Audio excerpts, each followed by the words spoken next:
And welcome to King Abdulaziz Racecourse here in sunny Saudi Arabia. We have 12 races of Belter card. It's a pretty exciting one. Unfortunately, I have a face for radio, but I'm going to give you some questionable tips. We're going to leave the real ones to this guy to my right. This is Tom Collins, one of the best tipsters I know. Thank you. Yes, the racing's really good today as well, Michael, isn't it? We've got some top quality affairs, including the Prince Mohammed bin Saud Al Kabir Cup, which ends the card. Race 12, we've just seen the brilliant trophy there in the shots in our intro as well. And I'm looking forward to getting stuck into these races. I mean, there are numerous horses that stand out today, but there are three that we should mention right now at the top of the show. The first of those is the fantastic Al Motterhead, a horse who I've loved in Taif, and he runs in race 9 on the card. You can see him here in the orange and black silks. He's changed ownership since this day, but he's an unbeaten son of Bobby's Kitten. He won the Taif Sprint Cup back in September, and stretches out to 1400 metres today from 1200 metres. We also should keep an eye on Ayat Al Mohammeda in race 10. Gape Al Gates filly got off the mark in fine fashion on her Riyadh debut last month and looks to follow up under Adel Al Faradi this evening. He rode 2 winners on yesterday's card. And finally, today marks the return to the track for Salfan in race 12, the Group 2 Al Kabir Cup. This 4-year-old won the Grade 1 King Khalid Cup in January over course and distance and is now owned by Prince Faisal bin Khalid. Yeah, it looks to be a fascinating card. Some pretty intense implications with the stakes races and the cup races at the end of the day. And if you're tuning in, just definitely tune in on our YouTube and comment away. We look forward to hearing what you have to say. Hopefully nice things about us. And if not, we'll ignore it. Moving forward, we have a great day of racing ahead of us. We're going to hear what we've got today from Alex Fussy, who's going to be taking the mic from the eye in the sky. Yeah. Michael, Tom, thank you very much indeed. A very good afternoon, everyone. A warm welcome along. As the guys have highlighted, we're looking forward to a really good day of action. One of the best I've seen so far, that's for sure. The action begins with a 1400-metre contest for fillies who have won between 0 to 2 times. We then go for a local bred horses handicap, 0 to 75, over the 1600-metre trip. A trip that we're staying at for quite a few races. A restricted race at 410 for horses who have won between 1 to 3 races previously. The 435 contest, as you can see, is an Arabian handicap. They're rated between 75 and 90. And a lower grade Arabian contest at 5 o'clock. They are between 0 and 55. Local bred open next up at 5:30. That's another race over 1600. Then we go into handicap company, 0 to 85, and up in trip as well to 2000 metres. We remain at the 2000 metre trip for a maiden, and that's next off at 6:30. The action intensifies. It gets bigger and better as we go along. Cup action at 7 o'clock over 1400. And then we've got a Jcsa race at 7:30. That's one for fillies sold in an auction in 2022. And the equivalent at 8 o'clock is one for colts and geldings that was sold at an auction in 2022. Those races both over the 1600 metre trip. And we wrap it all up with that cup race, which the guys highlighted earlier, the Group 2 prize over 2,000 metres.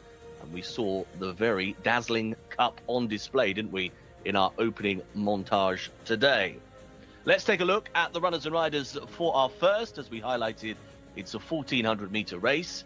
Number 1 is Al Wathka, the mount of Louis Morales. 2, Wadat Al Kia, Mohammed Al Lajmi aboard. Number 3, Princess Yara, Wigberto Ramos. Will we see the Wigberto wiggle? Number 4, Al Sharik, who's looking for a first career success at the second time of asking. 6 is Lily Nation. 7 is Astabsharat, one of the many white stable runners today. 8 is Al Hasuma, who's looking to remain unbeaten, having won at meeting 59 for Camillo Ospina. 9, Al Fuz, who's had one previous go. It was promising when finishing 3rd. 10 is Bint Kasura, who's also had a previous win. That was at meeting 34 for Adel Al Faradi. And 11 is Lay Oyun Machiel, who's won a couple of times, 2 wins back-to-back actually, at meetings 16 and 24, and has the assistance of Naif Al-Anazi. A non-runner here is scratching number 5, so it leaves us with a field of 10 for our first race of the day. Runners are in the paddock. Let's head back to Michael and Tom. And we are back here starting once again with the babies that we had yesterday, the 2-year-olds. Pretty exciting. We had Al Wathka, the 1 horse. 2 wins from 3 runs and enough to earn an 89 rating.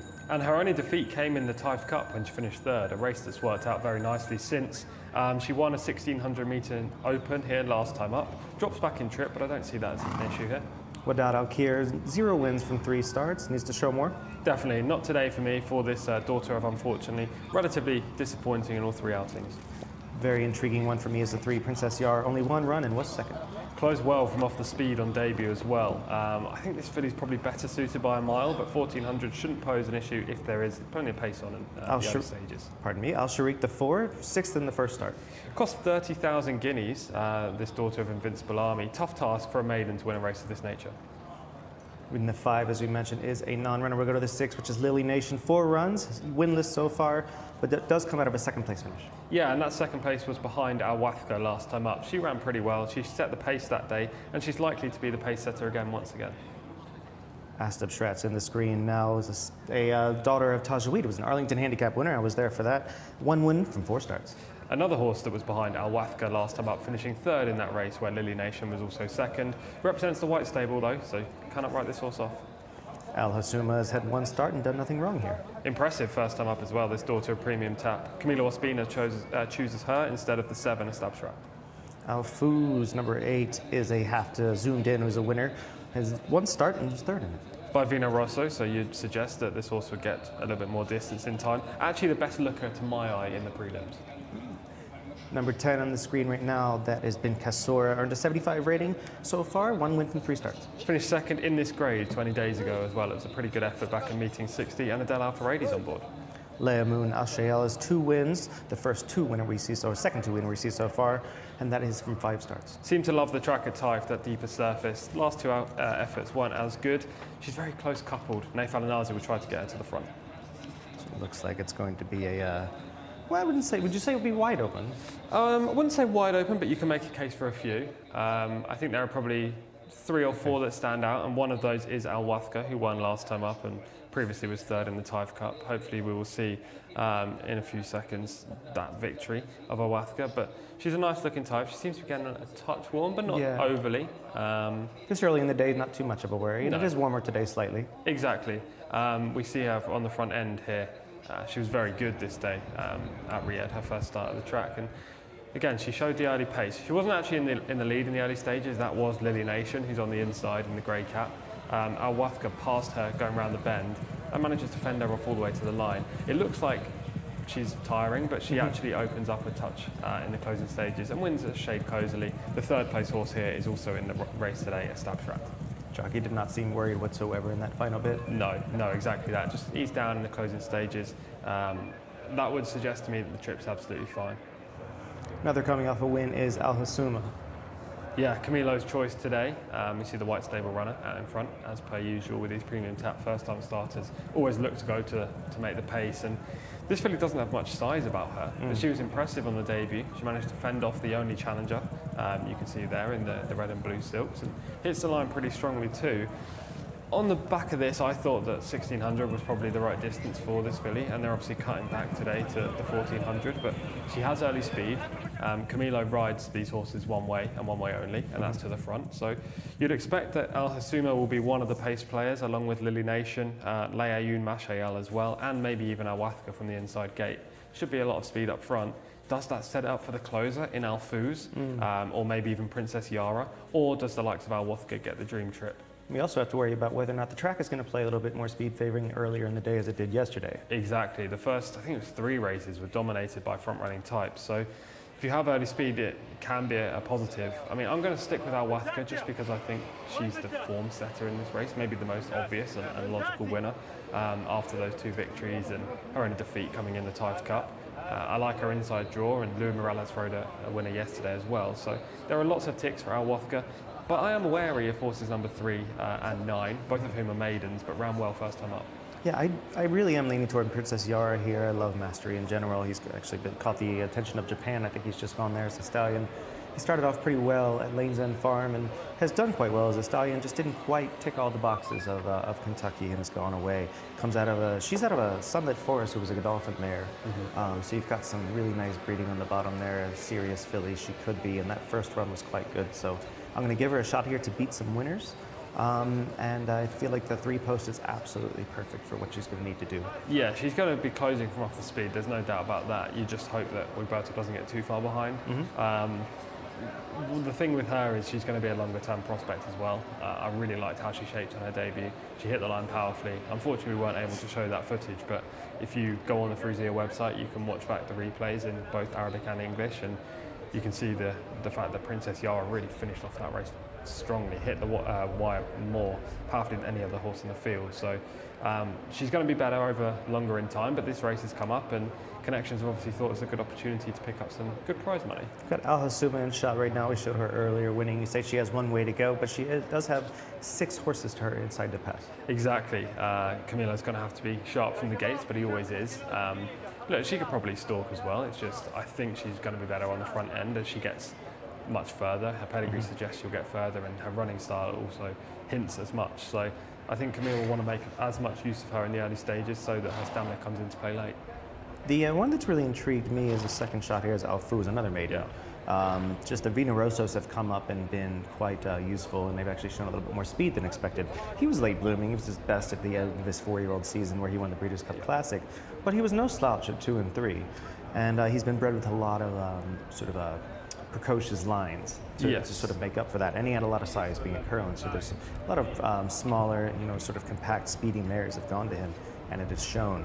What I thought was interesting is this one is only one sibling, and it was a horse named Zoomed In, who's a winner as well. So there is some ability to win coming out of this mare. She's 1 for 1, and this one could make her 2 for 2.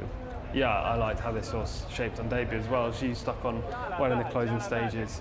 Maybe not as powerfully as Princess Yara in a different race, but she caught the eye for sure. And those two, I think, are the 2 dark horses in here. Obviously, neither have ratings at the moment after just one outing, but they've got lots of promise, and hopefully they can build on their first time out efforts and maybe trouble the likes of Eleventh. Well, the horses are going into the gate. We're going to go up to Alex and see what he thinks about this as the horses are loading. Up to him. Michael, thanks very much indeed. Yeah, runners going forwards here.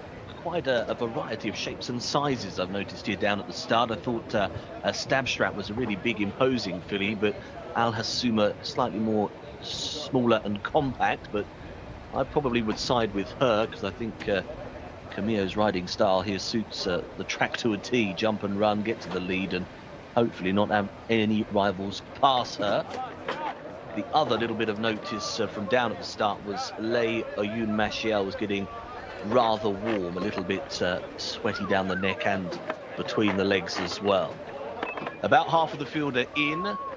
Bint Kasura has just gone forwards. They've been working on this filly for a little while, actually. Alfuz just caused 1 or 2 issues loading up, as got a whole host of the team in behind, pushing that one in, but she is finally there.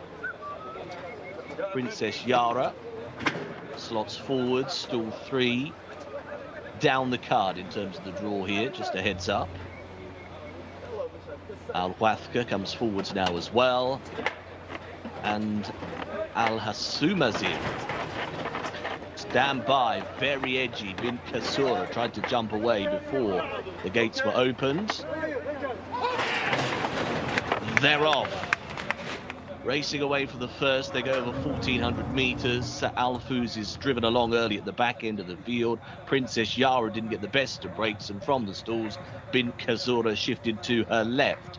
Away from all of the trouble, Al Hasuma has got over, got the lead, bagged it already for Ospina, goes out in advance of Al Sharika. Also not far off them is Lily Nation. On the deep outside of the course, Lay Ayun Machiel would be a good 6 or 7 wide as they forge their way to the bend. A Stab Strap tries to get through.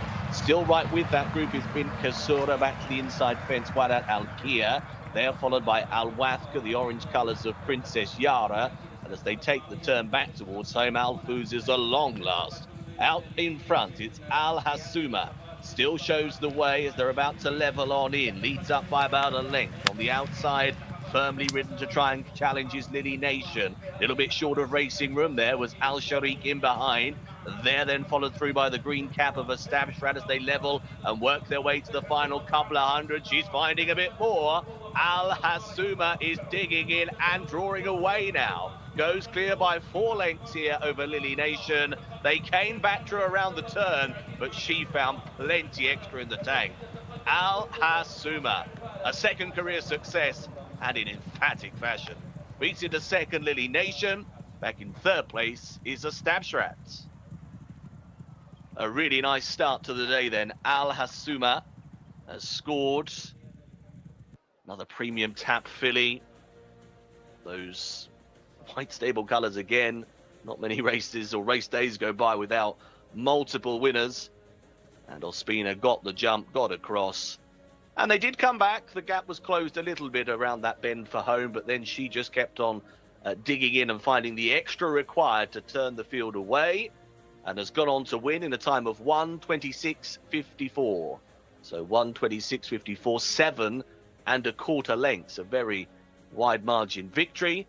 Lily Nation in second there, as you can see, and a Stabstrat just held third in advance of Princess Yara, who again shaped with some promise, a plugging on effort for fourth place. It's 8, 6 and 7 in our first race of the day, and a first winner on the board for me. So I'm off and feeling happy.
Sabina, Camilo, congrats. Wire to wire today. Yes, Ali, the first thing always, thank you very much to the print method. Thank you to Talal bin Shara and Abdullah and the whole team at the Y stable. This is nice filly, she won the first time.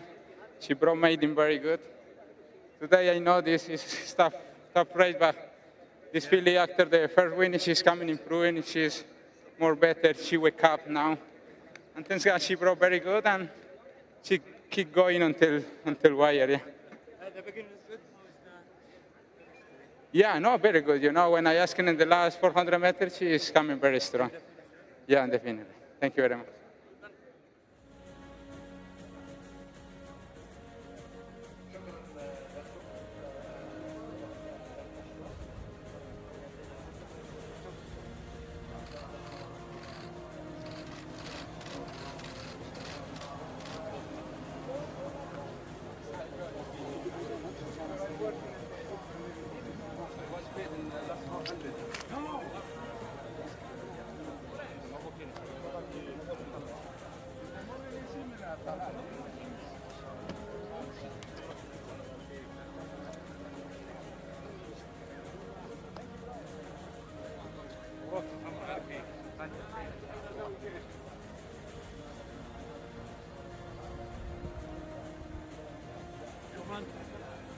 We'll get Carlito Ospina here in just a moment. Grab you for a quick word. She was very impressive out there. Yeah, it's good feeling, It's good feeling. She won she brought maiden very good.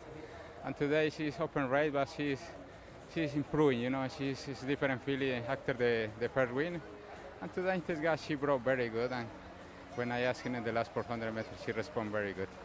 And it seems that she has some gears to her. You were able to position her wherever you'd like. Yeah, no, she jumped very good, and I tried to go inside.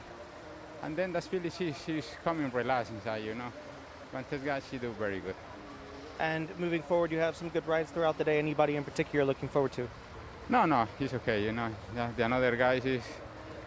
I saw one horse is coming, is strong. One filly coming strong. But when I asked my filly, she responded very good. We wish you luck for the rest of the day. Well done. Thank you very much. Carlito Espino, leading rider, doing extremely well. Back to the studio. Yeah, Camilo getting off to a winning mark today on board Al Hassoma. Good ride as well on this Daughter Premium Tap. We always talk about how Camilo wants to go to the front with his horses, especially when he's riding for the white stable. But there was a bit of pace pressure early in this race, and he had to edge across towards the rail. There was a little bit of interference. Maybe the stewards will look at that, and he could be having a word or two. Just when we see the full race replay, we'll see that horse number 1, Al Wathka, was tightened up pretty badly against the fence due to Camilo's move. But that move across the rail won him the race, and this filly really picked up strongly in the closing stages. We said before the race started in our preview that she was only going to improve for extra distance. The 1600 metres is probably her ideal trip right now, but 1400 is quite clearly fine. You see she breaks nicely with the red cap and white silks in the middle of the shot, and it's already a length clear at this stage of the race, and Camilo heads straight across, which leads to the hampering of horse number 1, Al Wathka, with the grey and white silks, who was immediately shuffled virtually to last due to the concertinaing of the horses just on the outside. In second at this stage is horse number 4, Al Sharik, with the yellow saddlecloth, and then back in third is Lily Nation, who actually makes a nice run turning for home and puts it up to the eventual winner, but just can't match her in the closing stages. They are 5 across the track in behind, and Camilo's able to set his own speed at this point, which is probably crucial to rating her chance and allowing her to fill up the tank before the finishing kick. And as you can see, Lily Nation is just about to make the move in the grey cap and black silks around the outside into second, and then about to come alongside the eventual leader up front. Nothing really closed him from behind in this race. Al Wathka was the only horse that made some kind of inroads, as well as Princess Yara, but at this stage they've dropped out the back of the TV and just cannot match the protagonists who are up front and fighting things out. This is where Al Hassoma moves 1 length, 2 lengths, 3 lengths clear of Lily Nation in the black and grey silks, who just couldn't match her in the closing stages of this race. And she's yet another white stable filly who is just going places right now. They have a whole team full of impressive and imposing 2-year-olds. This filly doesn't have too much size, but that doesn't mean that she doesn't have an engine, because she has run away from the field here. And there were quite a few previous winners up against her. It wasn't a bad fillies who won 0-2 contest, and the fact she's won by a huge margin suggests that she's well capable of running in open races and even cup races in due course later this season. I'm sure that Camilo's going to have a choice of running in either this race, riding her next time in a better race, or riding one of the White Stable's other really good 2-year-old fillies. Yeah, that was quite impressive. I like the gears that she showed. Obviously, the track is playing a little bit more towards speed earlier in the day, as we see, and the inside. Yeah. But that's what happens when you have a track that's fresh, and it's not uncommon on any kind of dirt course, even one with a little bit of a synthetic essence to it like this one does. Looking forward to seeing what this one does. I like the fact that she kicked on with such finesse when she moved forward. When asked, you don't know what her ceiling is going to be, but she's definitely more of one of the premium taps that probably wants, a mile or less. Yeah, I think 1600 right now is probably her ideal trip. Mm-hmm. Look, she's done it well over the 1400, so you could easily keep her at this distance, but it was key early that she wasn't pressed for the lead. I think she was able to hold plenty of her reserves in her tank and only use them for the straight. And she was probably at her best in the final 200 metres here, when she really stretched the advantage clear of a horse in Lily Nation, who maybe wants to cut back to 1200 metres, though we'll find a race over this trip as well. I thought Camilo did a good job, albeit he may be in a little bit of trouble for what happened in the first 100 metres of the race, but that wouldn't have changed the outcome. I think the best horses won.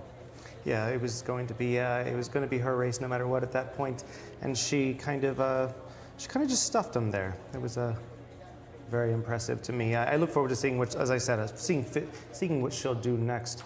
And those speedy types, a lot of times when they show that kind of class, there's no telling how good they're going to be. We're going to move forward just right away. We're going to go into our second race of the day, which is going to be an 8 furlong, 3-year-olds and up, local bred, 0 to 75 handicap. going to be probably another wide open race. It's going to be tough for you to pull apart. Yeah, we've got a big field in here, maximum field. The White Stable have a nice runner, though in Mot Bahira, but Camilo Ospina's not aboard, which is interesting. Riyadh Al Tuwaish rides this one. Maybe the White Stable can go back to back, but it's not going to be easy. There's not much separating the majority of these in terms of handicap ratings. And we'll get a look at those horses right now. We'll go up to Alex, who's going to run down the field. Thanks very much indeed, gents. Yeah, I thought this race looked really tricky. Very, very big field, as we've heard. Story of the day, actually, quite a few big fields. Let's take a look at some of these. The number 1 is Rashika, Khalid Al Mimoni. 2, Naj Al Wafa, who's won once from 6 goes, Alexis Moreno. 3 is Hashem, Eddie Castro. Number 4, Saud, 1 win from just a total of 19 runs, not the best strike rate for him. 5 is Rams, who was a winner at meeting 61. Number 6 is Wesh Awela, 4 successes under his belt. Mohammed Al-Daham. Number 7 is Latin for Tariq Al-Mansur. And 8 on the bottom there is Four-Way. Tariq Alofi will do the steering. Number 9, Mot Bahira, as you've just heard about, another one for the White Stable. 10, Raid Al-Sara, who's won once from 22, Adel Al-Faradi. 11, Hoduri. He turns up frequently. He was running last week when finishing 5th at meeting 65. 12 is Zania, lightly raced, just 5 goes previously. 13 is Laith Al-Sara. And then we have 14, Zarat Teshran, who's the mount of Camilo Ospina. Interested to see he's chosen that filly. Number 15 is Barak Alenia, 2 wins from 17 goes. Fahad Al-Faradi. 16 is Montina, 1 win from 23 starts for her. 17, Old Derby, 0 from 9, looking for a first win. 18 is Dadan. 19 is Jasmine. And right down the bottom, Louis Morales' mount, Samo Al-Sahab, is number 20 on your card. Tricky old heat to assess this. Runners and riders making their way into the paddock. So let's get back to the guys for some more thoughts. Yeah, this is going to be just the 20. Just the 20 we'll have to go through here. We'll start off number 1, Rashika, 3 for 32, with 6 last out. Yeah, that came in open company though, so this is a drop in grade for her. I just think she wants further than this mile. Also 75 rated is number 2 here. That is Najid Al Wafa, 1 for 6. Could be promising. Still isn't completely found out. Yeah, he showed improvement from his comeback runway. Finished 14th back in meeting 17 to finish 6th last time, meeting 60 on the return to Riyadh. So there is potential that he can step forward again, and Alex Moreno's on board. Hashim is the 3, 1 for 11 was 9th last out. Eddie Castro in the saddle. Didn't really feature last time when finishing 9th, but these horses for the Red Stable tend to take a run or two. That came in a 0.75 too, so this is his grade. Saud is 1 for 19, but was 3rd last out, showing a bit of interest. Good run as well, and 3 runs back, also finished 3rd, so lots of placed efforts recently. Seemingly quite inconsistent though, and gets a wide draw today. 5 is Rams, 1 for 7, comes off that win. It was a maiden win last time up, off 8-month layoff. He circled the field and did it well that day. Whether he can improve and win a handicap on the back of it, we'll find out. Weshawala is 4 for 52, the elder statesman of the field. Just finds winning pretty difficult right now. Weshawala, as you say, 4 from 52, not a record that I like. Latin has had 53 starts, 3 wins. Better run last time as well, finishing 3rd. Seems to be trending in the right direction. For YA is a 4-year-old Patriot Act, 1 for 31, comes off a 10th place finish. The best efforts this year have been at Taif, and actually if you go back through his CV, he tends to run below par in Riyadh, so not today for me. And we're going to go to Mot Bahira, who's 1 for 8, and looks to be another premium tap. We're going to see lots of those today. And could be another premium tap progeny winner as well. She has good form in Riyadh. She just generally doesn't perform well in Taif, so it was no surprise to see her come back to life last time when 2nd at meeting 60. She'll finish sharply. This still 11, I think, is a nice post for her as well. She can find a nice midfield position. We actually saw her before racing as well, walking past us. She looks so much better now that she's kind of revved up for the races. Yeah. This is a fine-looking filly. It'll be interesting to see whether or not she can back up those claims. Raed Al-Sara is the next one, number 10, who is 1 for 22. We'll get to that one in shot in just a second. Adel Al-Faradi is a good jockey booking on this 5-year-old gelding. 1 from 22, as you say, not overly promising. But the 7th last time was better than it looks on paper. Hoduri is 1 for 27, comes off a 5th place finish. Super one pace, this colt, Hoduri. We saw him a lot at Taif. He seems to run every single week as well. He's probably a top 10 contender, but that's not what we want as an analyst. We want to find a winner. Indeed, it looks like a lot of these horses are kind of falling into the same category. Yeah. We're going to have Zener and Jot, number 12, in just a second. Another Almodovar. Looks to paint a nice picture. He's 1 for 5 thus far. This is his first run for 10 months, Zena, so he's going to come on for it, I'm sure. We're about to see him in shots, so we can see what it looks like from a physical perspective. Do you reckon he needs the run? Yes, he does. Yeah. Indeed, he is definitely going to need the run. He looks like he and I are on the same diet. Going to go to lucky number 13, is Laith Asara. 2 for 14. Comes out of a couple of decent runs, but not perfect. Seems to be trending in the right direction, but as you say, the form recently hasn't really been up to scratch for a race of this nature. Has a wide draw in 16 as well. We'll try to show early speed, but might be forced wide on the bend. Intriguing one for the placings here might be Zarat Teshreen. 27 starts, 3 wins, but 2 to 3 starts back. Seems to have some form. Camilo always rides this filly. I'm not sure why. Maybe he's got a deal with the owner or connections. He's chosen to ride her rather than the white stable horse in here anyway. She's drawn an 18. I selected her last time when I was here at meeting 56 and she finished second. It was a good effort, but she didn't look like winning, and subsequently she's disappointed. Moved to Barak Alanaya, 2 for 17, 9th last out. Just yet to trouble the judge so far this season. 9th on her Riyadh, on his Riyadh switch, last time up. Farhad Al Faradi still looking for his first winner of the week. Montana is a grey 5-year-old filly, 1 for 23 thus far. Makes a nice impression in the parade ring. Yeah, you wouldn't miss her on the track, that's for sure. She's third off the layoff, which is an angle I like, but other than that, I'm finding it hard to make a positive. Alderby draws way out in the outside 20, is 0 for 9, hasn't shown much, but does have a second 2 back. That came in a 0 to 60, then ran a 0 to 65 last time and finished 10th. Somehow has been put up in the weights. I presume it's due to readjustment since that second place finish, but stepping up in grade from the outside post, not for me. And there's the 17 right now. We're going to see Dadan is going to be the 18. Hopefully we'll get that one a shot at some point.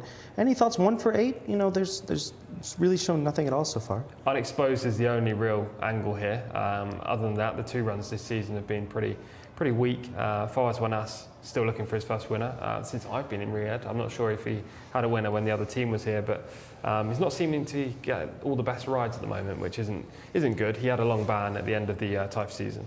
On the outside there, we see number 19 acting up a little bit. That is Jasmine, who will look to be Aladdin to win this week. Yes, she stays really well. That's the one good thing about Jasmine, and she's drawn the inside post, so she should cover the least amount of ground possible. She's definitely a place contender, but she will need a big pace collapse to win this race. And number 20 will be Soma Al Sahab, is 1 for 7 and not shown much so far. 1 is a 2-year-old, but he's coming back for a 3-year-old campaign. Lou Morales takes the ride, which is a plus, but he'll hope for a better trip than he got in the last race for these connections. All right, so that winds up, which is going to be a race that's going to make your job a little bit harder. But where are you leaning right now? I'm leaning with the white stable horse, Mot Bahira, who we're about to see footage of last time up as well. I just like the fact that this filly seems to perform a lot better at Riyadh. You can see she's on the wrong lead here. She was switched out. She looked beaten as we picked up the footage, but she really engages overdrive late in the race despite being unwilling to change leads, as you can see right now. She finishes off nicely, and in one more stride she would have won this heat. So on the back of this, I think she's got to be a major player in a race of this nature. As you can see, she closes well on the outside, just loses the head bob. But she was in front a stride before the line and a stride after the line. On that basis, I think she's the horse to put up on top, the most likely winner in here. She just needs to get a good position from stall 11, that's all. Yeah, it seems to be key that she only has 8 starts and is really unexposed and showing some interest at this point. Yeah, and all of her Riyadh outings are her best ones. This was Rams. We pick him up when he's already in front in this race, but he was actually positioned in midfield before making a big move around the turn. Used a lot of energy to do that, and the fact he managed to cling on is to his testament in the closing stages. But again, he's on the wrong lead. He's quite clearly tired and unwilling to shift at this stage. But he's another unexposed horse in this race who could have that stalking trip that's good in a big field, and he's drawn better in stall 5 as well.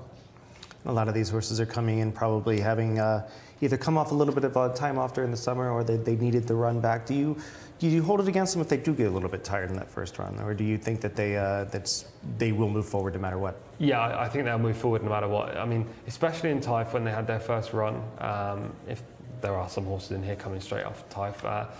with that track being so deep, they just need it. All these horses tend to need it, and you don't see too many first-time up winners here in terms of seasonal reappearance. Rams did that, so you can mark up that performance even more, and he has to be a major player in this contest. I'm just going to side with the filly, Mott Behera, but I wouldn't be surprised if a horse like Rams got the job done. And I will secretly be cheering for Jasmine as well, just because we met her owner a couple of weeks back, Abdul Rahman Al Fahan, who works on the Arabic channel as well. And he likes this filly a lot. Her running style doesn't really help her out because she is a deep closer. But in a race of this nature, you never know. There could be a pace collapse and she could run on into maybe third. We give Rams a shot here to even improve off the wind. Probably have to be a little bit more forwardly placed instead of being mid-pack and make that run. Definitely has a big shot, and I love post 5 this early in the card. Yeah, I do too. I think he'll probably maybe sit in the top 10, but at mid-division and try to get towards the rail, and if that's possible, then he could get a nice run round. You know, there are going to be horses probably 3, 4, 5 wide in the middle part of this race as they go around the first turn. Obviously, it's a relatively long run to that first turn from the mile start in the chute, so, you know, these jockeys will have a chance to get their right position, but I imagine there's going to be a pretty hefty battle for the front, and both of our selections, Rams for you and Mott Behera for me, are likely to adopt maybe stalking tactics.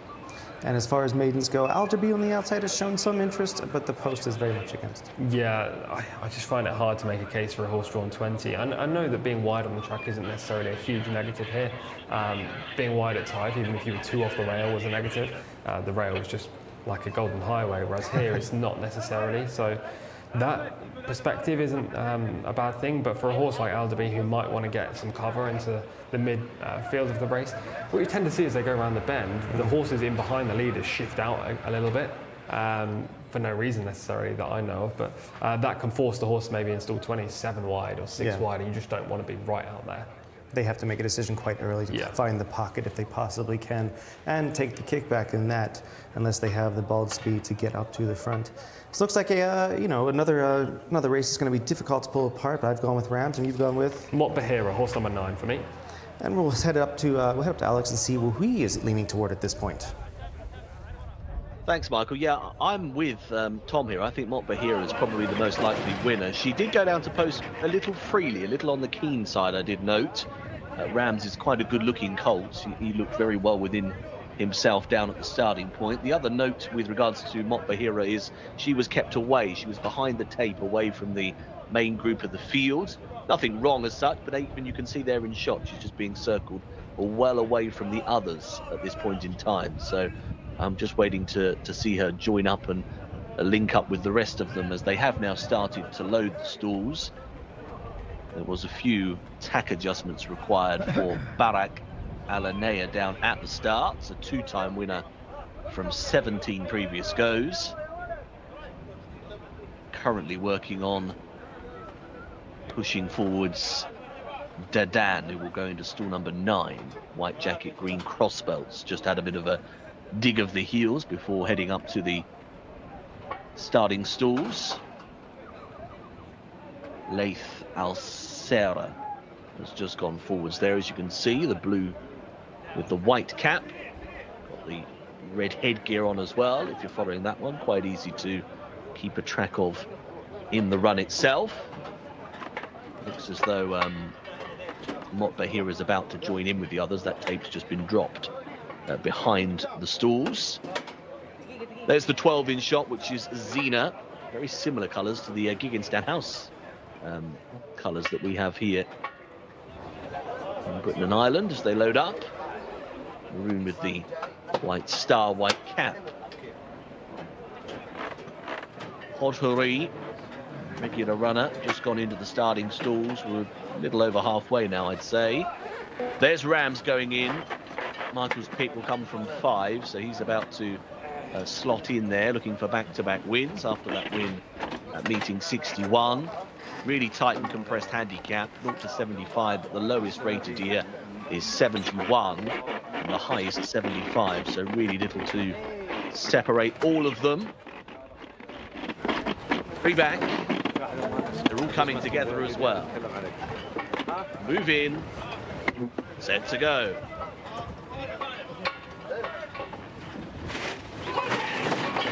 They're off. Rams was a bit awkward on leaving the starting stalls. A little short of room, drifted to the right, and also hampered Naj Al-Wafa, who was on that runner's outside. Odhuri didn't get the best of breaks, and also Al-Darbi's right out of the ground at the moment at the tail end of the field. Dadan got a good start, white and green colours, right up the inside, the red headgear, first to go. Leads up early from Latin, who's prominent, and on their outside, Laith Al-Sara and Zarat Tishran is also in a prominent role. A little wider on the racecourse as well, trying to get forwards now is Saud, the orange and black. Jockey just keeping his leg out there, trying to get a bit of distance between him and the rival on the inside. Looking back into centre field, Mot Bahir is just off the pace, the grey, being chivied at a little as well. Races there in company with the maroon silks of Zenia. Covered up in between horses is Samo Al-Sahab. Back on that inside rail position, Rashika is coming off the bridle as well, but there's several with chances, and Rams is just making out a bit of ground now, is about 6 or 7 lengths off the pace and going right around the outside of horses. Heading for home, loads of chances here. Up on the inside, it is just Latin with the call. Shows up narrowly here from Zarat Tishran. Still right there as well is Laith Al-Sara. Right down the wide outside, we've got some closers that are coming. Right from the back of the field, Mumtina is the one that's surging over the top of them here, the grey, and beyond them here as they drive their way to the line. It's Mumtina who's going to win. Goes clear by 3 or 4 lengths. A nice victory indeed. Laith Al-Sara takes second position. A Latin will finish in third. And Mot Bahira eventually fourth. So victory for the 16, Mumtina, who's come from quite a way back. Often pays to be up on the pace, but not in this particular contest.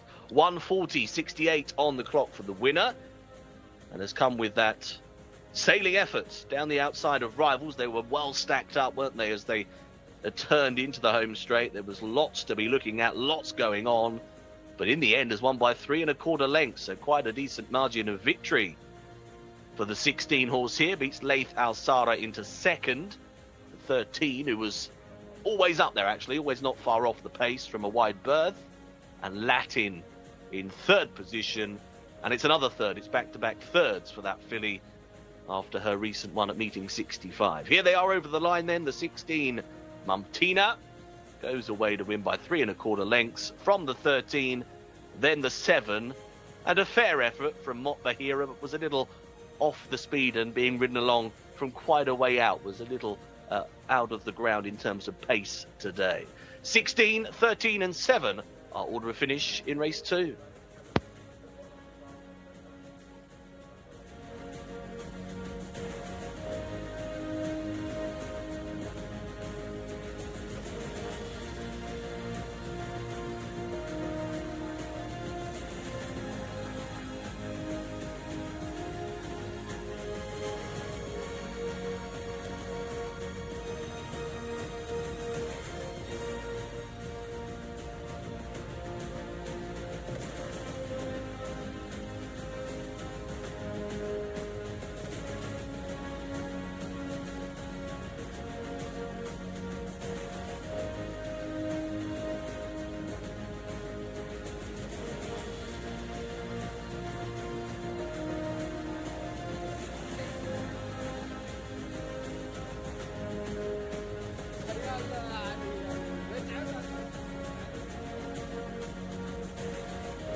Well, I, for one, was definitely going to say Mumtina is my next selection. I just didn't have time to get it out. She was a bit of a shocker. Yes, I do like the third up angle off the layoff, and it was 3 quick fire runs as well, having run at meeting 63, 65, and then today at meeting 68, I believe. saying that. Aside from that angle, she was very hard to like. She had a good draw, but you did say when we were watching it live, who's the grey behind? Because she was making a nice move on the bend. Yeah, if I could, could jump in halfway, that would be great. No, the only angle that I could see here was that the horse had plenty of experience, was definitely fit and looked fit in the parade ring, and just didn't see 1 for 23 jumps off the page, and. I could maybe say finishing 4th to the last 2 races, she's definitely showing interest. But to bolt up the way she did was quite impressive for this level. Not the most eye-catching performance outside of this. They did finish up 6 full seconds behind the course record, so they're not flying along. But for this level of horse, a very nice run. Yeah, it was a good performance. Look, all 20 horses in here just had 4 pounds separating them on handicap ratings. So unless you have a horse that is well in, like Mumtina looked today, just 3rd up off the layoff, maybe there's potential there for her to improve. They're going to be much for muchness in the race. And she got a good ride. She was wide on the bend and made her move early in the straight. I thought my selection, who eventually ran 4th, Mott Bahira, actually was travelling as well, come around the bend, despite the fact that she was being chivied along. But she was just in behind the leaders, and it just took a while to get out. And once she did, the race was over. She was maybe 2nd best in the race behind the winner. The other 2 horses who filled out the places, Latin, who was 3rd, and Laith Al-Sara, who was 2nd, both of whom were on the speed the whole way. Yeah, Mott Bahira, she still did not want to change leads, and that definitely was to her detriment, because when the real running happened and she needed to find the seams, she didn't have that extra push with fresh legs. The winner definitely did, and as soon as she switched leads at about the 300, it was game over. Yeah, she made that big move, and nothing else was really closing from behind at that point of the race. When we see the full race replay, there was one horse who caught my eye, and I need to go back and see which one it was. It was in the yellow silks. It might have been Najd Al Wafa under Alex Moreno as the only other horse that was making up any kind of inroads from behind. You can just see there that the horse I was just talking about, actually, Najd Al Wafa in the yellow, broke slowest of all. Just has 1 behind at this stage. So maybe that was the one to keep an eye on for next time, but otherwise no hard luck stories from what I could see. Well, I think I kind of give Grant Rams the kiss of death, the poor start. I think of my 13 selections thus far on the air, 5 of them have had bad starts. You have been remarkably unlucky with your starts, I have to admit. We're going to hope for better moving forward. This horse definitely is a little bit better. He picked up the bit and started to make a bit of a move, but then when the row running started, he had kind of wasn't able to sustain any kind of winning move at that point. The winner at this point is very relaxed and has everything in sight. Yeah, just at the bottom of your screen, moving into the picture right now, the big grey filly. My selection's in 6th right now. I thought she was travelling nicely. There were 5 across the track in the lead, and the eventual runner-up and 3rd place finisher are in that group up top. So the fact that winners come from that far back and managed to beat the 2 pace setters who have held on is, quite. You can boost the performance. And actually, right here, wow, the jockey had to thread the seam, didn't he? Wow, Ali. Ali had to find the gap there right now. Ali Al-Matib, and then he's getting pushed out a bit as well. Yeah, this filly keeps finding. Quick, keeps finding. She's not stopping at any point, and just kind of blitzes these. She was very much around the bend when we first started seeing that and noticed her on the replay at the bottom of the screen. She was very much being ridden with a lot of confidence. She was picking up the ground really well. So she didn't look at the past performances and say she didn't have a chance. So she very much thought that she was the one to beat and ran like it. Yeah, and the jockey obviously must have thought so too. She did it nicely, to be fair. We can't take anything away from her, and she's the only horse that's made significant inroads. It was number 2, Najd Al Wafa, who cut to the inside in the top of the straight and did make up some ground late after that slow outing. So maybe he's one for next time if he stays in this 0 to 75 bracket, which I'm sure he will. But otherwise, and obviously your Rams briefly missed the kick, I don't really see any horse out of this that I want to be taking moving forward, to be honest. I mean, anytime there are 20 horses running and there's barely any sad stories, it's always a good sign. Yes, exactly. We want nice, fair racing, best horse to come out on top, and we've definitely seen that today. Definitely would love to see your horse, Mott Bahira, finally change leads, because I feel like that may have at least gotten her a little bit closer. She would have been a clear 2nd at that point. So how would a horse like her, who's obviously got this tendency of not doing it, how would they get her to change? Is it morning training? Training. Basically, it's in their canters in the morning. As soon as they hit the straight off the corner, the jockey's supposed to signal to her to try to get her to change leads, and they do it every single day. And in Dubai, Doug Watson is extremely good at getting his horses to do that, and he comes from sort of the American background. Yeah. and he was an assistant to Kieran McLaughlin, who was an assistant to Dwayne Lucas. It's like lineage of trainers who know how to do that. You don't see it a lot in the rest of the world because there's a lot of the rest of the world isn't running around, tight ovals. Yeah. And on these ovals, they're putting a lot of pressure on those bends on their inside leg and on their lead leg. So they need to switch out turning for home. What was remarkable was when Frankie Dettori spent his time on the West Coast, in Santonito, etc., before he came back to Britain, and then he rode one all-weather track. I don't know if it was Lingfield or Wolverhampton. It was one of the two. He noticeably looked to the eye like he was visually trying to move and change the leads, whereas prior to being on the West Coast, he wasn't doing that. So you can tell just even a small stint gets a jockey's mind on it. And it's not the most appealing thing when they have to force the horse to do it. A lot of times it does look a little bit sloppy, but once they do, you're so glad they did. Yeah. And in the States, when we see a horse on the wrong lead, even if they're winning easily, it's not the most appealing thing. Because you always think that maybe something might be wrong with them. They don't want to change leads. Either they were poorly trained beforehand as a young horse, and they never got a chance to sort of put that in their mindset. It's always a slight negative. So I'm just hoping that she, has a chance to show what she can truly do, and that there's no reason that's stopping her from getting on that of the lead. Exactly, yeah. She's still a 4-year-old. She's relatively unexposed with 9 starts. You would have liked to have seen her start to change leads by now, but there's only 9 starts to her name, so she has the option of hopefully developing and learning how to do that, and then she'll be able to put in a much better performance. All right, we're going to move on to race 3. Our runners and riders are going to be with Alex, who's with us now. Thanks, guys. Fascinating conversation there, wasn't it, with regards to the lead changes. Let's have a look at the field for the third 1,600-metre contest, restricted win race, 1 to 3 wins only. Number 1 is Alpha Sem.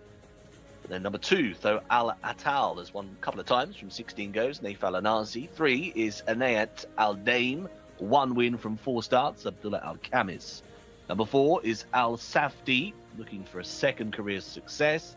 Number 5 is Al Hithami, who's also looking for a second win. Number 6 is Hanbali, Salad Al Mimoni. 7 is Yasabek Al Ria, Ayad Al Turisi. Number 8 is Lajil Fatih, who's quite a prolific winner, won 3 times, Louis Morales. 9, really interesting runner, Fana, couple of victories already, lightly raced colt, Eddie Castro. 10 is Ballisti. That one has also won twice from 21 goes. On the return today, number 11, Mostahesh, Fahad Al Furedi. 12 is Sabik Wa Masbuk, who's won a couple of times, Rayan Al Taresh. Number 13 is Alarik Al Abtar, Mohammed Al Yami. Number 14 is Min Al Sharikin, couple of wins for Tariq Al Mansour does the steering. No 15, that's an absentee. 16 is Anna, 1 win from 17 goes. 17 is Al Gadaf, another one in those very famous red and white combination of colours. 18 is Yatashmak, 1 win from 10 goes. 19 is Bantuta, who's the mount of Wigberto Ramos. 20 is Layli Al-Maj. And also 21 will get a go here. Mesbah Al-Amal, Fawaswanas will do the steering on that particular colt, who gets in as a result of the 15 being an absentee and the other 2 reserves do not go. Race 3, runners are just about to make their way into the parade ring. Let's get back to Michael and Tom for the paddock analysis. Now the horses are heading back in. This is another big field, another one going a mile. You're going to see, one thing that we do know so far is that they're probably, with the winner last time, there isn't an inside bias today, or at least that horse was that much better, one of the 2. Yeah, I think it might be maybe a combination of the 2, but I also agree that it's probably not an inside bias. There hasn't tended to be much of an inside bias here. I mean, yesterday was at the start of the card a little bit, but mainly towards pace. So yeah, I don't mind the draw necessarily. Fortunately though, mine is drawn inside, which has got to be a positive, just because you're covering less ground. Not that there's a bias, but you always want to be covering the least amount of ground possible. Indeed, it's going to be a sort of a tough race for you to pull apart, like a lot of these are. I'm getting used to saying that now, to be honest, just because it's just competitive racing. Everybody wants their horses in Saudi Arabia to run in Riyadh. Exactly, but I tell you what, Michael, we're about to start finding winners. I'm saying it now. That 0 to 75 that was last up was super tight, with only 4 pounds separating all the runners. But now we're starting to see some more quality horses on the card. You know, we have a couple of Arabian races after this, so that might be a bit of a struggle, but I think we'll get the winner of this race, and then as we move into the better opens and, you know, cup races later on, we've got more of a shot of finding, you know, a big discrepancy between the top quality animals and the animals that are maybe pitched in higher than they should be. Well, there's nowhere to go but up. We're going to start with Al Fassem, the number 1 here, a 6-year-old son of Florida Derby winner Friends Lake. He ran in 0 to 65 and 0 to 70 handicaps so far this year. He's just not the quality to win this event. Number 2 is Thoat Atlat, 2 for 16, 4-year-old colt by Decorated Knight. Most likely winner in this race, just a major player dropping out of cup competitions. Naif Alanazi rides. He's also ridden him for the last 3 starts. The inside draw and Naif is a prime combination to go forward. Number 3, already jocked up there, is Aniat Al Dain. Already has 1 win from 4 starts. First run for 3.5 years today. Not ideal. Winner. No. Not ideal. That's okay. Well, not impossible. You never know. We've seen weirder things. Al Haythami is 1 for 26 and has finished only 19th last time. Yes, that's horse number 5, 1 from 26. Doesn't really inspire confidence. Horse number 4 was Al Safdi, 1 from 12. And again, just form figures this year of 0, 0, 0 if you were looking at a race card. Just not ideal if you're predicting this horse to come out on top. All right, we'll try to go in actual sequential order, pardon that. Number 6 here, we have Hanbali is 3 for 19, has shown some interest. 8 months off, not as long a layoff as horse number 3, Eniat Al Dain, but still a relatively long time off the track. Fitness will be a little bit of a concern, and this is a competitive race. Yeah, Sabek Al-Ri is number 7, getting jocked up right there. 4-year-old gelding by Great White Eagle, 2 for 20. And a profile that was very much like the horse who won the last race, with 2 quick-fire runs and comes back again, 3rd off the layoff. La Ajotati's in there, 4-year-old filly by Hailstone, 3 for 29. Finds winning elusive, but found that victory last time up in a similar kind of race to this. Lou Morales takes the ride. It's a little bit tougher today with a horse like Thoat Atlal in the field. Fanar in there, rated 84, 2 for 7. Strong at the finish last time up in a local bred open competition. He looks a player with Eddie Castro on board. Can Castro finally grab that winner when I'm here? He was very unlucky yesterday. He got pipped twice, was it? Yeah, twice. Oof, tough going for him. Belisti is number 10, coming out of the 10 hole. He's 2 for 21, 4-year-old colt by Take Turns. I'm just going to pass up on this colt. I don't think he's good enough with a mark of 68. He did improve from the last place finish on his reappearance to finish 9th last time, but that's still not enough for me. Mustahish is number 12. He's 3 for 8. He was a good 2-year-old as well. Number 11. Yes, a good 2-year-old. He won an open race and then finished 6th in a local bred Grade 1 last year. So he's a relatively good performer. It's just whether he can improve from 2 to 3. Number 12 on screen there, Sadiq Walmasbuk is 2 for 30. He's going to have to improve off his 7th last out. Exactly, it needs more from that performance. Quick return to the track, you know, only a couple of weeks, but at the same time, I'd like to see maybe one other run under his belt before I'm interested in him. Definitely has the full cup blinkers as well. Is definitely not voting in his favor either. Number 13 is going to be in shot in just a moment. That is Alarik Alaptar is 1 for 20. Bit of a lofty piece of placing here for this horse, rated 58 and not shown enough to feature in a race of this nature. Number 14 is going to be Min Al Shakareen, is 2 for 19. Won a 0 to 75 handicap last time, which meant that he had to go up in grade, because now he's got a rating of 84. This trip's absolutely fine for him. The wideish stall and the increased quality that he's up against might be the negative. Anar, number 16, is 1 for 17. Only beaten 4 rivals this year. That's all you have to say. Yeah, all I have to say on that one. I'm going to go for it. Number 17 is Al Gaddav. 2 for 13 has showed some decent form. Yeah, some decent form. Finished 4th and 3rd in a couple of runs at the start of the year. Seems to be regressing slightly. Has been in the same grade, but finishing further down the field. Now finally takes a class drop, so can be a player. Yata Shamak is a fantastic name. 6-year-old colt is 1 for 10. Was last seen in a 0 to 65 handicap 8 months ago, finishing 9th. First time up this season, not for me. 4-year-old filly Bantuta is number 19. She is 1 for 18. Ramos is up. Yep, good jockey booking. Wide draw, not preferential. Rated just 56 as well, so in against much better opposition. Layli Al-Majid is the 20. She is 2 for 24. Not a player today. She's got the widest stall of all, and jockey will need to be on fine form to get across from there. Interesting one for me is Mesbar Alamal draws in number 21, is 1 for 21, but was third last out. Always got to pay attention to these reserves. Horse like this colt could come out on top, as we see footage of Fanar last time out, strong at the finish, as you can see in this race, was third when we picked up the feed, runs down this white stable horse just on the inside and really hits the line quite powerfully, drawing clear of the competitors.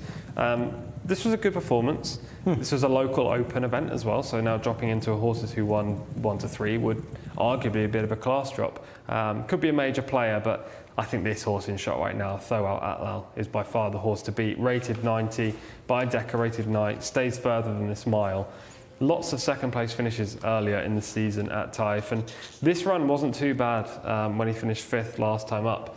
It was a cup race. Naif Al-Nazi was on board. He tried to show the early speed, but he was just against better opposition, wasn't able to get to the front. Still sat prominent, but paid for those exertions in the closing stages. Not the same league as the winner, as you can see from this footage right now, but he plugs on, and I think even a repeat of this run, where he's there or thereabouts in a cup race, now dropping down in grade from a better draw with a better pace scenario, Tho Al Atlal is the horse to beat. Interesting one to me is the leader on ratings, which is number 11, Mostahish. Yep. I'm not sure whether or not, I'm going to trust that this horse is 3 pounds better than Tho Al Atlal, rather, but I'll leave it up to you to explain it to me. Yeah, this is the tricky one in the race because he really could be the best. Mostahish, horse number 11, he was the best 2-year-old in here by a mile. He won an open race, was 6th in the Grade 1 King Abdullah Cup, so we know that he's got plenty of talent. It's just first time up off the layoff, a horse going from 2 to 3, you never know whether they're definitely going to progress, especially if they're extremely talented at 2. Sometimes they just don't build on that. There was a horse in the UK called Pinatubo who, completely different category to this horse here, but he was a very, very good 2-year-old, one of the best we've seen in the last 10, 20 years, and didn't really build on that going into his 3-year-old campaign. And that's just a prime example of how some horses can develop early, be completely early types, and not really progress through their age ranks. So Mostahish could be a player, but I'm just a little bit wary about whether he can produce that form again. Yeah, Pinatubo is kind of a, I wouldn't say he was terrible as a 3-year-old. No. He was quite talented, and he still won a Group 1 at 3. Yes, he did. I think it was a French Group 1. We're not going to hold that against him. But we also, he reminds me a little bit of the Dubawi that John Gosden trained out of Dar Mi.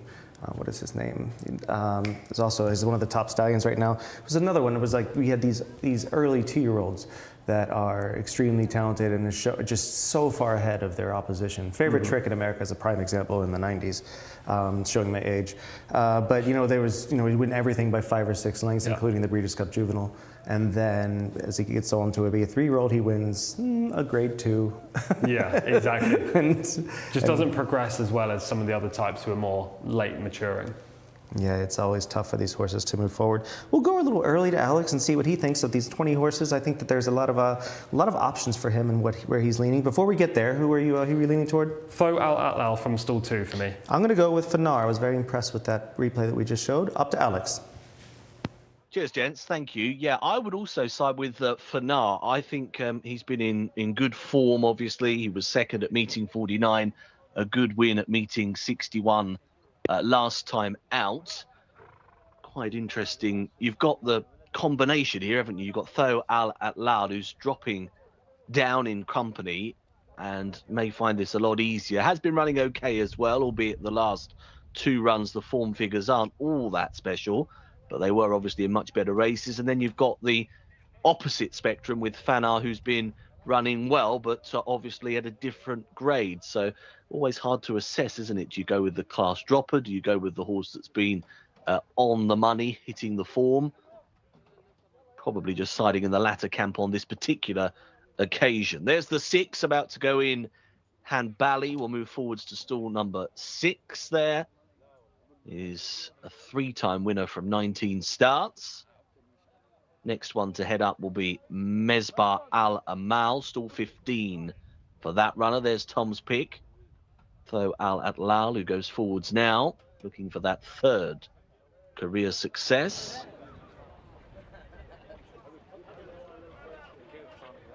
Next one into line is Fanar. Couple coming forwards, including Les Arges Thati. Still 8 for that filly and Louis Morales. Only got a handful back. Our third slice of action today. Bantuta is in. There's the sash, the red sash. Ali Thami. One out the back. Yesabek Alri coming forward, still 7. Slotting into line. Just about set, although 1 or 2 edgy.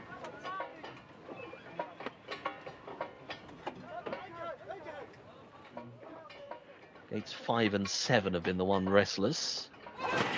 Better now, they're off. Racing away for our third today, this restricted win race, 1 to 3 victories over 1,600 metres. Not the best of beginnings by Al Safti, yellow and blue combination. He'll be right out the back end, and also Bantuta is going to go towards the tail of the field. Edgy in the gates, Ali Thami got a good start right up the inside. White jacket and red sash is bang up there early on. Also on the outside, Min Al Sharikin is another one going forwards. The 14 is driving up for a slice of the early action. They're being followed by Mostahish, who's not far off them. Blue and red combo. A little deeper out on the racecourse is Al Gadaf. Spot the white cap on a red jacket. Back to the running rail. Tho Al Atlal is coming forwards now. He's starting to make a bit of progress for Naif Al Nazi is there just in advance of the likes of Al Gadaf, who's now deeper on the racecourse. They're being followed through by Hannah Valley, the light blue silks, and racing in turn in advance of Laji Thati, the combination of yellow and red, as they're beginning this left-handed turn. Looking for Fanar. Well, awful lot of work to do from there, it has to be said, as a couple of these are starting to try and stride on and away. They're about to level on in. Al Gadaf on the outside, coming forwards with Mostahish. This pair go clear. Tho Al Atal is in third position at the moment, but down the outside, Hanbali is closing in to try and grab that spot, but it's Al Gadaf who's in front, shooting on and away by 4 lengths here. 100 metres to go for Al Gadaf. They'll be quite close for second in the end. Mostihash is being joined late in the piece by Hanbali, but Al Gadaf is away and clear. Al Gadaf is the winner. Second place goes the way of Mostahish, and Hanbali was third. So the 17, Al Gadaf, is your winner. Another winner for Alpha 80 as well on board. Going on to land this third race of the day. Benefited from being in a really good position, actually. Not many actually got into this race, all told. There was a handful of them that were up there and a little way clear, and they had it somewhat between them from a good 600 metres or so from home. 1:39.70 is your winner's time, and has gone on to win by 5 3/4 lengths. So again, another wide margin victory. Mostahish has done very well from the absence, has run second. That's a strong effort. And Hanbali was third. There's Leao Stati in fourth place on the inside rail, just in advance of Tho Al Atlal, who probably had every chance. I thought he was in a fair enough position down to the inside, but Naif Al Nazi. And Fanar eventually finished 6th, but made up some ground, was really out of it from quite away from home. Had to plug on through some beaten rivals. There's the winning connection scenes after our third race of the day. The order of finish 17, 11 and 6.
So an Alpharedi Exacta there. The brothers go 1-2.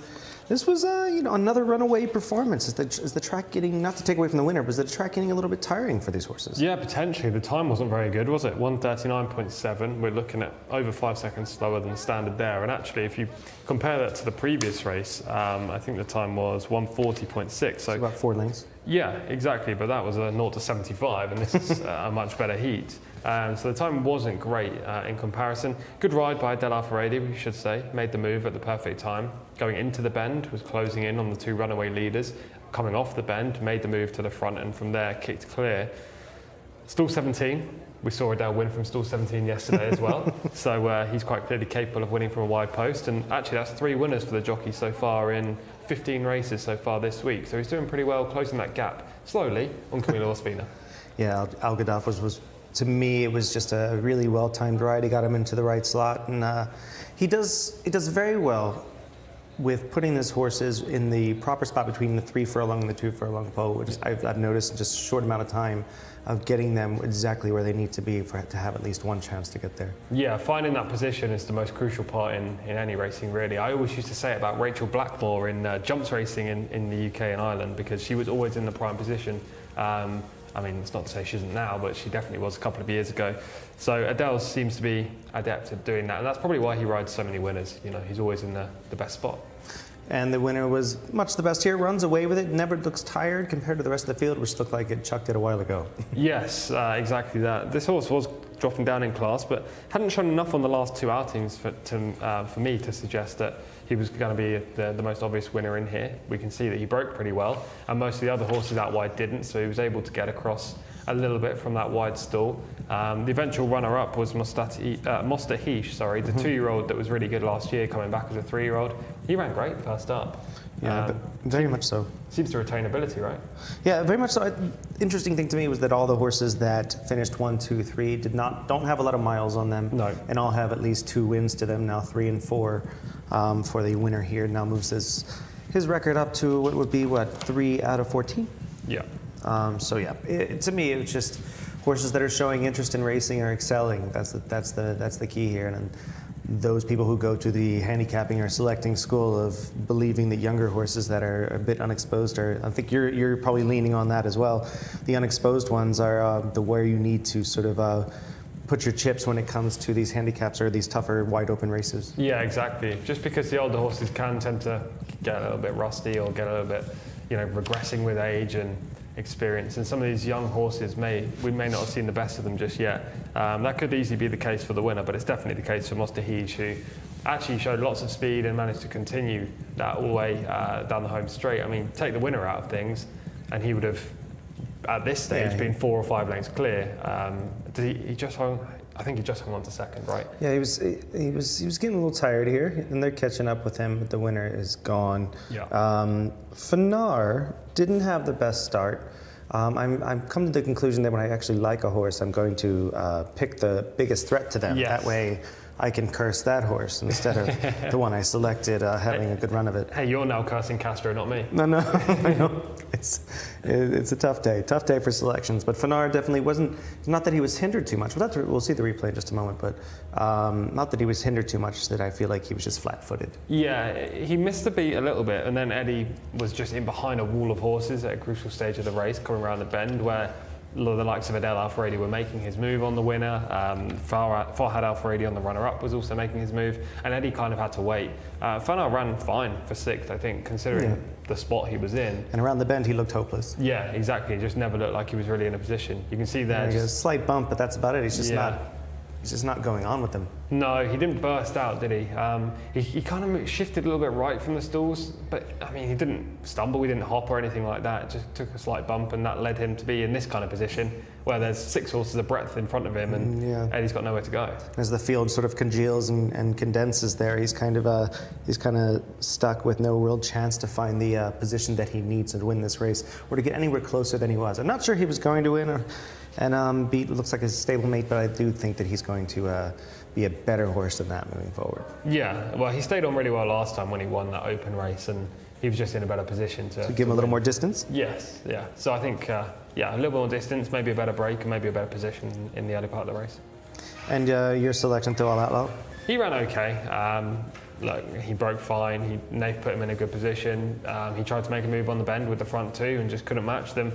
Maybe he's a Taif specialist. That could be what I'm coming down on here.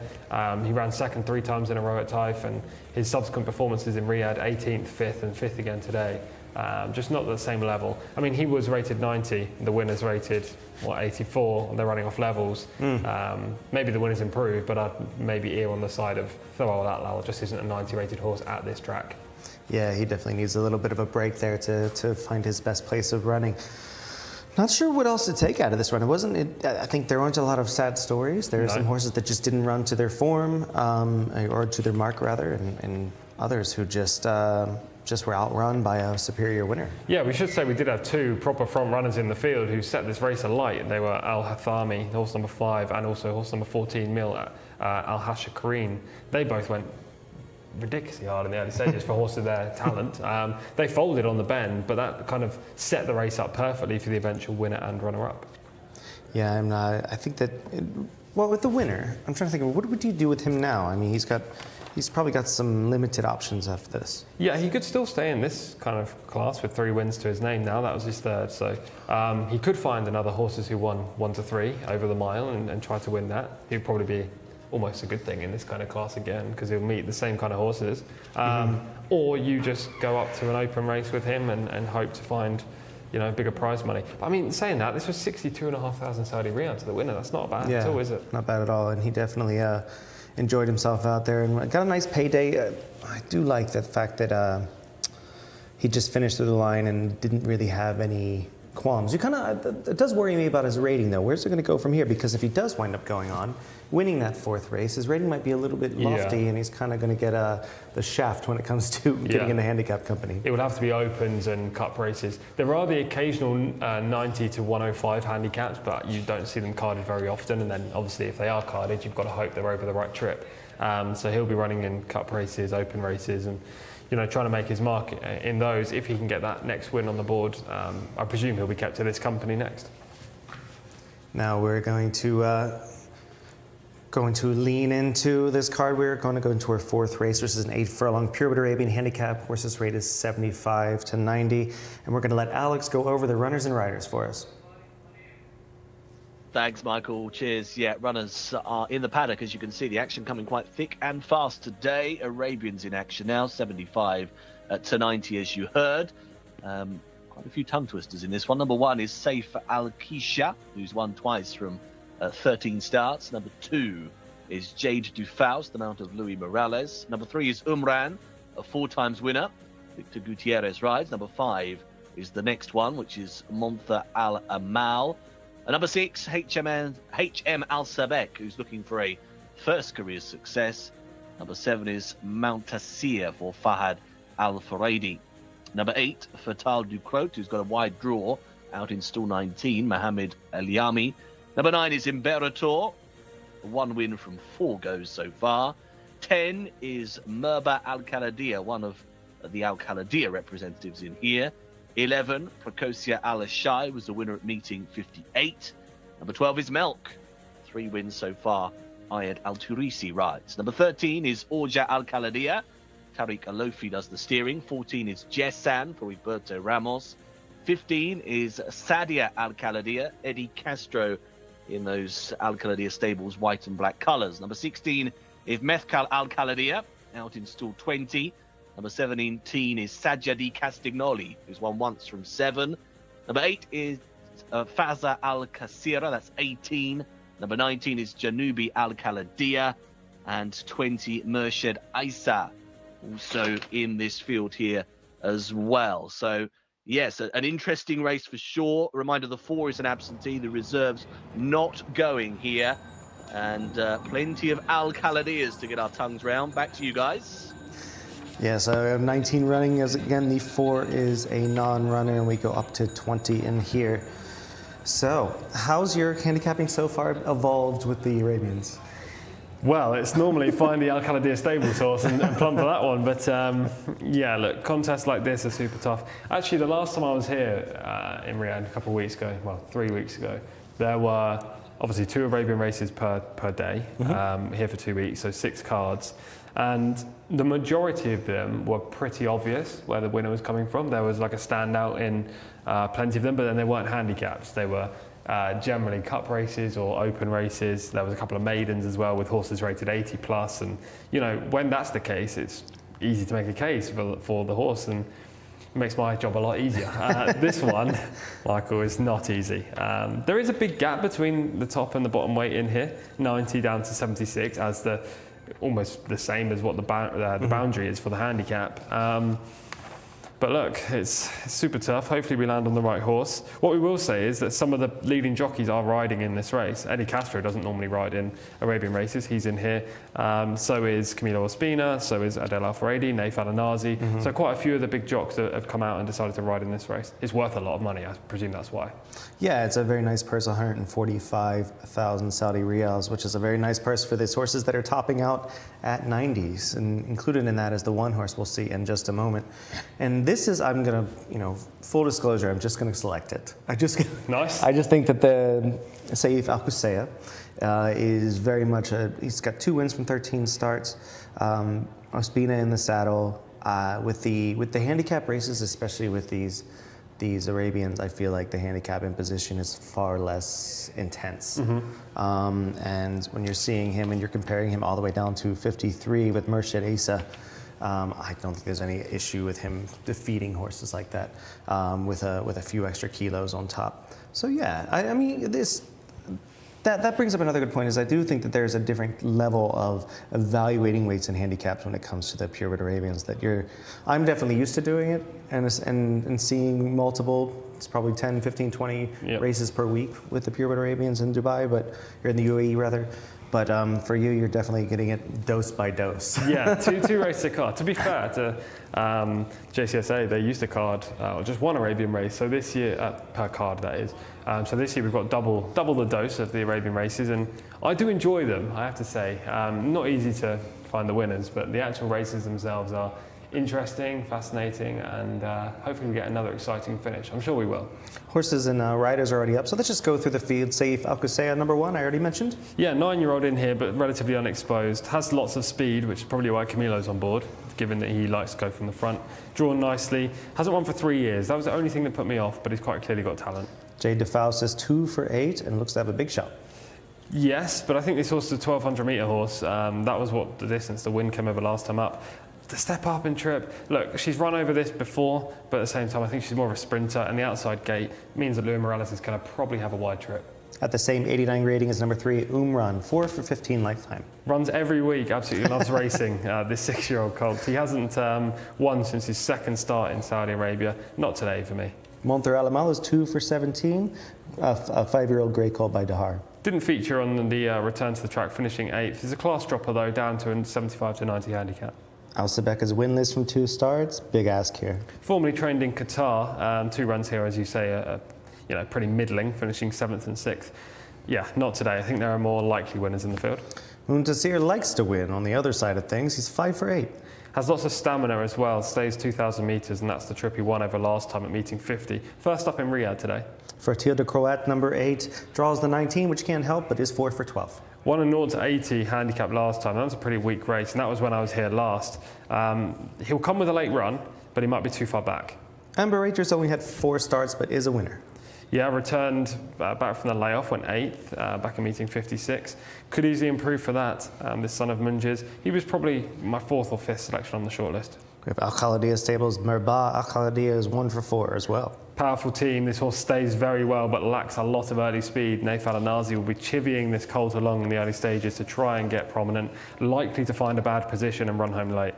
Number 11 is lightly raced, but showing a bit of ability is Preciosa Al-Hashai, 1 for 3. This is my selection, horse number 11, Preciosa Al-Hashai. Gets Adel Al-Faradi, who's just ridden a winner, and 3 already on the week. A wide margin success in a maiden race last time out, meeting 58. Prior to that, ran 2nd on both the previous 2 outings.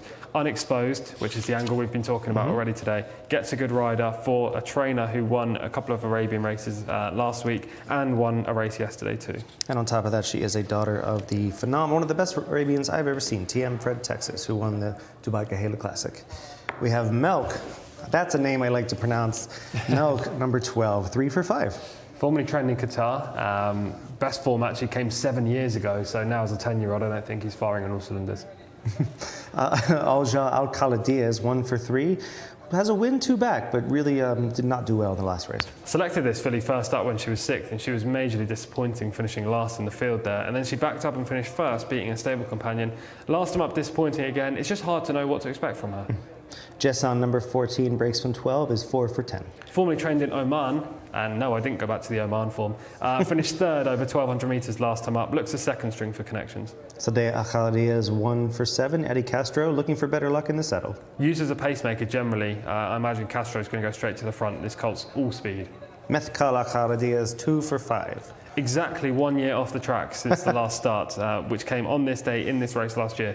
Interesting runner, but drawn badly. Sadia de Castagnoli is 1 for 7. Just trending the wrong way, this horse, finishing 17th last time, layoff since.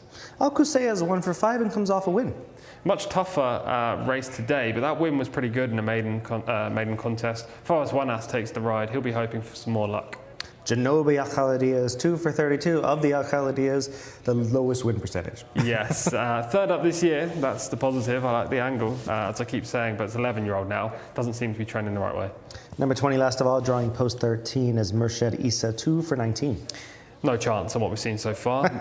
Little absent since the last outing, but yeah, zero chance. Well, that's too bad. I'll let him know later when he wins. No, I mean, I think going through it and hearing your analyses, it sort of helps me sort of have less confidence in my selection and say Al-Qusayya.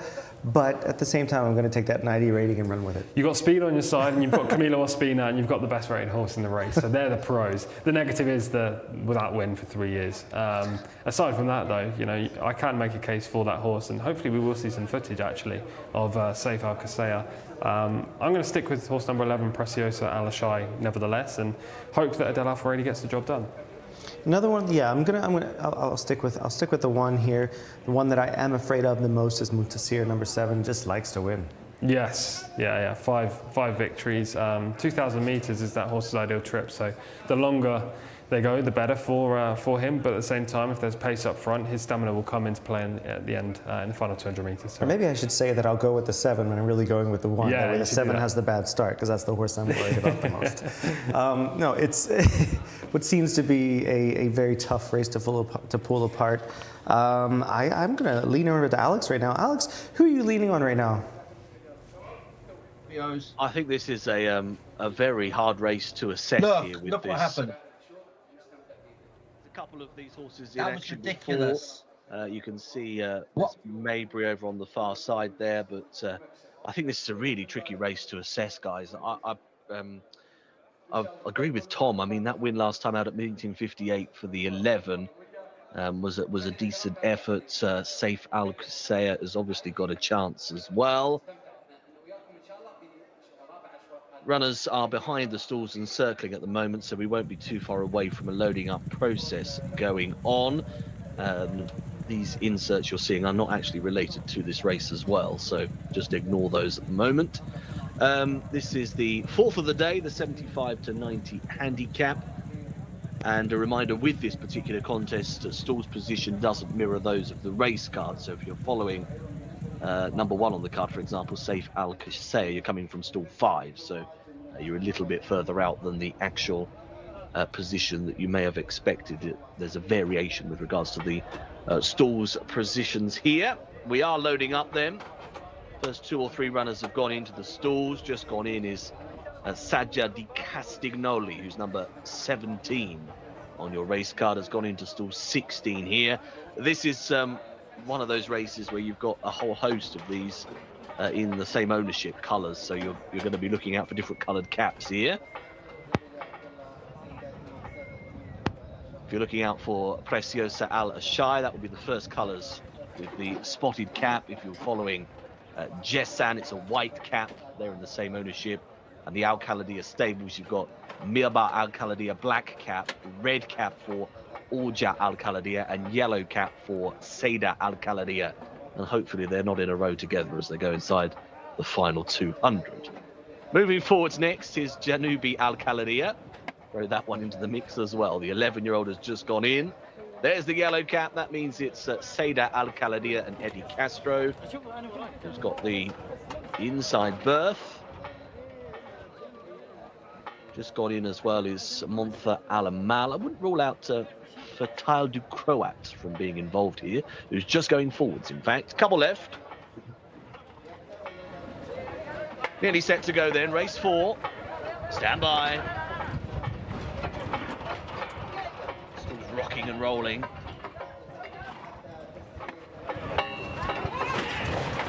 They're off. Racing away here for this Arabian handicap, 75 to 90 over 1,600 meters. Looking for early pace. Well, we're bunched up early on. The one who's struggling a bit is Sadja Di Castignoli, who's at the back end of the field, and also already under some pressure is Imperator in a striped jacket. Good pace coming up early from Melk. Melk's got an early lead. The blue is going forwards. Also, Safe Al Kusara is not far away, and the white cap there is Jcsa, who wants a little bit of the early action as well. Reading a little deeper onto the race course at this stage, you've got the likes of Faza Al Kusaya, who's being driven along. J. Dufaust is deeper out, the dark blue colours as well. Just off the pace, yellow cap on the inside is Seda Al-Khaladia. In between rivals as well, moving forwards and going quite nicely is Al Sabek as they start to take this left-handed turn. Back to the inside running round is Janubi Al-Khaladia. In between horses is the black cap, which is Mirba Al-Khaladia. Looking for the red cap, that's even further back, Orja Al-Khaladia, as they start the swing then. So we're heading for home, heading to the final 600 meters. Out in front, it's the white cap of Jcsa, who's just going to level with a narrow lead. Still right up there, though, is Safe Al-Qusair on the inside. Wider out is J. Dufaust in third. Montha Alamal is next in the field. Coming down the outside as well is Mirba Al-Khaladia from off the pace. Race could change late on. Prechosia Al-Ashai is also finishing off in the centre, but it's the other ownerships. Jcsa, who's just ahead. Trying to close the gap is Mirba Al-Khaladia, chipping away, edging closer and beyond now. It's Mirba Al-Khaladia who's up and clear by a length and a half. Up on the inside, flying is Umran, but to the line, just held on. Mirba Al-Khaladia has done enough. Umran was screeching through up the inside, didn't make it in time. A good finish to our fourth of the day. Mirba Al-Khaladia has just held on. It is an Al-Khaladia Stables winner, and it's a winner for Nath Al-Anazi here. Manages to get past initially Jessan, and then the line came in time from the strong finishing Umran, who's come screeching throughout that rail from well off the pace as well. Here they are over the line then. 151.79 is on the clock as your winner's time. It's ahead. The margin of victory diminishing all the time. Umran in second place. It looks as though Jessan has held on for third, ahead of the stable companion, the same ownership companion. And that is confirmed. So it's ahead 2 1/4 lengths, 10, 3 and 14 across the line. Good overhead shot there, you can see. Mirba Al-Khaladia had got past Jessan, and that taken a bit of energy and effort. He chipped away and got past. And then Umran appeared right up the inside, burrowing through up the rail there. Not a bad spot to be on the race course, and has managed to get very close near the finish, but is just touched off by a head. Definitely our closest finish of the day so far. And confirming once again, the order was 10, 3 and 14.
And another winner for the Al Khalidiyah stables and Mutlaq bin Mishrif, with Merba Al Khalidiyah coming out on top under Naif Al Anazi, who also rode a winner yesterday, 2 in 2 days for Naif. Just a really good ride on this horse as well, who stays very well, normally lacks the early speed, but Naif was capable and willing in the saddle to get this horse into a nice prominent position. From there, he was always going to be tough to hold. And it's his second career victory from 5 outings for Mirba Al Khalidiyah. Just held off the finishing Umran at the inside, the grey horse with the white mane and the orange silks, who actually ran very well. He's a colt that's been seemingly running every week, back since meeting 41.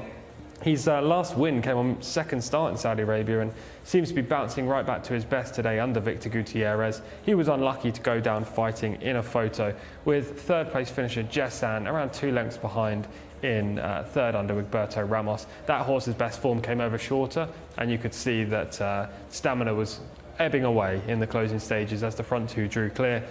My selection, Preciosa Alashai, arguably giving a little bit too much to do by Adel Al-Faradi after a slow start. You can just see the grey on the second half of your screen on the right hand side, broke a touch slowly and then was forced to sit in mid-division. She ran home pretty well for 4th, but she was just never in with a shout of winning this race. Saying that though, right now she's about alongside the eventual winner, Merba Al Khalidiyah. Naif Al Anazi found a nice midfield spot and then was able to move up around the bend and really use this horse's stamina in the dying strides to get the job done. The leader at this point of the race in Muntasir set decent fractions up front. Jcsa goes up with Roberto Ramos along the outside, alongside Michael's selection, Saif Al-Qasaya, with Camilo Ospina in the middle of the trio, just putting his head towards the front of the race. But he was down on the back of the turn and just doesn't seem to be as promising a horse as he used to be. Maybe that mark of 90 is a touch inflated now. As a 9-year-old, he seems to be going just a little bit in the wrong direction. The pace did hold up though, with Jcsa on the outside, the grey in the lead at the moment, who manages to finish 3rd. And the eventual winner's not too far back, in around 7th place right now. Naif Al Anazi with the big black V on his back, black cap, trying to make inroads, moving into 6th. And this horse is picking up for every little bit of pressure that Naif is applying.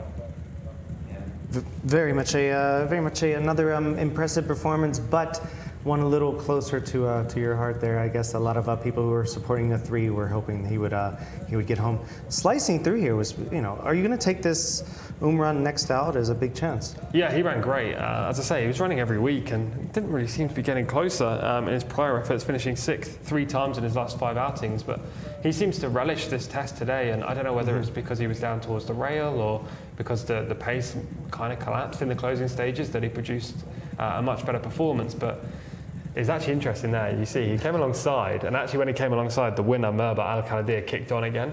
I know it was after the line, but that's interesting to see moving forward, whether Umran actually stopped because he didn't want to hit the front, or whether this winner just wanted that battle and then realised he was back in a race. It's probably why he has those sort of almost full cut blinkers there that are kind of keeping him as focused as possible. But might help them to pull them back a bit into a visor so he can see them, sense them coming. That he almost got himself beat.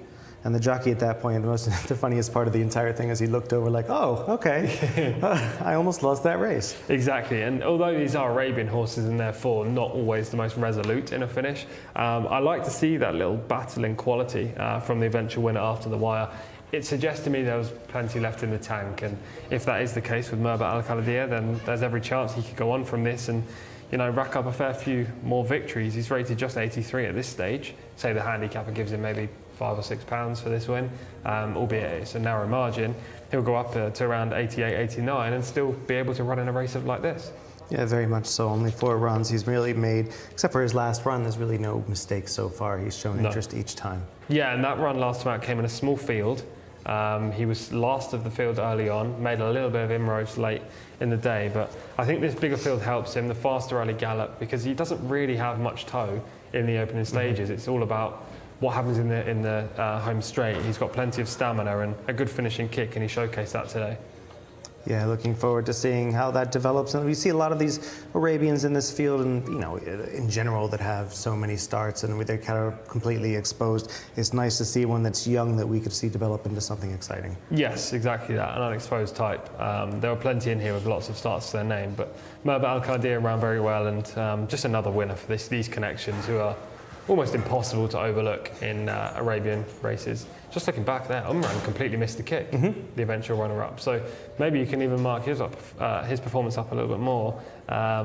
Saying that, I still don't think he was the best in the race. It's just the way the event panned out, and he did get a nice dream run on the rail in the home straight. He did. He kind of earned his stars there. He earned the stripes rather. He came through and sliced through horses, and just seemed very, very interested in earning his 5th win in 16 starts. Came up just short. I will say about the not too many sort of sad stories, other than a couple of bad starts. But for a couple of these that were main players, Saif Al-Qusayya showed speed and ability, looked like a horse that could be a major player at the 3 furlong pole, but once they hit the 400 mark, he was not really going the right direction. No, he did show that early, as you say there, with Camilo on board. That's kind of what this horse was all about. But yeah, he backpedaled very quickly for me. Not something I like to see, especially from a 9-year-old. You know, it just strikes me as a horse going the wrong way. The other pace setters generally went backwards too, aside from the 3rd place finisher Jcsa, who ran way above my expectations. That Oman form translating quite nicely right now. The other horse from those connections, which was my pick, Preciosa Alashai, I think she was probably better than her finishing position in 4th. Adele Alfaredi had to wait a fair while to get a clear run and then came about 8 wide on the track. She was finishing off quite nicely, but maybe there's another day for her when she gets closer to the front. Yeah, I'm looking forward actually to seeing Umran turn up next time and seeing if if these are the kind of conditions that are going to be perfect for him. You know, he is completely exposed at this point. He's 4 for 16. He almost won his 5th there, and he seems to have found exactly where he needs to be. Sad story for Gutierrez in the process. Yes, he had a winner a couple of weeks ago when I was here, but he doesn't get the vast majority of rides that some of these other pilots do. So he'd have been hopeful to get this one on the board, especially considering the prize fund was good for the race.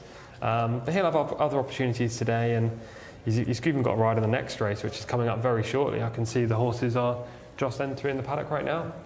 Yeah, it's going to be I would say a nice little change of pace, even though we're still dealing with purebred Arabians. They're going to be dropping back in trade here, sort of in rating down to opt for 55 handicap. Whew, this is another one for you that I'm not sure. Yeah, I'm not sure you're going to be loving going over, but it is a wide open field, and to me, we have a wide open field here that actually is going to go over with Alex, and we'll go to him right now. Thank you very much indeed, gents. Let's take a spin through the card then for this 0 to 55 handicap. Our 5th, no number 1 in here, and a smaller field, albeit relative, 16 of them this time. Amir Al-Shadaham's number 2 on your race card. Will jump from 13, Tariq Al-Mansour. Number 3 is Yaroub. Abdullah Al-Khamis will ride. Number 4 is Tahal Al-Khaladiya, 0 from 13. Not a good record at all, but that's trumped by Nabras Al-Amal, who's 0 from 33, or does have the assistance, though, of Alexis Moreno. Number 6 is Zahi Al-Jazra, another one looking for a first career success. 7 is Rakad, who was a winner at meeting 38, Abdullah Al-Kredis. And 8 is Bint Jalan, more lightly raced. That filly, she's only had 4 previous tries. Number 9 on the bottom is Noor Afadel, who has won once previously. Number 10 is Zayn Zyperian, Camilo Ospina. He's been suggesting that another win is pretty close. Number 11 is Idol de Violette, Ayad Al-Turisi. 12 is Haydar Al-Wathbar. Victor Gutierrez gone close a few moments ago. Rides the 12 horse here. 13 is Jabbahat, back from a break. 0 from 5 so far in the career. 14 is Tawash, Tariq Alofi. 15 is Mabubat Jude for Khalid Al-Mimoni. 16 is Al-Mahar, that looking for a second win actually from just the 4 goes. And 17 is Seraphim Forta. Abdullah Al-Kredis gets the ride on that colt at the bottom. So non-runner here, the scratching number 1, 16 of them go in race 5. Yeah, we're going to have to pull apart this field. We'll start with the 2. That is Amir Al-Shamadan. This is 0 for 5, and basically has shown a little bit of interest last out, finishing 5th. Yeah, he drops out of maiden company into a handicap, which can be a good thing. Drawn 13 should be absolutely fine. Tariq Al-Mansour does well in these Arabian races. Drawn directly to his outside is the 3 Yaroub, 1 for 3. Finished 5th in a 0 to 60 handicap last time. Eases in grade to a 0 to 55 today. Talal Al-Khaladiya is 0 for 13. Yes, tough inside post as well. Stall 1 in a big field's not ideal. Nabras Alamal is 0 for 33. Must do better. Plenty of chances. Finished behind Yarub actually last time out on meeting 65. Very hard to recommend today. We see Zahi Al Jafra in there. It's 0 for 13. Struggling to make an impact so far. Don't like this one. Ragad is 2 for 7. Looks to have a little bit of talent. Was a winner at Taif. Not seen on this track yet. It'd be interesting to see if he can translate that form. Bin Jalal is 0 for 4, but was 9th last out. That 9th came in a maiden 15 days ago. Maybe she can improve from there. Noor Al-Fadel on screen now is 1 for 15. Just a tough spot for a filly that lacks any kind of speed. Zayn Zyperian is 3 for 4 and must be a player. Yeah, I like this horse. Used to be trained in Great Britain. Camilo gets on board today. Is definitely the most likely winner. Idol de Violette is 0 for 6, must improve. Didn't show a lot last time out. 0 for 6 so far, and you'd hope for a little bit better, but even that might not be good enough. Hyder Al Alpha is 0 for 5. Can Victor Gutierrez immediately strike back on this 4-year-old colt? Java Hat is in screen now 0 for 5 as well. First run for 14 months for this 4-year-old filly. She's drawn pretty well. It's still 5.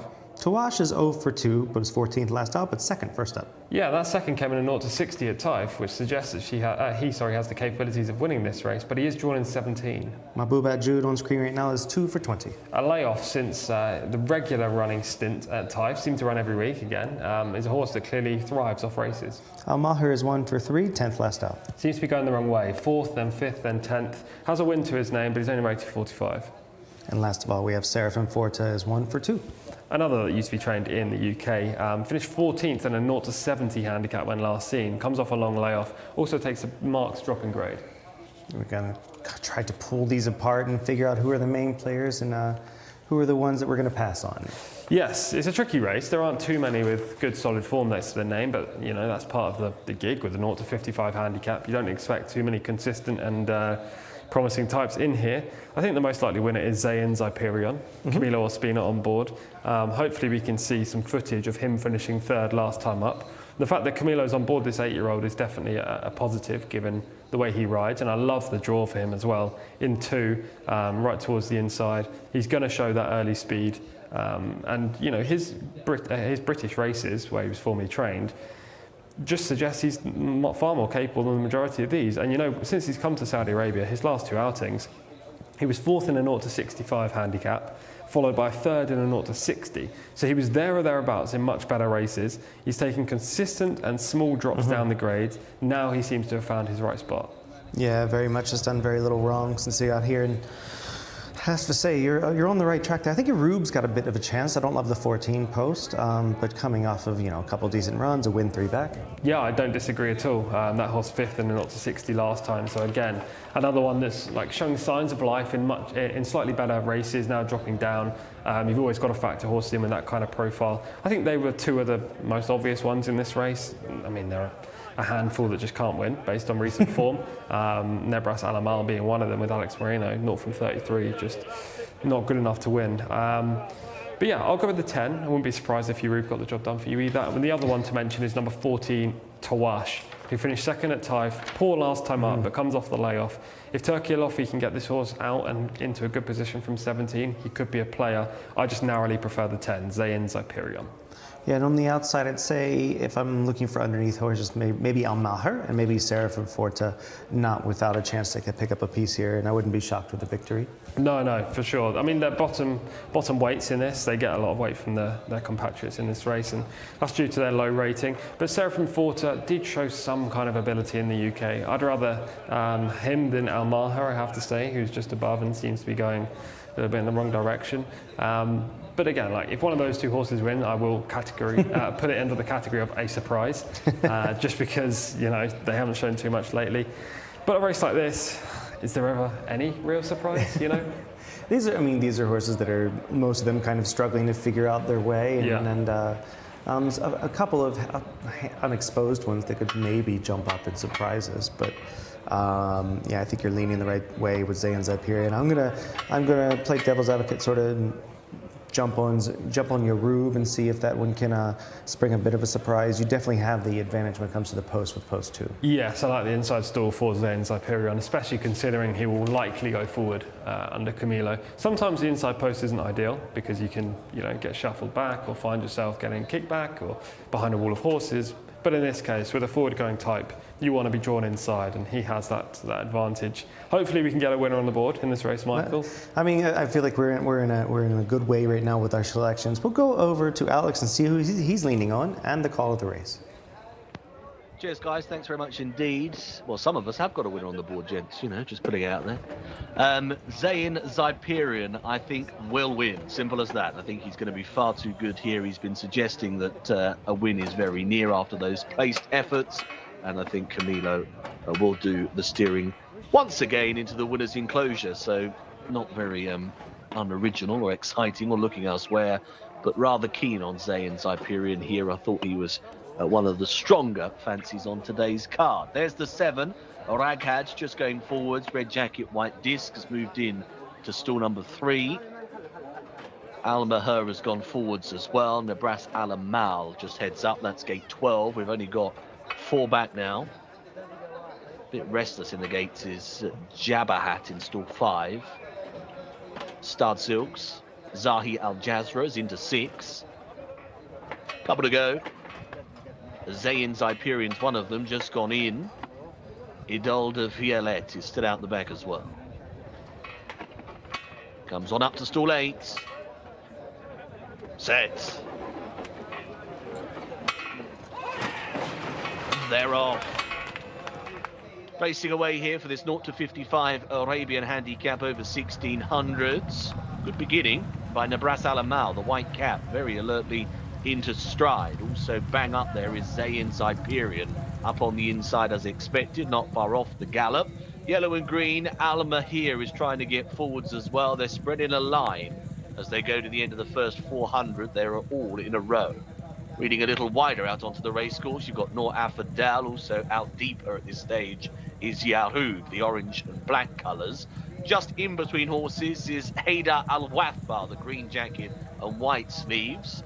Another one just trying to burrow through and get into that leading line is Amir Al Shadiham. So again, lots of chances as they make their way towards the halfway mark. Up on the inside, it continues to be Al Mahir, who's just about in front, only narrowly though, over Haydar Al Wathbar and Amir Al Shadiham.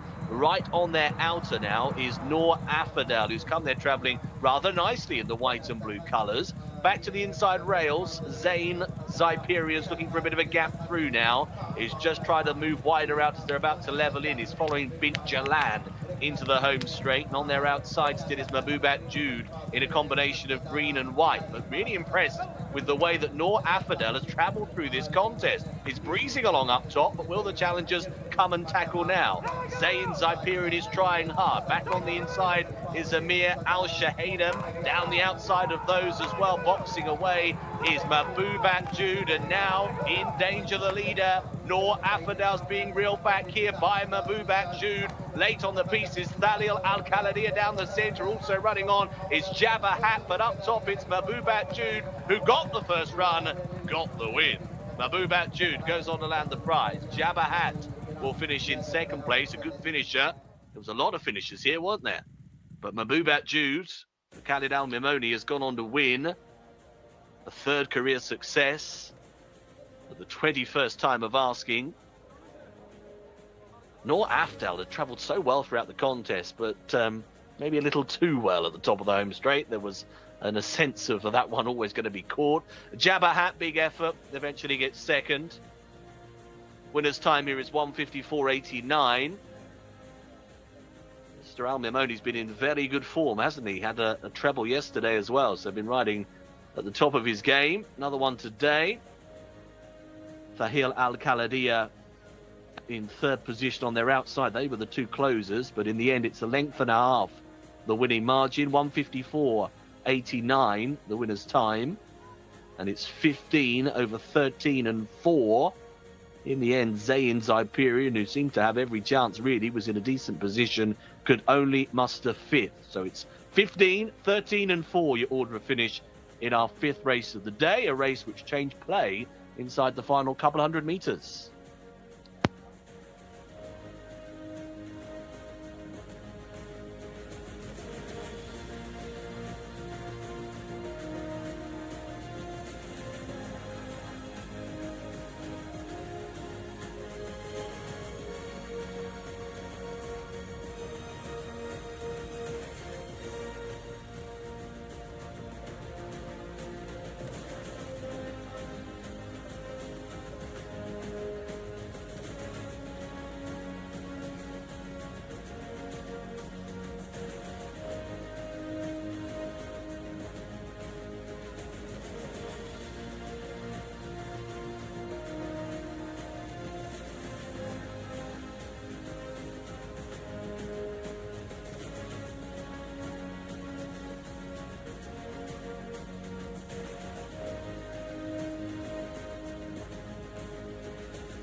Mahboubat Jude, very impressive there. Gives Khalid Al-Mamouni, what is it, a 4th win? Fourth win of the week. He's doing very well. Had a hat-trick yesterday.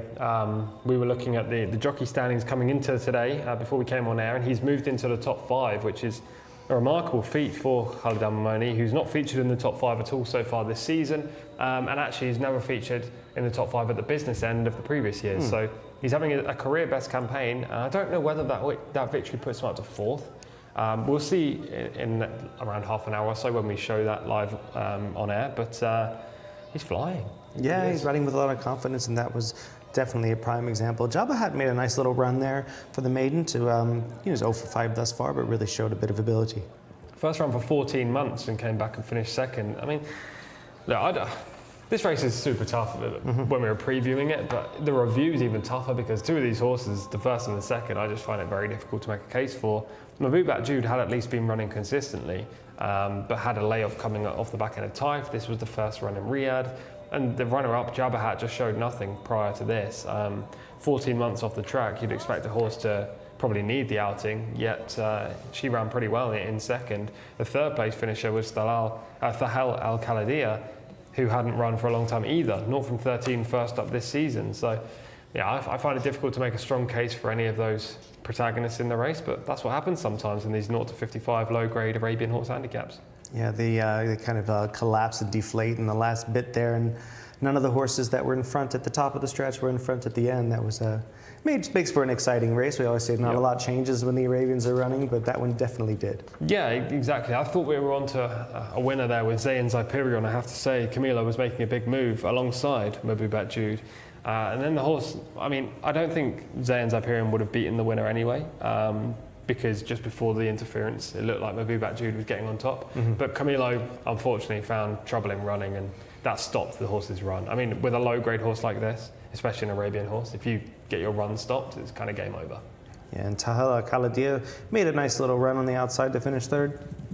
Yeah, it was a fair run for a horse that's not run all season either. So I don't know where that's come from. I don't know whether this is just a really weak race for the grade, or whether these horses are, just suited by the pace setup today. But he's run a nice race. He was drawn inside and was actually by far the slowest horse away. At this stage, I don't even think he's in shot. Is he the eventual 3rd place finisher? I think he's the only horse out of shot. Yeah, it seems to me that there was a bit of a misperception there. I thought they were going a little bit slow earlier, but I think they're actually going a bit quick. It's just that all of them were going toward the front at this point instead of it being just one or two. Well, the winner right now is in 8th or 9th in the green. The runner-up is the grey right at the bottom of the shot, and the 3rd place finisher has just poked his head in at the bottom. So the placed horses have come from last and second last, and the winners come from just worse than mid-division. The pace is completely gone, and the closers have come out on top for a change.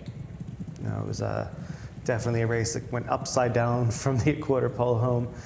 I feel a little bit bad for, was it Noor El Fadel, who looked like a good thing turning for home, and definitely was not, kind of didn't change leads, and which is not a shock for an Arabian, but then kind of spit the bit in the final 1/8 of a mile. She travelled really nicely though. That was the one pro. This is the race-winning move. Just back to the drone footage right now. You can see Zayn Zyperion, yellow and blue cap, just moving into 2nd. Mahboubat Jude, the eventual winner, just on his outside, in the green. The 3rd place finisher and the 2nd place finisher, the 2 greys finishing well. Camilo in the yellow silks, just about to get shut off here. That's game over for Zayn Zyperion. Mahboubat Jude moves half a length ahead. The pace setter, Noor Al Fadel, is going backwards, and the 2 greys run home to pick up the pieces. Yeah, they definitely ran on well for horses that really hadn't shown much as far as interest in the past, but full marks to the winner, gets it done in a race that kind of collapsed in his lap, and we'll move forward from that. I want to give a shout out to Jose Martinez, who's once again been very active on the YouTube. Says good morning Saudi Arabia, and he agrees that the first race's winner was very impressive. Yeah, very impressive. The Camilo Ospina white stable horse that was making her 2nd outing, and it's now 2 from 2. She was very good. We haven't seen anything of her quality in subsequent races so far today, but the back end of this card, yeah, it's waiting for us. It really is, it really is. We've got some top quality horses coming up. It kind of starts in the next race, which is our local bred horses open. I mean, we've got a few horses rated 70 and 80, but as we get right to the end, races 10, 11, 12, that's where you're going to see the proper class today. Yeah, I think that we'll have got past a bit of a lull here in the center of the card, and looking forward to the stakes quality runners in the long run. Yeah, exactly, and there's lots of them as well at the back end. We're talking horses rated 100 plus, so if you are watching on YouTube, please stick around for the end of the card, because you don't want to be missing those kind of races. Saying that, don't turn off now, because we have an Open next up, and much better quality than that 0 to 55 Arabian race that we've just seen there. Yeah, definitely looking forward to that, which is going to be a, to me, it's one of the hardest races to kind of pull apart and figure out where I'm going to land. We're definitely going to lean on your expertise here. But being in, Saudi breds, 3-year-olds, 8 furlongs, I can lean on 3 or 4 different horses. Yeah, there are numerous ways you can go in this next race. There's a horse called Dortmund. It's not the US Not horse. the US. That horse Who would be win. about 15 years old and still win this race. Yeah, still win, exactly that. He was very good back in the day. But yeah, it's a good race. There are some leading connections represented. Camilo Ospina is riding for the White Stable, and I don't know whether I'm going heart over head, which is something you should never do as an analyst, but I'm rooting for Eddie Castro in race 6. I mean, he's due. I think maybe Karma's leaning his way for a big win today. Oh, for sure. You know what? He's got a ride for the White Stable. I have not seen him ride for the White Stable at all, and he is riding for Ahmed Mohamoud, the leading trainer in race 12, the feature group, grade 2 on the card. So, yeah, if he doesn't win the next race, which I hope he does, then he's got a chance of a big prize later on. Yeah, there's actually a shot of the winner right there from this past race. Sorry, not the winner of the horse that was the 10 horse there that was 3 for 4 and we thought was going to be the winner, Zayn Zyperian. Yeah, he broke nicely. Camilo was keen not to go straight to the front, which was interesting. He's a very aggressive rider. We've already seen today on the White Stable horse in the first race that he likes to go to the front and set his own fractions. But he was keen to take a little slot in behind, and it's different tactics for a horse who travelled very nicely throughout the race. I'd have been interested to see, in hindsight, having watched how this race panned out, whether if he did go to the front, he was actually able to to hold on to that position. I know the pace collapsed, but he's a horse with a very high cruising speed and looked like he had the best recent form in the book. So maybe different tactics next time for him. Yeah, going through a few of our replays from earlier in the day. That was Al Hasuma you saw during the daytime shot, who is the horse that Jose Martinez was alluding to, who looked incredibly impressive. Yes, definitely the highlight of the card so far, albeit it won't be my top moment on the show at the end, I'm sure. I'll find something Hopefully else. Hopefully to be a victory. That was. Yes, well, I'm still waiting for one of those. But yeah, that was a good performance, and it was a good performance in this race as well from the winner. It's good to see these horses, the likes of Mahboubat Jude, who spent the whole season running at Taif and maybe find winning a little bit difficult, and dropping in grade, only rated 48, so can't run in any top quality events, and sometimes balloted out of these 0 to 55s. Actually come out on top. A 6-year-old filly like this deserves a win to her name. This is the 3rd one she's racked up from 21 starts, and she's been a good servant to Connections, and Khaled Al-Bamoni will hope to ride her again next time, I'm sure. And as far as the highest end of the Purebred Arabian races, we have 2 massive races on the Saudi Cup card later on, including the Al Manifa Cup, which has now been labeled a Group 1 on the grass and been won by some serious horses, especially when the Qataris and the French horses invade. Yeah, exactly that. I wonder if the French horse that we were talking about yesterday, that I still don't know. Al-Ghadir. Yes, I wonder if that's the plan. You never know. It's always tough to see when where these horses are going to go.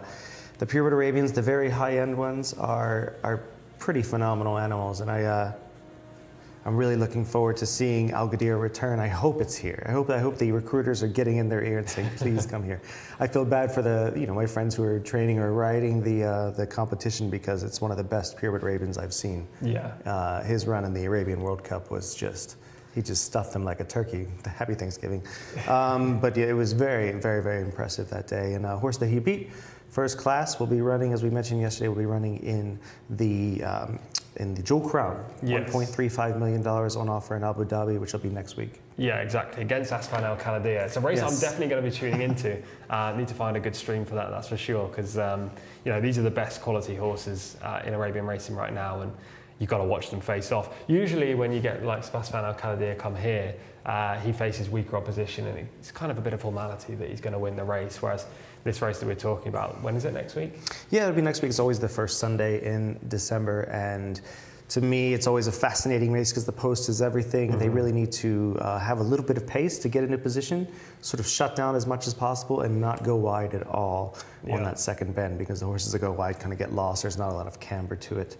So Abu Dhabi is a very interesting course when it comes to that turf course. And it's almost like a pool table rock hard, so fast ground horses absolutely love it. Yeah, looking forward to that. Looking forward to the top class 7-figure $1 million races that are happening on the Pyramid Arabian front, and don't think we'll see any from the last 2 races in those spots, but that's okay. No, exactly. Every horse needs to find the right spot to find a victory, and you know, having 0 to 55 handicaps and 0 to 75 or 75 to 90 handicaps on the card is always good for that quality of horse, because if it was just the best races, they wouldn't have a slot to run in.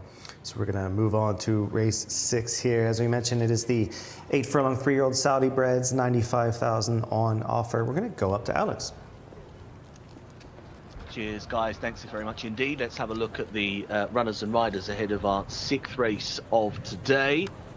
A couple of absentees here, so a couple of those to be aware of. Number 1 is Mandub Al Riyadh, Alexis Moreno. 2 is a date, already been given a positive mention by Tom, will be ridden by Eddie Castro. 3 is Logina, 4 is Wanas on board. 4 is Dortmund, also touched upon, 1 win from 4. Number 5, Faka Alenia, Della Furuz. Number 6 is Haras, Camilo Ospina. Number 7 is Sakar, Jose Rodriguez takes the ride, looking for a first career success. Number 8 is Nabay Al-Sad, and that horse has just won once from 19 starts so far. We will head on over the page now to number 9 next. Alk Waymeni, 2 wins from 22, Wigberto Ramos. 10 is Ali Al-Zouk, who's also won once before. 11 is Hafi, Mohammed Al-Dahim. Number 12 is Delham, Abdullah Al-Hussein. 13 is Ahmadi, Del Al-Furaydi on board, looking for a first win that cold. 15 is Dajar, interesting runner for sure, a winner at meeting 62, right at the top end of the ratings in here, one of those on 83. 16 is Nakra Al-Said, Turkey Alofi. 17 is Faray, Louis Morales. 18 Salute Song, Nath Al-Anazi, and Fahad Al-Furaydi gets the ride on the bottom one. 19 Al-Sharid. So that are the lineup, the field here ahead of race 6 of today. 1,600 metres once more, local breds in action, and they are once again in the parade ring. Back to the gents. Yeah, you're going to have to pull this one apart. We're going to start with Mandub Al Riyadh, 1 for 6 thus far, a 3-year-old colt by Patriot Act. He's got plenty of speed. He was a good second behind a nice type last time out. Alex Moreno will be hoping for a better ride in this race after finishing last in the previous Arabian contest. Number 2 is a date, comes off the victory as we mentioned before. Nice maiden winner as well at meet 59. Eddie Castro takes the ride from a good draw. I think this horse has a good chance, you know. Gina's 1 for 6, a 3-year-old filly by Stratford Hill. Just not at this level. Unseated the rider back in meeting 40, then had a relatively long layoff. Finished 7th last time up.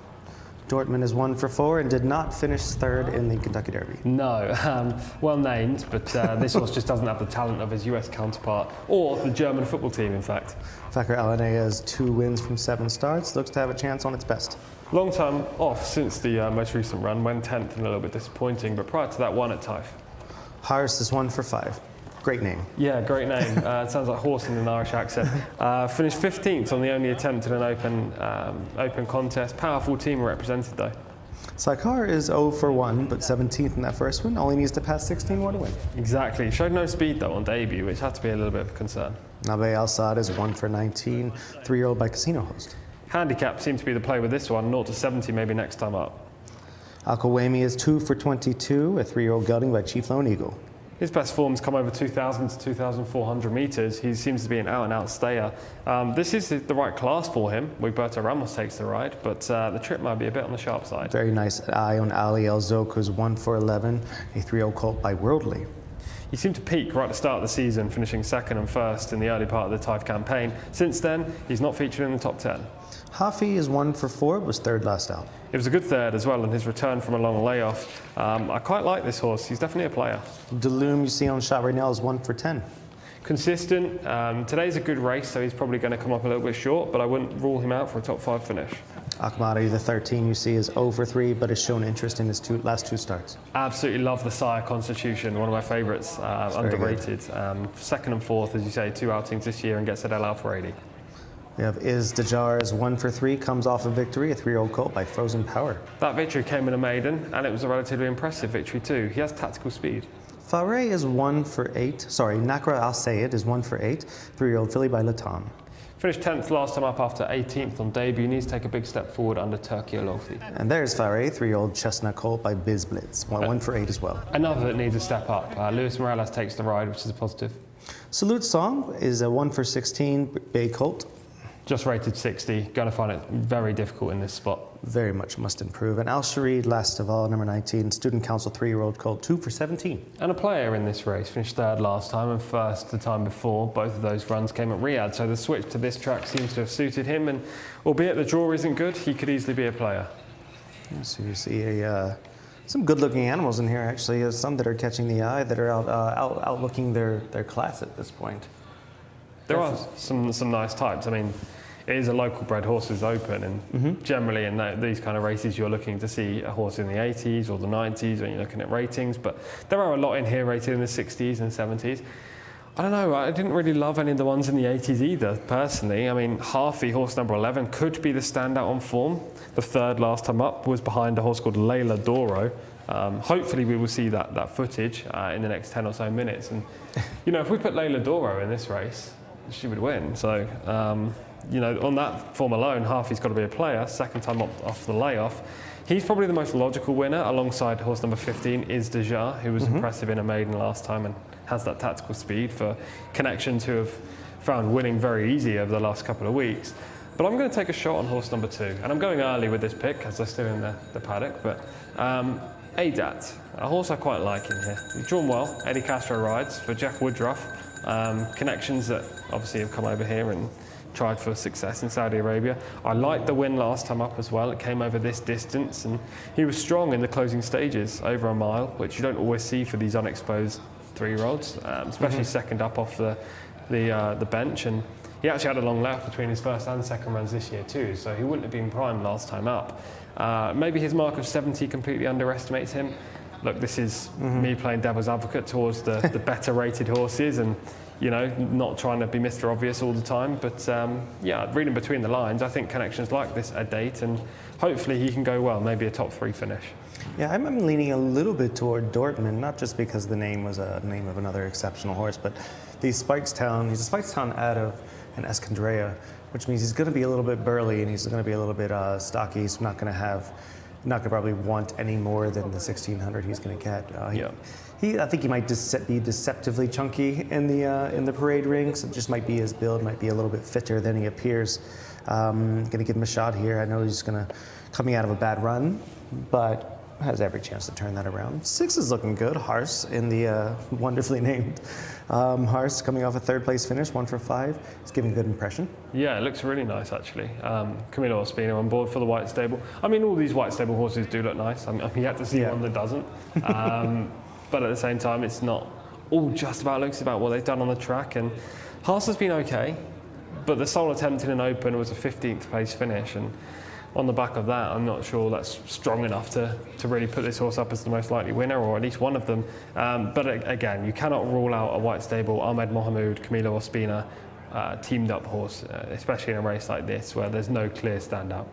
We're seeing a lot of the local bred horses go into open company here, and maybe that's a numbers game, supply and demand. But are you seeing a bit of a handicap to that as far as the being a local bred? Are they running not as well, or is it as the restricted company? As I'm saying, does it make them less than? Well, it's interesting the spots for some of these horses. I just don't think there's enough 3-year-old handicaps for some of these runners. You know, these are not open horses. Well, all of them aren't anyway. There might be a couple that can really pit their wits at this level. But even Aquamani, who is one of the standouts on figures, and could run in an open race, is better over further, 2,000s to 2,400s, where all of his form's been. So maybe he just cannot find a race on the schedule to run in at the moment, and connections are having to go here as like a bit of a bridge towards the next target, which is probably in a couple of weeks. You know, this horse came off a long layoff, well not long, but medium-sized layoff from meeting 44 to meeting 57. You've got to add in the extra 2-week gap between Taif and Riyadh there as well. And they just don't want to stop on him right now, do they? They want to keep him going, keep the fitness up, and sometimes you have to run him races over inadequate trips to maintain that fitness, so he's ready for next start. So coming in with a couple of decent rated horses, we have Jcsa. Any chance there that he can back up? Yeah, for sure. He's got to be a leading player. I mean, horse number 15 and horse number 11 are the two obvious ones. We're just seeing right now Harfi, which is horse number 11 actually, finished third in this race on his comeback at Riyadh, finishing third at meeting 59. The winner was Leila Doro in the yellow cap, and I think Leila Doro was rated in the 100s. Maybe 103, I can't remember off the top of my head, but I was here in Riyadh this day and I selected the winner. She was clearly the best on figures, but Harfi ran well to get within that kind of touching distance of Leila Doro, and as I say, like a repeat of that would put him probably the most likely winner of the race, and this is Jcsa, who may be the second most likely winner of the race on what we've seen recently. Good maiden success last time, switch lead, powered clear in the closing stages, ahead of a horse owned by Tariq Anaya in the yellow and black silks, just fading back through the pack right now. And there's only one horse in the screen when they come to the line, and that's Jcsa. So on the back of this, you'd expect this horse to have the capabilities of running in an open. Yeah. 2 pieces of footage, 2 impressive displays, 1 winner, 1 third. They're the most likely winners, but I'm taking a date. Yeah, I'm gonna take a shot against him. I was leaning toward Dortmund, but I'm a little bit afraid of the one Mandub Al Riyadh. I feel like the horse has drawn well and shown interest in basically every run so far. Has speed as well from the inside stall. It's what you need. If you're drawn 1, then you've got to go forward. Here's the last piece of footage we've got here. Al Sharid down the outside. Al Khomeini, the horse I was talking about that wants further, the 2,000 to 2,400 metres, just in behind in the darker green silks, and was really no match for the eventual winner of this race, Al Sharid. But Al Sharid's drawn 19 today. You can just see that Al Khomeini is actually picking up late in the day. This is the proof that this horse needs for a longer trip. The winner hangs out to the centre of the track. That doesn't help, but yeah, those two are relatively closely matched over this distance. Maybe the form will be confirmed, given the fact that the second there is drawn out in 19 today. If anybody can get Al Sharid over, it's already can get her over at some point. I don't know. It's a tough race, and I feel like like we said beforehand, there's 3 or 4 horses, and we've pretty much circled them at this point. I'm still tossing it between Mandub Al Riyadh and Dortmund just to knock off some of the favorites. If there was a market, they would be probably middle market and worth a play. I do think that there's a big shout for your horse in here, especially coming off of the win. And like you said, Eddie is probably due a bit of success and a bit of karmic luck today. Yeah, exactly, very much so. I mean, Eddie Castro rode, I think, 2,500 winners in the US. Super prolific, and he's had a couple over here this season, but not as many as I would have liked, that's for sure. I like to hear from Eddie, and I like to see him doing well. And yeah, he's hit the crossbar a lot, including yesterday with 2 second place finishes. He two pips on the line, basically. Rough beats, tough beats. Hopefully he can get the job done on this one. I think a date's much better than his mark of 70 suggests, but he will need to be to win. And those pips were selections of yours as well? One of them was. Okay. One of them, yeah. I mean, I'd like to claim the other one as well, because that other second place finisher ran a lot better than mine did in the race. But yeah, Eddie's not liking me being here right now, that's for sure. Well, this is probably a little more exciting than the last couple of races. We'll head up to Alex and see what he thinks, who he's leaning toward, and get the call of the race. Thanks both. Yeah, runners behind the starting stalls and circling. I'm siding with Jcsa here. I thought that win last time out was quite impressive at meeting 62, as we saw in the Galloping Clue a few moments ago. Really did power inside the final couple of hundred and put some distance between himself and the pack. So I'm hoping that he can land back-to-back victories here, now moving in to open company. Certainly would be wary of Armadi and Harfi in terms of place prospects as runners start to move forwards. Back down the card for your draw here, so a date. Tom's pick comes from stall 2. If you're following Mandub Al Riyadh, you're up the inside in stall number 1, or if you're going with Jcsa follow the red and white combination of colours from stall 15. We'll have a little bit of work to do to get a position from a wider berth. Nabay Al-Assad going up now. That will be stall number 8. Good effort when third at meeting 65 last time out. Dortmund is already in the stalls there, as you can see. A date coming up now, 2 shades of blue. Winner at meeting 59, as you heard. Can Castro get that much needed victory? Working on Ahmadi at the moment. Same ownership as Delham, number 12, so those colours will be virtually the same. You've got a blue cap, though, on Delham, who's going forwards now to stall number 12. Quite unusual, actually, that the change of colours is on the first one in the list. There is Haas, who goes forwards. Stall number 6 for Ospina. Lagina going in. Couple left now. Izdajar's locked away. Final push for Harfi. Stand by.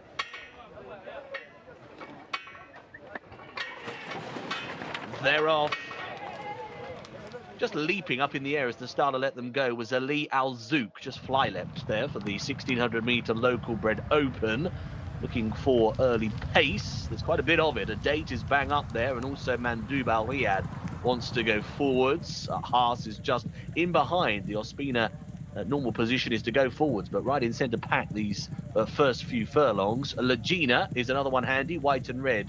The combination of colours, and looking a little deeper out on the racecourse, Al-Khrameni is into centre field. So settling into their strides. Up on the inside, Mandoub Al-Riyadh is right there with the date and Lagina. Little deeper out on the racecourse, coming forwards as well, is Izdajar. Very wide, in fact, around that turning point. Faray is there as well, the maroon and silver jacket. Next wave of runners include Dortmund, who's going quite powerfully up the inside. Looking for a bit of a way through is Harfi, the yellow cap. Trying to latch on is Fakir Alanea. Little deeper as well, green and yellow, is Al Shahid as they start the turn back towards home. Haas is in trouble, got a lot to do from there, as now a date has gone on. A date gets to the front, leads up by 2 lengths now over Mandoub Al-Riyadh in second place. Izdajar is coming down the centre of the racecourse. Still there as well is Akramani as they work their way inside the final 200. A date is stretching and finding more here. A date is clear now by 4. Out in advance of Mandoub Al-Riyadh, and down the centre, Harfi is the run plugging on late in the piece, but it's a date. Well positioned, struck for home at the top of the straight, wins well. A date takes it. Harfi is in second place. Good run down the centre of the racecourse to get second. Then Mandoub Al-Riyadh. So it's a date. And Eddie Castro. Castro's got his victory. Narrowly denied a couple of times yesterday, as you heard. And a date has provided him with a winner here on the week. And it's back-to-back successes for this colt after a win at meeting 59. 1:40.28 on the clock here for the winner, who was in a lovely position. Bang up there, but not overly forcing it. And then set down into the drive with 300 metres to go and opened up and clear. 6 1/4 lengths is the winning margin to beat Harfi into second place, who was the one with the yellow cap down the centre running on. And Mandoub Al-Riyadh just holds third up that far side running rail, ahead of some of the closers. They were Nabay Al-Sad and also Ahmadi, who made some progress from a little bit further back. So 2, 11 and 1 is the order of finish in race 6. Well done to Tom, who picked the winner there. And to date was a wide margin winner by 6 1/4 lengths.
Double for him. Congrats.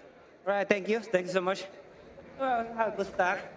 He's really very great. And he put it right there. He's went to run it today. Thank God he's still. Yeah. And the last one for him, he changed for 100. yeah, I know you have a lot of horse in the last 400. So when he give it running, he's running. Thank God he's improved every time. Thank you. We're seeing,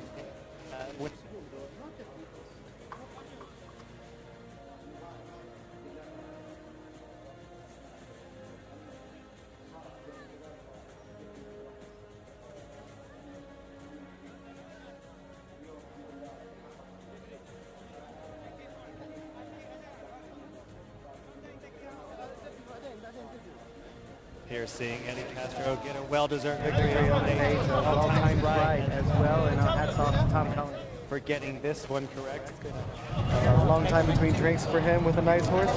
Now, very impressive ride. He really was patient with this horse. He did not push him whatsoever. We're going to get a word with him in just a second to see what his thoughts were and how confident he was.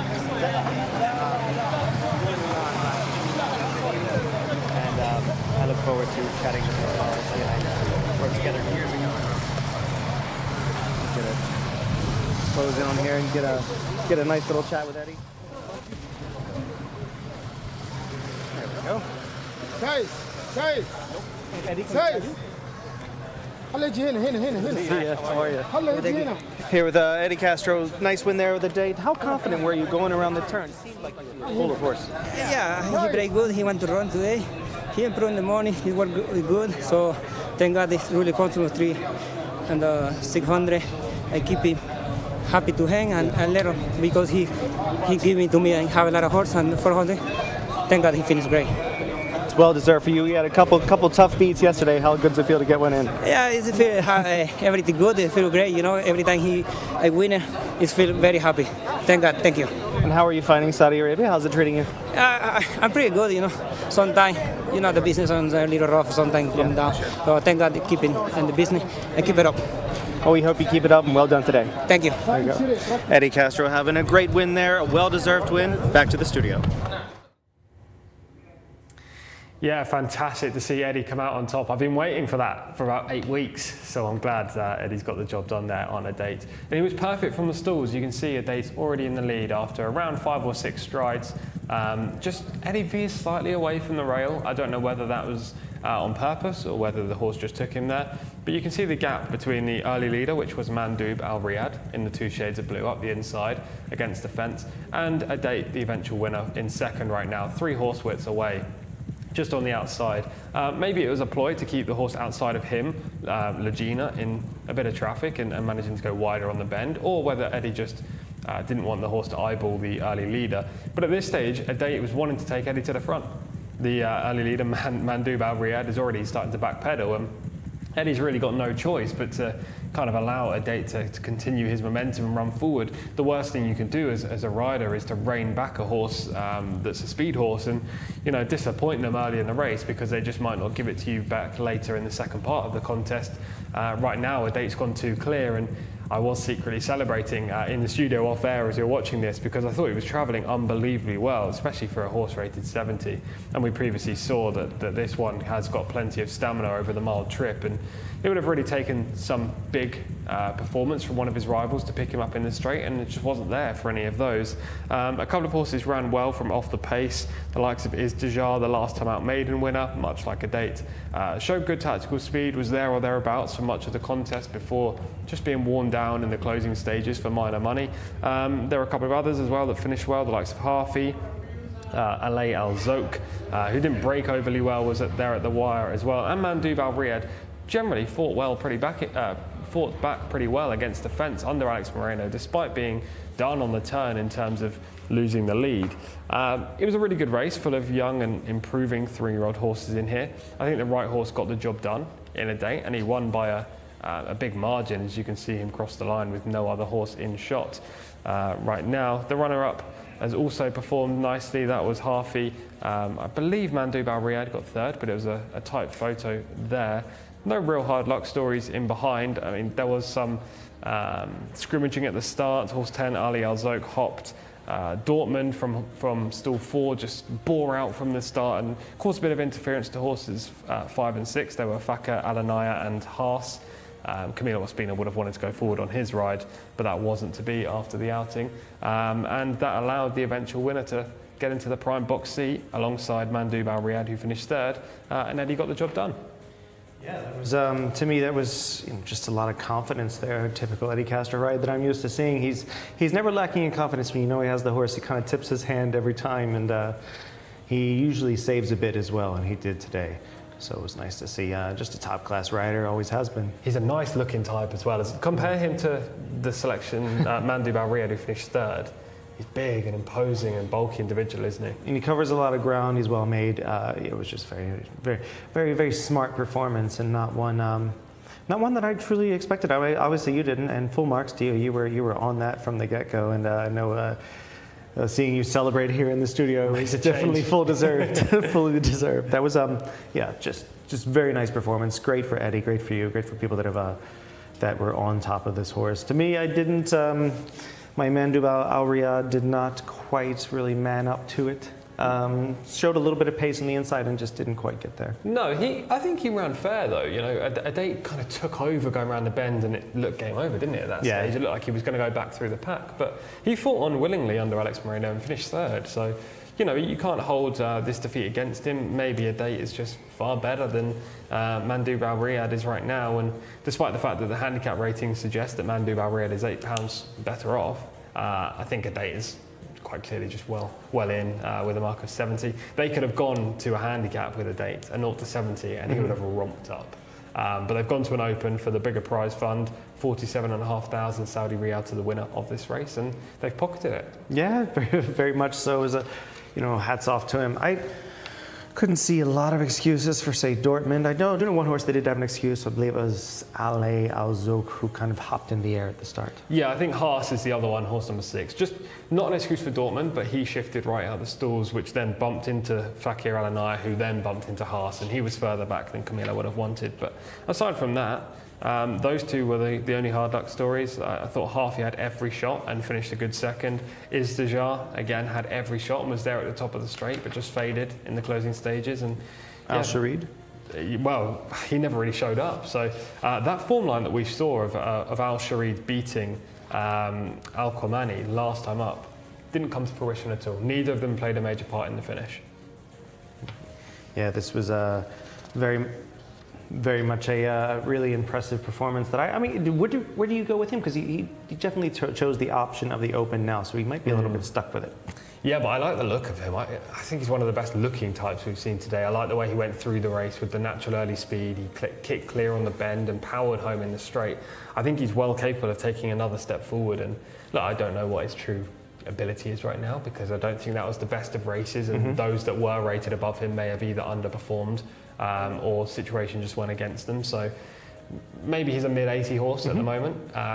You could go the handicap route. You could go down to horses who've won 1 to 3, or you could stick to the open races. I think he's got the world ahead of him. And look, he's not the best horse we're going to see in Saudi Arabia, but he's certainly one of the better horses we've seen so far today. And always happy for Eddie to win there. He's such a nice guy and always has been. And I think it's a matter of time before the cream rises. I mean, he's just a very good rider. The curse is over, Michael. Let's celebrate. The curse is finally over. Eddie has ridden a winner when I've been in Saudi Arabia. The first time in 7 weeks. Unbelievable. I know. And maybe yours isn't, though. I mean, it's true. I'm looking at I was told you're quite good, but it's not what I've seen so far. No, that was full marks of that. Very, very impressive. And I'm looking forward to seeing what those types do and learning the idiosyncrasies of these Saudi-bred races, because they are just you will see some diamonds in the rough, some really impressive horses, and he seems to be one of them. Yeah, some slow developing types like a date is, as we see the tables now, the jockeys, trainers. Let's take a quick look at these. We have Ospina, who's got a pretty impressive lead right now of Faradi, Morales, Al-Anazi, and Al-Mamoni. Al-Mamoni jumps into the top 5. Yeah, add another 1 to Al-Mamoni, Al-Faradi, and Ospina as well, because they've all had successes today. These tables were put together at the start of the show. So Ospina's currently on 79, Al-Faradi on 49, 30 gap between the two, and Al-Mamoni is closing in on Naif Al-Anazi, who's actually also had a winner in 4th and 5th place right now. Take a look at the trainers. Mahmoud is very, well, I wouldn't say comfortable, but very much could be caught at some point, but I don't think anytime soon at this point. Mutlaq very much clearly in second with those Arabians, Al-Bada and Alamosa. Al-Subai back in 5th. Yeah, the top two have also had winners again today, so you can add another 1 to both of their names. Mahmoud's just strengthening his lead over the other mainly thoroughbred trainers in behind Mutlaq bin Mishrif, who's on 37 now, just dominating the Arabian sphere. Move on to the owners, last but not least.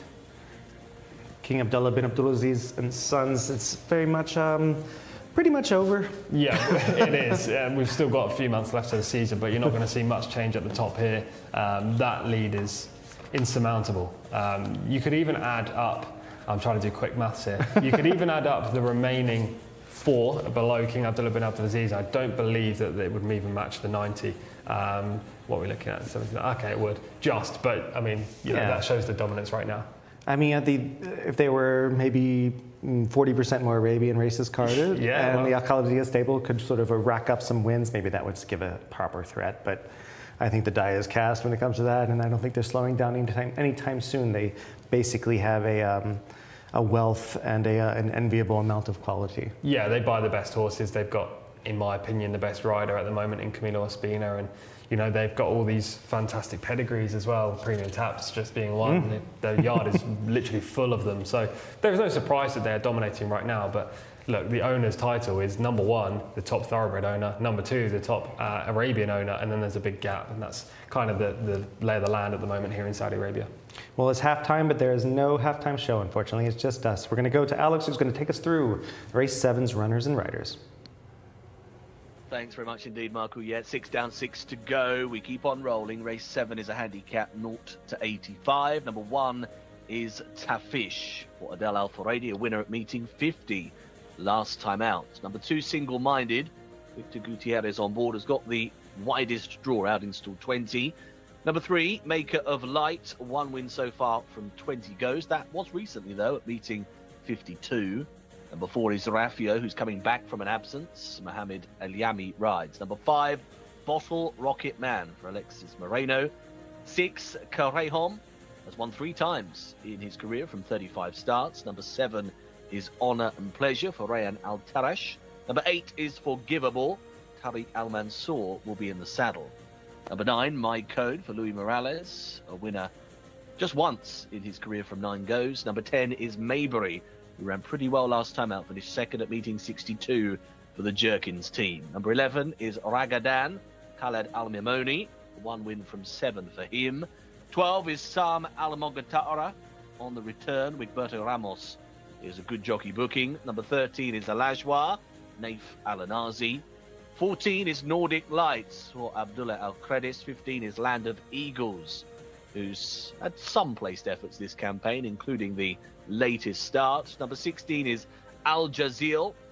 That one just a one-time winner from 10. 17 is Citello, who's looking for a 3rd career victory. 18 is Champit, who's drawn in a good position, still 12 for Ayad Al-Turisi. 19 is Zabo Al-Azem, Yarik Al-Baklawi, and 20 Royal Crusade, number 20 on the card, but will jump from stall 1 and is one of the most frequent winners in this field, having won 4 times from 22 starts. All 20 go, no chances for any reserves in here, and runners are getting ready and now about to come into the parade ring. Tafish leading them into the parade ring. Let's head back to Michael and Tom. Yeah, it looks to be another tough race to pull apart. Full field, 135,000 reals on the line, 10 furlong handicap, off to 85. Where are you leaning before we get into the horse by horse, just before we go? I'm quite looking forward to this race, to be fair. I mean, my main selection is going to be horse number 1, Tafish. That makes it quick. Yeah, the first horse we're talking about. We can go on about him because we're going to have to talk about him first anyway. Well, it's by War Command. I'm sure you know plenty about War Command, more than I do. But Gaith and Adel Al-Furedi, top quality combination. I love it when those two team up. It's not a common occurrence, but when they do, they seem to be extremely successful. And this horse was pretty impressive last time, closing from off the speed to win over this distance at Taif. 3 key pieces of information in that sentence right there. One at Taif. on a deep track. I like it. 2-1 over the distance. Not many of these horses have. 3, close from off the pace. So far on this track today, I don't know whether it's the weather or what it is, but closers are coming out on top in the majority of the races. So that kind of run style could be very much beneficial for a Del Alfaredi. Yeah, it seems to me, if we're looking at the weather a bit, it seems like the humidity's dropped a bit, but the temperature's still a little bit warm. Sometimes when that happens, the track can get not so much tiring, as we've seen, but a little bit more favoring to speed horses, at least in Dubai. That's what I have seen.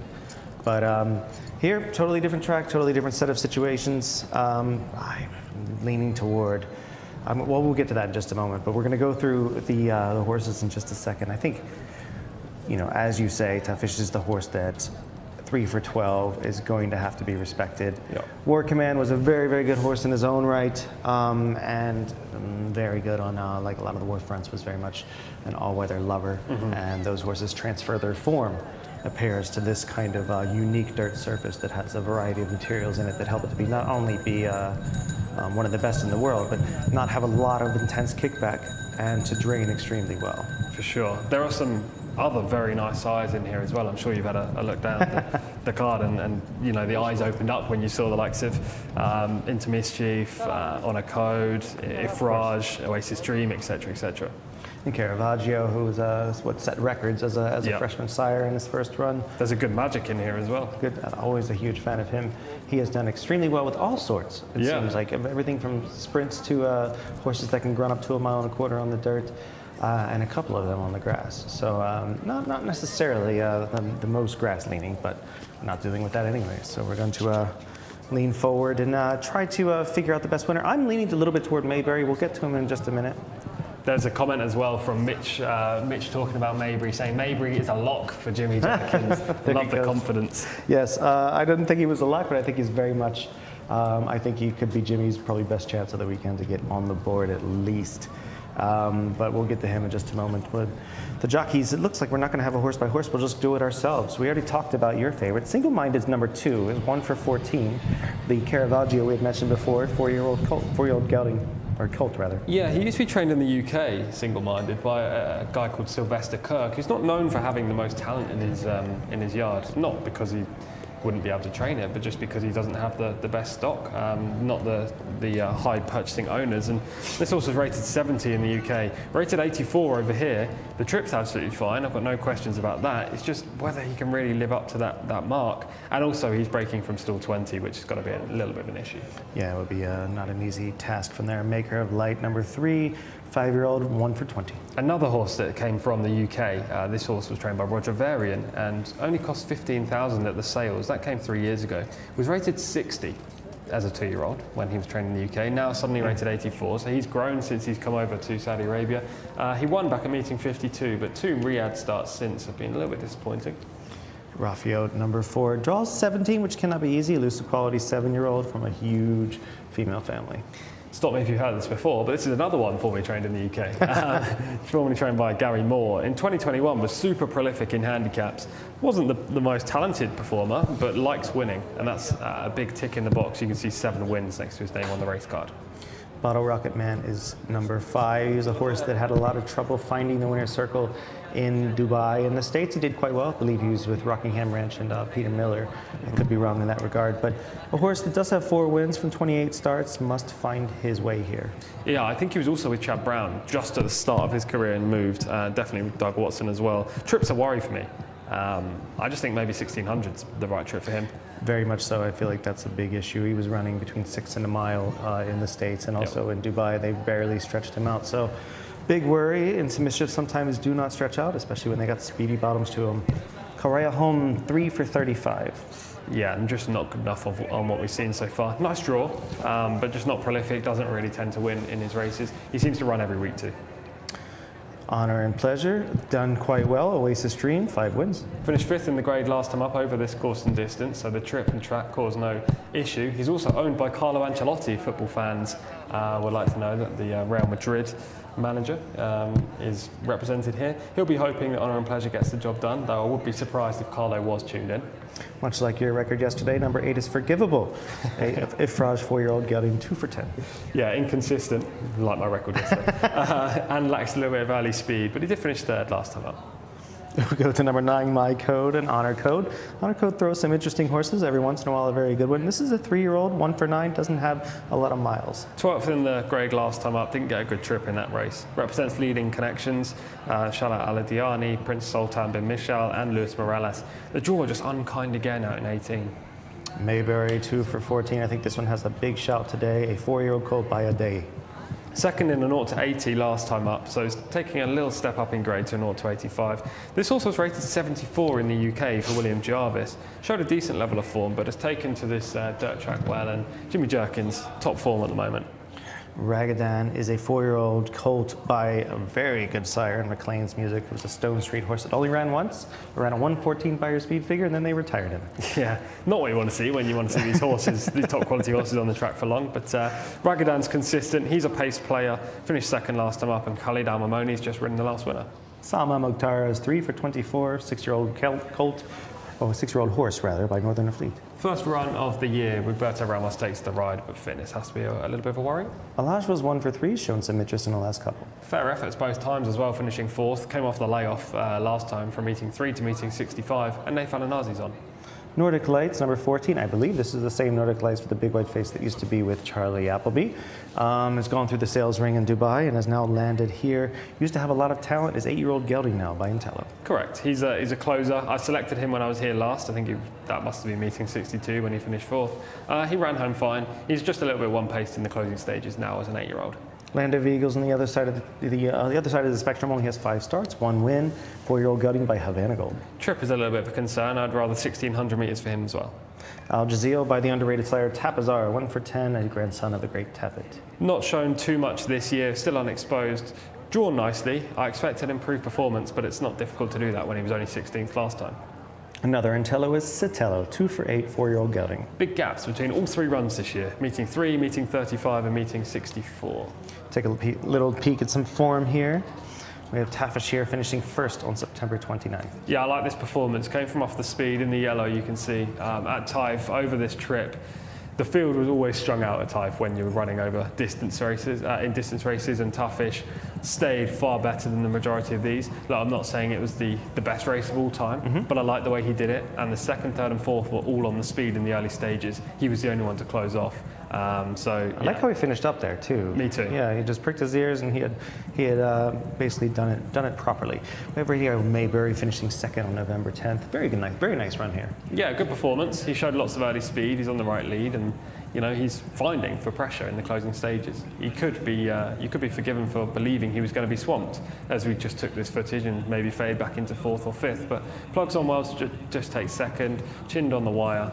A repeat of this would see him in the top 3 or 4. Doesn't give up, but a lot of horses in that position would probably fade back to Yes. 3rd, 4th, and 5th. Last piece of form here, we have Ragadan, who was 2nd on November 3rd. Came from off the speed, again, finished off the race pretty well. Wasn't close and didn't look like winning at any stage, but I liked how he finished off the contest over a trip that suggests that this 2000 is going to be fine today.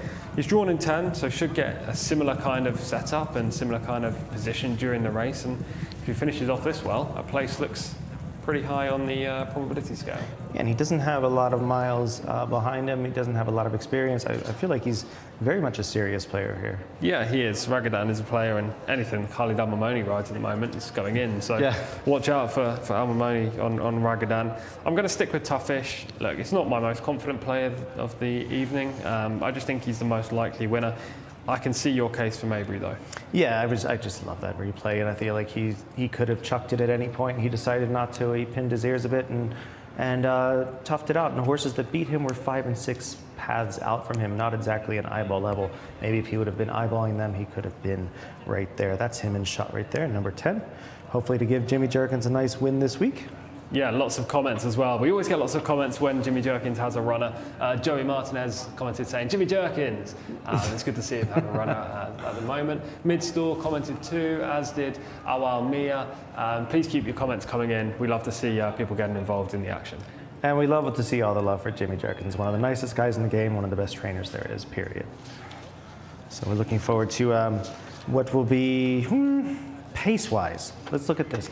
Who's going to the front? Who do you expect to show all of the boot? So this is a good question because the majority of these are stalkers or closers. I mean, it's a 2,000 meter race, so you're not going to get any real blazers in this race. But I hope they don't all sit on their hands like Yeah. that 10 furlong race yesterday. yeah, that would be a bit of a disaster.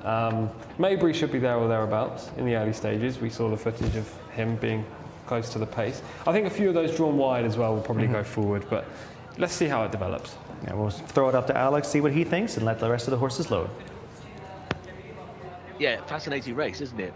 Certainly can see one or two different angles here. I thought Ragadan had a decent chance, actually. I thought he was just sort of improving, and the step up in trip would be up his street after that boxing on effort last time when second at meeting 59. So I was going to give him a bit of a chance here.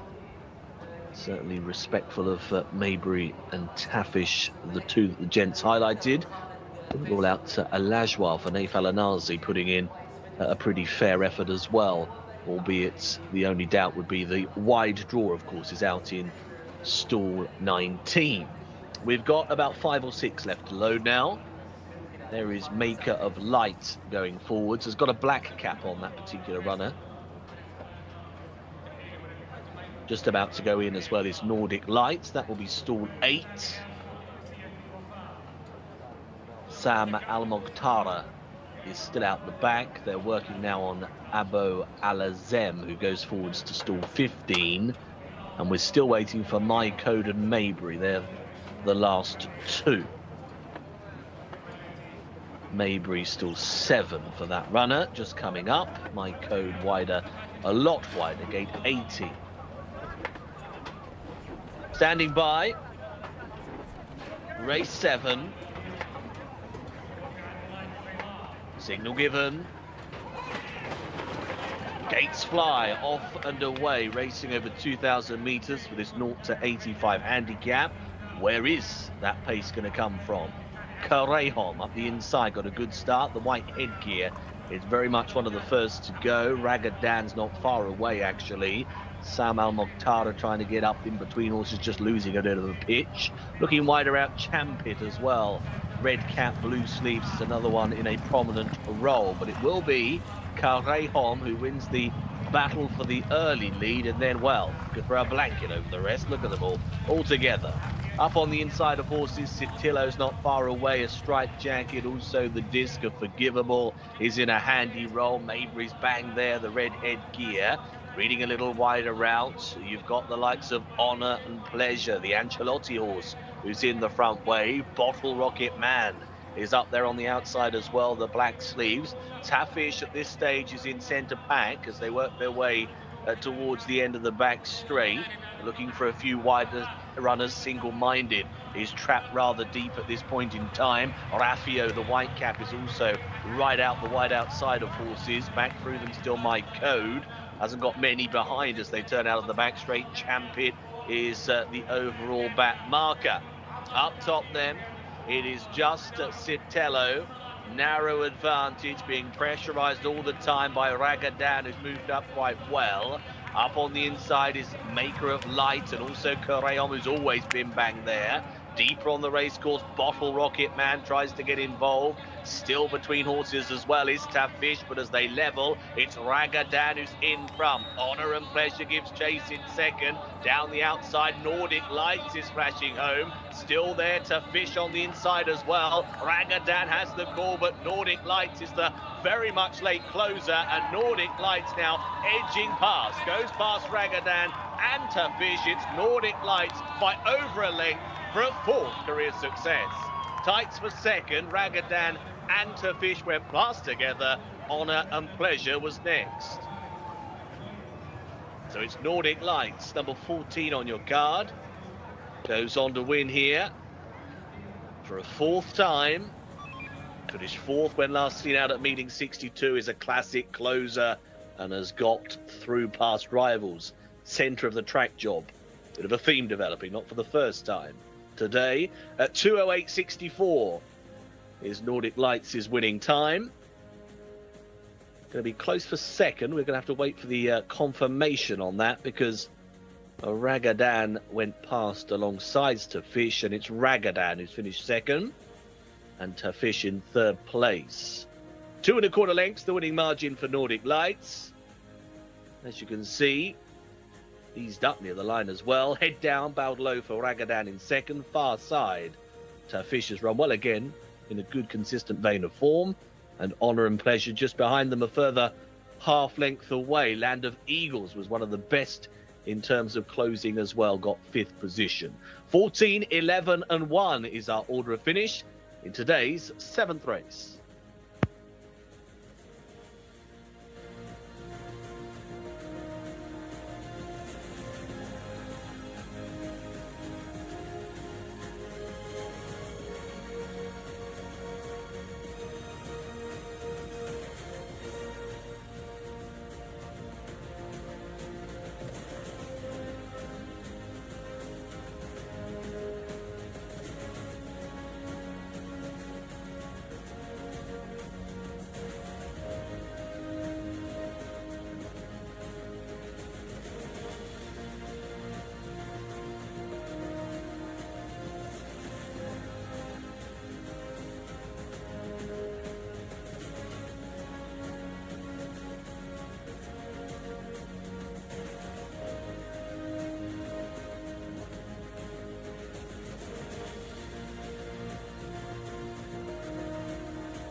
So Nordic Lights gets it done, his first win.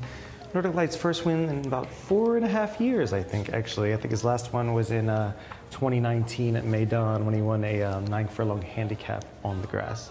Yeah, with a horse like this, it's great to see them win, but it's also very hard to predict when it's going to happen. Look, I selected this horse last time when he finished 4th, so that just rubs salt into the wound a little bit.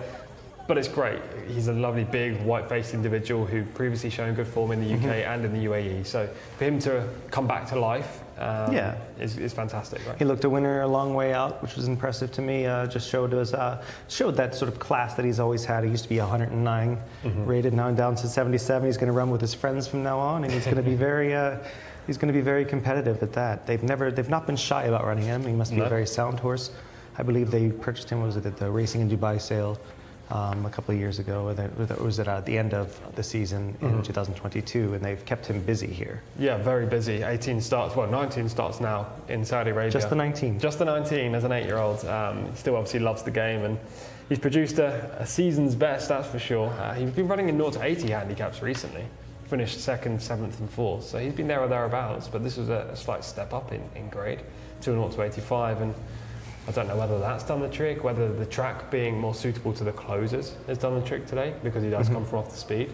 You can see how much it means to ride at Abdullah Credits there. He gave a shout out as they crossed the line. And look, it's quite a big race, 67,500 Saudi Riyal. Not every 0 to 85 handicap is worth that much, I tell you. Yeah, it's nice to see this old boy sort of get his name back in the W column. Not the easiest for these horses to turn around their form, and especially when they've been so busy, they get used to not really getting it done. This horse wanted to win, and you could tell in the end the jockey did not abuse him to get there. He very much had it within his reach the entire way home. Yeah, he broke better than normal as well. We just see him break pretty sharply from stall 8. Your selection, Maybury, step slow. Again, every single pick. Sorry, Jimmy. It's incredible. He was a step slow, but immediately rousted up to get into a position. Probably a bit of an inefficient ride there, but if they were the instructions, then he's got to adhere to them. Nordic Lights is kind of just tracking him through. You can see, so Mayberry's in the red in around 4th, 5th, 6th kind of spot right now. Nordic Lights 3 horse widths back in the red cap and red and black silks. Yeah, he looks like he's very much just biding his time, and it wasn't too hot of a pace. It's not like a lot of these horses were being stressed on the front end. I do think that there's a lot to be said. Like Alex mentioned, that the outside run, the outside paths, the late running horses are doing extremely well. Maybe that's to be said for a slightly tiring track. Maybe it just means that, you know, better horses are winning the races. The best horse is able to win. Exactly. I think it's a fairer track now from what we've seen. I don't know if it's gone the other way and is now really suiting the closer, or whether it's just fair and there's no advantage to be on the front. I mean, you've been out there doing a couple of interviews. I can see over my shoulder it's a little bit breezy. Would you say that's playing a part at all? I mean, it's not that breezy. It's not knocking you over, and I don't think there's too much of a headwind on either of the either side. I think there's really no excuse whatsoever. I think that it's just not running as speed favoring as it can down on the inside, and you're seeing jockeys take notice of that and not being afraid to really produce their horses from the back. Yeah. And we see that right here. The winner tips out all the way to about the 6th path right here. Has clear sailing all the way home, and he just gives him a couple of reminders, and he knows at this point that he's got him. Still got that turn of foot at the age of 8, hasn't he? He quickened up nicely there, and on dirt it's not easy to quicken up like that, especially. And this is a horse who's always shown a lot of class on multiple surfaces, all weather, turf, and dirt. He was, I believe, 5th or 6th in the Al Maktoum Challenge Round 3 in 2019, which is a Group 1 on the dirt and the main prep for the Dubai World Cup. I think back then Charlie was hoping that he could get another horse into the big race. Lots of back class. Sometimes that doesn't mean anything when the horses get into their twilight years, but with Nordic Lights it means, you know. It means the horse knows how to win. When he can put it all together, especially, he knows how to get his head in front, and quite clearly had a lot of ability. Nicely put together type as well. Big imposing individual, and he's done it well today. Yeah, that's pleasing. That's pleasing to see. You know, He also beat 2 form horses in this race. Ragadan second, Tarfish third. So the form came out on top, and he just beat those. Yeah, and I'm hoping that maybe next time Mayberry gets a bit of a more not aggressive ride. I just thought that he should have been a little more forwardly placed and sort of taken advantage of the front and his natural pace. He was kind of held at this point. You could see him in the red blinkers, sort of third back on the right. It was a little bit confusing, wasn't it? Because he did get a bump at the start, and then he was rushed up, but then he was reined back. So, you know, a bit inefficient. You should either make one decision or the other, either hold him up or... And I think it's absolutely, I'm noticing that it's a bit vital here between about the 900 meter mark and about the 600 to really get into position, because those final 3 furlongs are absolutely where the race is won, and more than that, to get them into some sort of momentum. Yes. And he lost momentum by not basically maintaining position, and the horses closed in from each side, and he rejected the kickback, which isn't a tough kickback at all here. It's not like Maidan where it's basically sand razors coming into your face. Here it's nice and soft, and a lot of horses can handle it. But that's the last thing they need when they see horses around them. They're a bit intimidated by the band. Yes, he kind of cried enough, didn't he, as soon as he got shuffled back in behind the leaders, rather than going through to that gap to go and vie for the front. And today just wasn't a day for Mayberry. I'm sure that Jimmy would have clocked that. And the riding instructions will be either get to the front or find your position early. Obviously, what happened at the start would have played as a negative to that, but at the same time, it's not a full excuse as to why he was beaten so far. Yeah, I hope that I'm honestly hoping that the track sort of stays in this kind of a zone. I like the idea that horses can. You don't see it at a lot of dirt courses, but they can actually span out and give themselves the best possible run on the best possible path and find a way to win. We saw it earlier with Eddie Castro's horse. They came up the inside, never was wider than the 2.5 path. Yep. And one in the one path. This one goes in the 6 to 7 path, turning for home, is given every possible chance. And so that to me just says the track is playing fair and doing exactly what they spent so much money making sure it did. Yes, exactly that. And I mean, just a bit of insight into how I would go about handicapping these races, or using analysis to find the winners. With experience at Taif and Riyadh, my instant thought every time is, where's the speed? Yeah. Best horse and where's the speed? They're the 2 thoughts. Now with the track rides like this going forward, you can start to really bring into play pace setups, race plans, and then where's the actual talent? The horses that can fly from the back of the pack and come out on top. I mentioned a horse yesterday called Modern Artist. I don't know why I've mentioned that horse twice in the space of 2 days when she's just not running at the moment, but she can close from miles off the speed. But she's been running against running on speed favouring tracks here and at Tythe. She just needs the opportunity to run on a track like this, and she'll be able to show her best. So there are a lot of horses that maybe haven't been winning lately, who you could now give huge chances to if the track continues to ride in this way.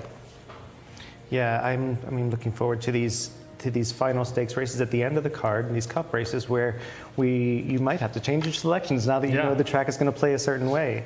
I've noticed also when it comes to sort of unique tracks like this, and even all-weather courses, whether it's Tapita or a poly track, I really have to take notice of who's actually positioning their horses properly. I'm handicapping the jockeys, and sometimes the trainers, but mostly the jockeys, on how much how well they position their horses, and whether or not I can trust them to be in the right spot at the right time.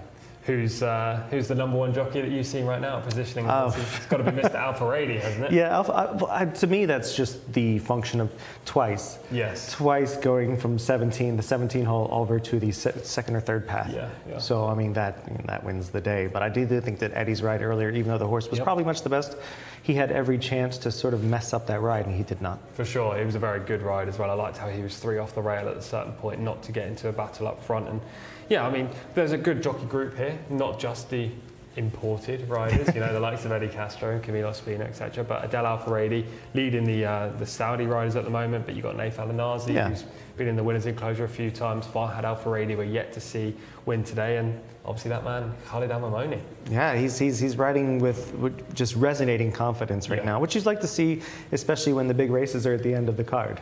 And we should say that 11 of the 12 races yesterday were won by Saudi jockeys rather than the likes of Ospina, etc., who we're used to winning, Moreno, Morales. So, these Saudi jockeys having phenomenal success on this different track. They definitely weren't sharing the spoils much yesterday, and we're going to head up to Alex now. We're going to keep moving along. We got to get ready for these stakes races later on, but we're pretty excited for those. But in the meantime, we have another what's coming up here? 10 Furlong Maiden up here, and we're going to have Alex go through the runners and riders. Thanks, guys. 2,000 metres we go again. Another maiden contest. A big old field here. 1 and 8 are absentees, so you've got a couple of reserves coming into this race, numbers 21 and 22. The runners and riders will shortly appear on your screen. They are starting with number 2, Fakir Bandini, who's looking for a first win at the 6th attempt. Norwef Alfaruz rides. Number 3, Cresta de Vega, 0 from 3 so far in his career. 4 is Tawak Klana, 0 from 18. What an exposed gelding he'd be. It'd be a shock if he was to get the head in front today. At 5 is Human Maker, Tariq Al Mansour in the plate. Number 6, one of the fillies, Busmat, 0 from 26 for her though, but she has ran okay the last twice. 7 is Ace Al Fariz, who's 0 from 23. It's a bit of a exposed theme in this lineup, although Camilo Ospina does ride him. No number 8, as we mentioned, so we go to the 9, Ibn Al-Qiyam, who is another 0 from 13 horse in this field. 10 at the bottom is Mokhtarek, who's far less unexposed. Alexis Moreno just had the 1 previous start. That colt. 11, one of the fillies, Mathiel, Abdullah Al-Hussein. 12 is Al-Rey Asid, Victor Gutierrez. 13, Fusion Gold for Abdullah Al-Khamis. Number 14 on the card is Ashkar Asher, 0 from 2, Eddie Castro, looking for the double. 15 is Fayazat Serra. That one is 0 from 7 so far. 16 is Sarajevo, 0 from 9. 17, Premium Ticket, 4 Wanas on board. 18 is Saitama, 0 from 19. Ease Satam is number 19 on your card. 20 is Hanuf Najran. And then confirming not on those lists, but you'll have 21, Miss Fahelia, in 22, Nahaya Al-Aid, getting their chance in this lineup with the 2 absentees. I think this race, we're looking at a rather exposed bunch in general, aren't we, chaps? Yes, very much so, and we're going to have to decide which ones have the most upside. Yeah, it's tricky. Lots of these have had numerous outings. I can see 19 race maiden, 20 race maiden, 26 race maiden on the card. So we're going to have to find the one that's ready to break through. Hopefully, I've pinpointed it, but we'll get to it in due course. In fact, our Bandini was just on the screen. 0 for 5 thus far, son of Bandini. Fitness has to be a little bit of concern with that runner. 4-year-old colt breaks from the inside. Yeah, not today for me. Those are 3 Cresta de Vega, 0 for 3 thus far. Used to be trained in the UK. The form hasn't really translated over so far. Finished 7th, 8th, and then 14th on Riyadh debut. Tawaclina is 0 for 18. Yeah, just no chance today. Rated 54, facing much better opposition. Humor Maker, 0 for 4, but did show some form 2 back. Backward step last time, but the third, as you say, back in meeting 47 was promising enough. Could play a part, this son of distorted humour. Busmat, 0 for 26, needs to move forward. Long-standing maiden, 2 decent efforts at Riyadh so far, but at the same time, this horse hasn't really looked like a future winner. Ayaz Elferez, another with double-digit starts and no wins. Trending in the right way, though. 7th, 4th, and then 3rd last time. Camilo takes the ride. That's got to be a positive. Number 8, Al Raki, is not with us today. We're going to move to number 9. This is Ibn Al Qayyam, 0 for 13. Comes off a 2nd place finish, though. Could play a part on his 3rd run off the layoff. I quite like the 2nd last time when you look in the context of this race. He'd be on my short list. Mokhtarek is 0 for 1. Yes. And that's all we got. Yeah, I can't give you much there. Alex Moreno is a positive. He takes over for the first time. That's about it. Mathael is 0 for 12, but Muharrar's, she's a 4-year-old filly by Muharrar, and they seem to take to the surface. Yeah, last time finished 8th at meeting 57. That was the first run here in Riyadh. Prior to that had been mid-division in 3 runs in tied, finishing 8th, 5th and 6th. Yeah, I mean, just not today for this daughter of Muharrar. You see her right there. She's in shot. Interesting sort of get up. Does she have screens on? Yeah, I think so.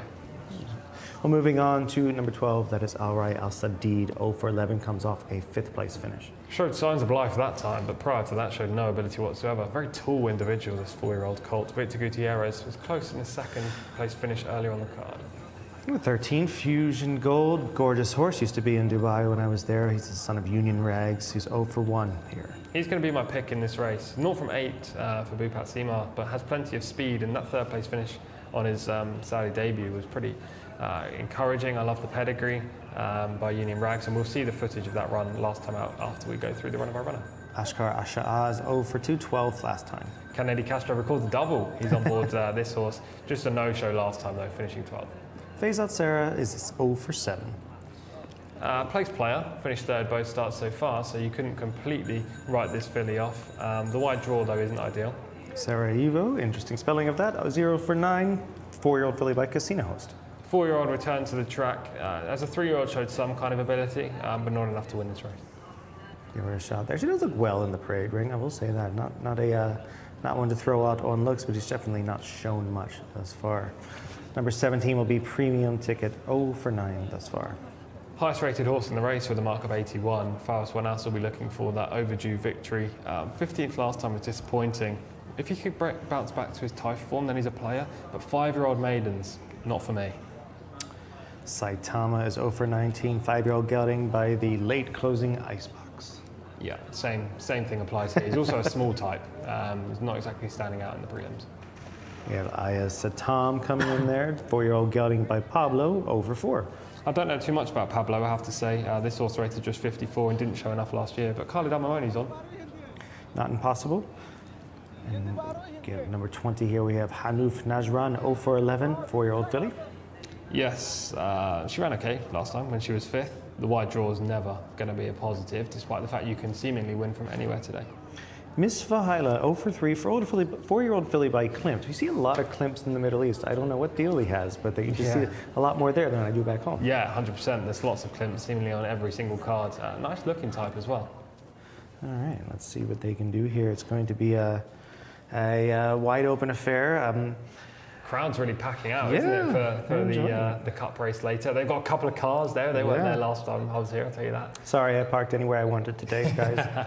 No, it looks like they're giving those away, possibly. We'll see. To a very lucky winner, I'm sure. Sometimes they do a raffle. Actually, I can see literally as I'm looking over my shoulder right now, they're showing it on the big screen here. They do a raffle to give away the cars if you can select the winner. So maybe that's the case. I doubt it's for this race, but it could be the case for one of the upcoming Cup races on the card. You never know. So, who has shown the most remote semblance of upside? Probably horse 13, Fusion Gold, I'd say. The former Bupat Sima trained colt by Union Rags, finished third last time up. It was a good display that day. You know, coming off the bench, you can always question fitness when it comes to that, but fitness didn't seem to be that much of an issue. Showed some natural speed as well. The previous form in the UAE wasn't too bad, especially in the context of this race. Middling draw will present a question mark for the rider. Got to get into a nice prominent position, especially over this kind of distance. Joe Martinez is a rider himself, and he's commented saying the key to two-turn races is to be in 1, 2, 3, 4 position. So that's going to be a pointer here. Fusion Gold, especially on the dirt. Exactly. Fusion Gold will want to be up there over this 2,000 metre trip, and if he is, I think he's probably the most likely winner. But it's not a strong case because there are question marks there. But just stretching out to this distance, what are your thoughts? I mean, obviously he didn't do much in Dubai as far as distances go. He was showing a lot of speed. They were putting a lot of mile and 7 furlong races, 6 furlong up the hill at Jebel Ali. It's a big change for him to be able to have to go far this time. It's true. Sometimes in races like this, I think you can win with non-stayers, just purely because if you've got the horse that can burn them off on the turn, where you make that crucial move forward. He's also going down to post very nicely. Then I think you can burn them off, and even if you don't stay the final furlong, you can kind of just clamber your way home. You can see him last time up. There was a loose horse in this race, so completely ignore the one out in front. But he continues to run into third, and he's a bit left and right and leg weary late on, but it doesn't mean that he's losing places. Actually, he runs home pretty well and passes, I believe, the white stable horse on the inside. And, on this evidence, I don't think the trip is a huge negative. He might not be the strongest stayer in the race, but he could burn them off at a crucial stage. Yeah, it's a decent run. It's a horse that I do worry about his stamina, honestly, just because he did not show a lot of it back in Dubai, and I think it's going to take a lot for him to overcome that. He wasn't exactly finishing like a train this time. Take a look at here at Ayaz Al-Faris being third on November 18th. Yeah, this horse closed from off the speed. It was a speed favouring track this day. The white stable horse just kicked clear and it was game over. Ayaz Al-Faris just kind of passed beaten foes. There's nothing outstanding about this performance. On the wrong lead in the straight as well. He's a 5-year-old. He's had 23 attempts. If you're watching this thinking this horse is now the most likely winner, I would get you to question that thought process. So thanks for, to me it's I think that you can't be talked off a lot of these horses, and I think that you can make cases for a lot of them. Or you can just throw your hands up and draw a string out of the barrel here. I'm not sure whether or not there's too many who are showing a lot of interest in running. Maybe Faizat Sarah coming off a pair of thirds is probably where I'd lean. I just don't love the 15 hole. Yeah. I mean, Fusion Gold, you can obviously make shouts for him. I worry about the stamina. Premium Ticket's probably a player as well from 17, but the wide gate, Dawn Approaches, I prefer them on turf. And that run last time was just a no-show. So you kind of, if you like Premium Ticket, you like it in for the rating alone.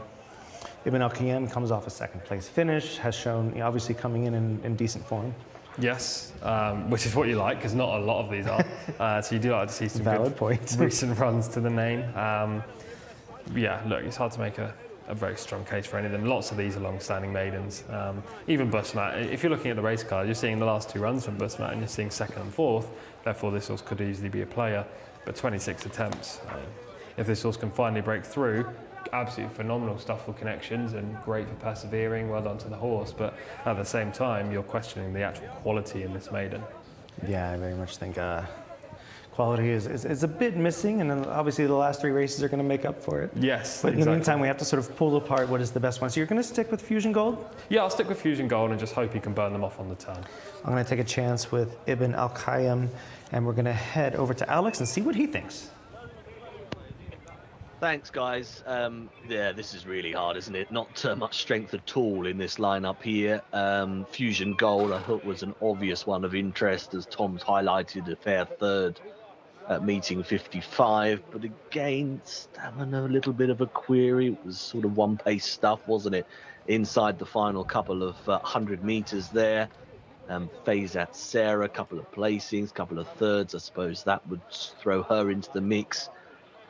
Part of me would hope that Busmat runs quite well here for connections, because they deserve to be rewarded. She's gone close on a few occasions. Could it be 27th time lucky for her? She's been running okay, in all fairness to her, so I would hope that she shows up okay.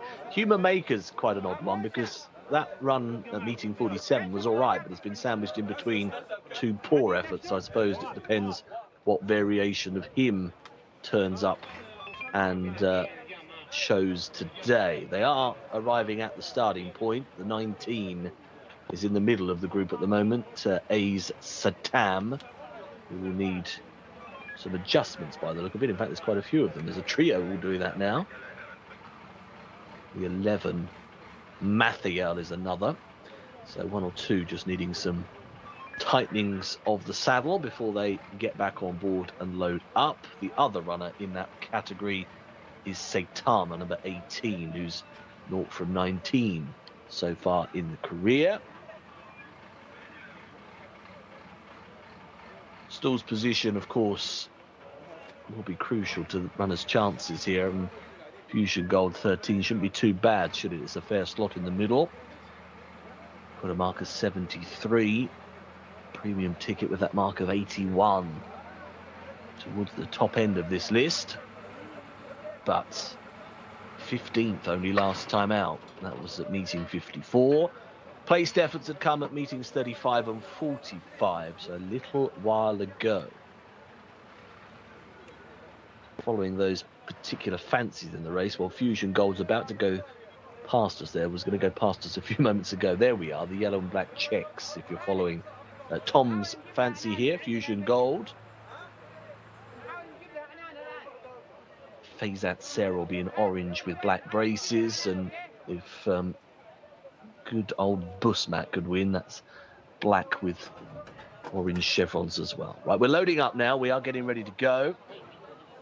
First of the runners being offered up to the starting stall. Still no jockey back on board. Jcsa in the centre of the circle. The rest of them are being popped in, though. Thacker Bandini has gone in. Also just into the stalls was Human Maker, the blue jacket, white disc. Off at the 2,000 metre start, so fairish long run down the back straight before they start the turn, the left-hander. Just moving in is Saravivo, 0 from 9. There goes the 6. Busmat. Hopefully she runs well. She's in. Fusion Gold comes up. Also moving in is the 22, Nahar Al-Aid. Now he will come from 8, one of the reserves. The other one, the filly, Miss Fahela, will come from stall 1. So those two getting in, and both getting fair enough positions, although perhaps you don't want to be slammed right on the inside in one, but it's a better draw than 20, that's for sure. A little bit fractures in the gates is Cresta de Vega. Briefly dipping down he was, but he's been lifted back up okay. There's the 10, Mokhtarak, who goes forwards. 5th at meeting 61, the latest effort, and we've got 2 or 3 to go. There's the 12, Alri Al-Sadid coming up, and also the 21, Miss Fahela, is now going to stall number 1. The 19 is still not with them at the moment. That's Jcsa. Looks like we might go without, possibly. Yeah, signals given. They're going without the 19 by the looks of it. They're off and racing. They've gone without number 19, Jcsa. Was not put into the starting stalls. They go away over 2,000 metres here then for race 8. Very good beginning by Miss Fahela. Made a good use of that inside berth. Cresta de Vega is bang up there early on. Busmat's not far off the speed. Human Maker just down on the inside of that runner. The blue jacket is also in a handy roll. Just off the pace is Tawakalana. On the outside, the yellow colours now coming forwards is Ashkar Asha, who's who's a spotted jacket, and deeper still is Premium Ticket in blue and yellow as they cross over onto the course proper. So up on the rails, through the lead, is Ashkar Asher, shows the way in the yellow spotted jacket. Right up there, in behind the pace is Premium Ticket. On the outside of that one is Saitama in a blue jacket, white sleeves. They're being followed by Fusion Gold, got a nice trail into it, the black and yellow checks. Human Maker's not far off them. Back on the inside of horses is Crested of Vega, is just tracking through Human Maker up the running rail. Up in between rivals is A's Alfairs as well, blue jacket with the white stripes, looking deeper out now, trying to get involved is Sarajevo's in a blue jacket with the yellow stars. Still right in there with a chance as well is Nahar Al-Ain. But up top, as they start to take the turn, Premium Ticket's got to the advantage here, shows up by a half over Fusion Gold. Third position is with Human Maker. This trio are clear. Back in fourth place at the moment is Sarajevo as they level. They're followed by A's Alfairs and Ibn Al-Kayem, but as they level for the line, it's 3 in a row. 300 meters to go. Premium Ticket will need to find more. Human Maker's got to the front, lugging left, but goes on. Human Maker got over in advance of Fusion Gold, drifting to that inside rail, but is now clear by 2 lengths here as they go inside the final 100 meters. Human Maker off the mark at the 5th attempt and does so nicely despite drifting left. Second place will go the way of Premium Ticket. Third position went to Fusion Gold, and they were followed in by Ibn Al-Kayem, who was a distant fourth. So Human Maker has the last laugh, goes on to win race 8. There had been, as we highlighted before the off, a good run at meeting 47, sandwiched in between 2 rather poor ones. But Tariq Al-Mansour has got the best out of this colt today. 2:06.99. From quite a way out, there was only 3 with a shot, wasn't there? And there weren't many closers in this particular contest. Second place to Premium Ticket, who had that rating of 81, has been beaten, though, by 3 1/4 lengths. Fusion Gold finished in third. 2 back-to-back third runs from him. That was fair enough, and they are so far clear. Ibn Al-Kayem takes fourth, and then we have a Mathayel over the line in 5th position. 2:06.99 on the clock then. Not a particularly flashy time. Human Maker has gone on to break his maiden tag. 5:17.13 for our 8th race of the afternoon.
Well, Human Maker definitely had the last laugh there. 5th run here, gets it done. Yeah, it's a good performance, right back in the right category, we'll say, after last time finishing 15th. Not sure what went wrong that day. Maybe it was the shorter trip that caused the issue, but that 3rd place performance back at meeting 47, it was much more like that. It was a repeat of that effort, and He just travelled beautifully throughout the Yeah. whole race, put the race to bed on the bend, and yeah, he was tired in the straight, but he was already clear at that point. It's a bit of a disparity between how he was traveling early, nice and relaxed, looked really good in his stride. When he was asked to run, sort of was on the wrong lead, a bit sloppy through the lane, almost got a taste of the inside rail, but was definitely kind of much the best at that point. Kind of put them to bed, and he was clear of them, even though he crossed over about 4 or 5 paths. Exactly that, yeah, completely on the wrong lead, as you've touched on. We'll see that in the replay. I haven't seen a winner for this owner-trainer before, Rashid Daban. Maybe this is his first one of the season. Maybe I just haven't seen it personally, but it's great for him to get a win on the board, and 25,000 for an older horse maiden isn't bad at all either. Yeah, he very much came home nicely. I was worried about the stamina, and I should have read more deeply into this pedigree for 10 furlongs. It's a distorted humor, because mostly anywhere between 6 and 9 furlongs at the most. Usually milers, 7 furlongs is where distorted humor, just like him. He was one of the best 7 furlong horses I've ever seen. Set a couple track records doing it in the late 90s, early 2000s rather, and they usually just show a lot more speed, and they have just a lot more sort of miler tendencies.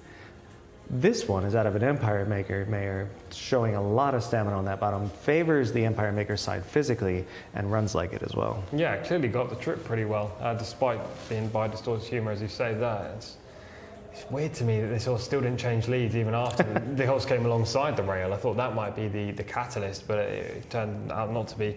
He broke nicely, Human Maker. He's actually in front at this stage of the race, and Tariq Al-Mansour just pulls back and gets a stalking trip underneath. Yeah, it's no real sad stories out of the break. Basically, everybody kind of got their run out of there. Not a lot of smashing in general. They, I don't really see any issues. Not a lot of rejecting of kickback at this point. Nobody's in a position that they either didn't earn or didn't want. Yeah, exactly that. The horse in last right now is Fakir Bandini, but the rider, Nafar Farouz, kind of just admitted that was where he was going to be. The lead is just in around 5th position. You can just see the blue with the white circle.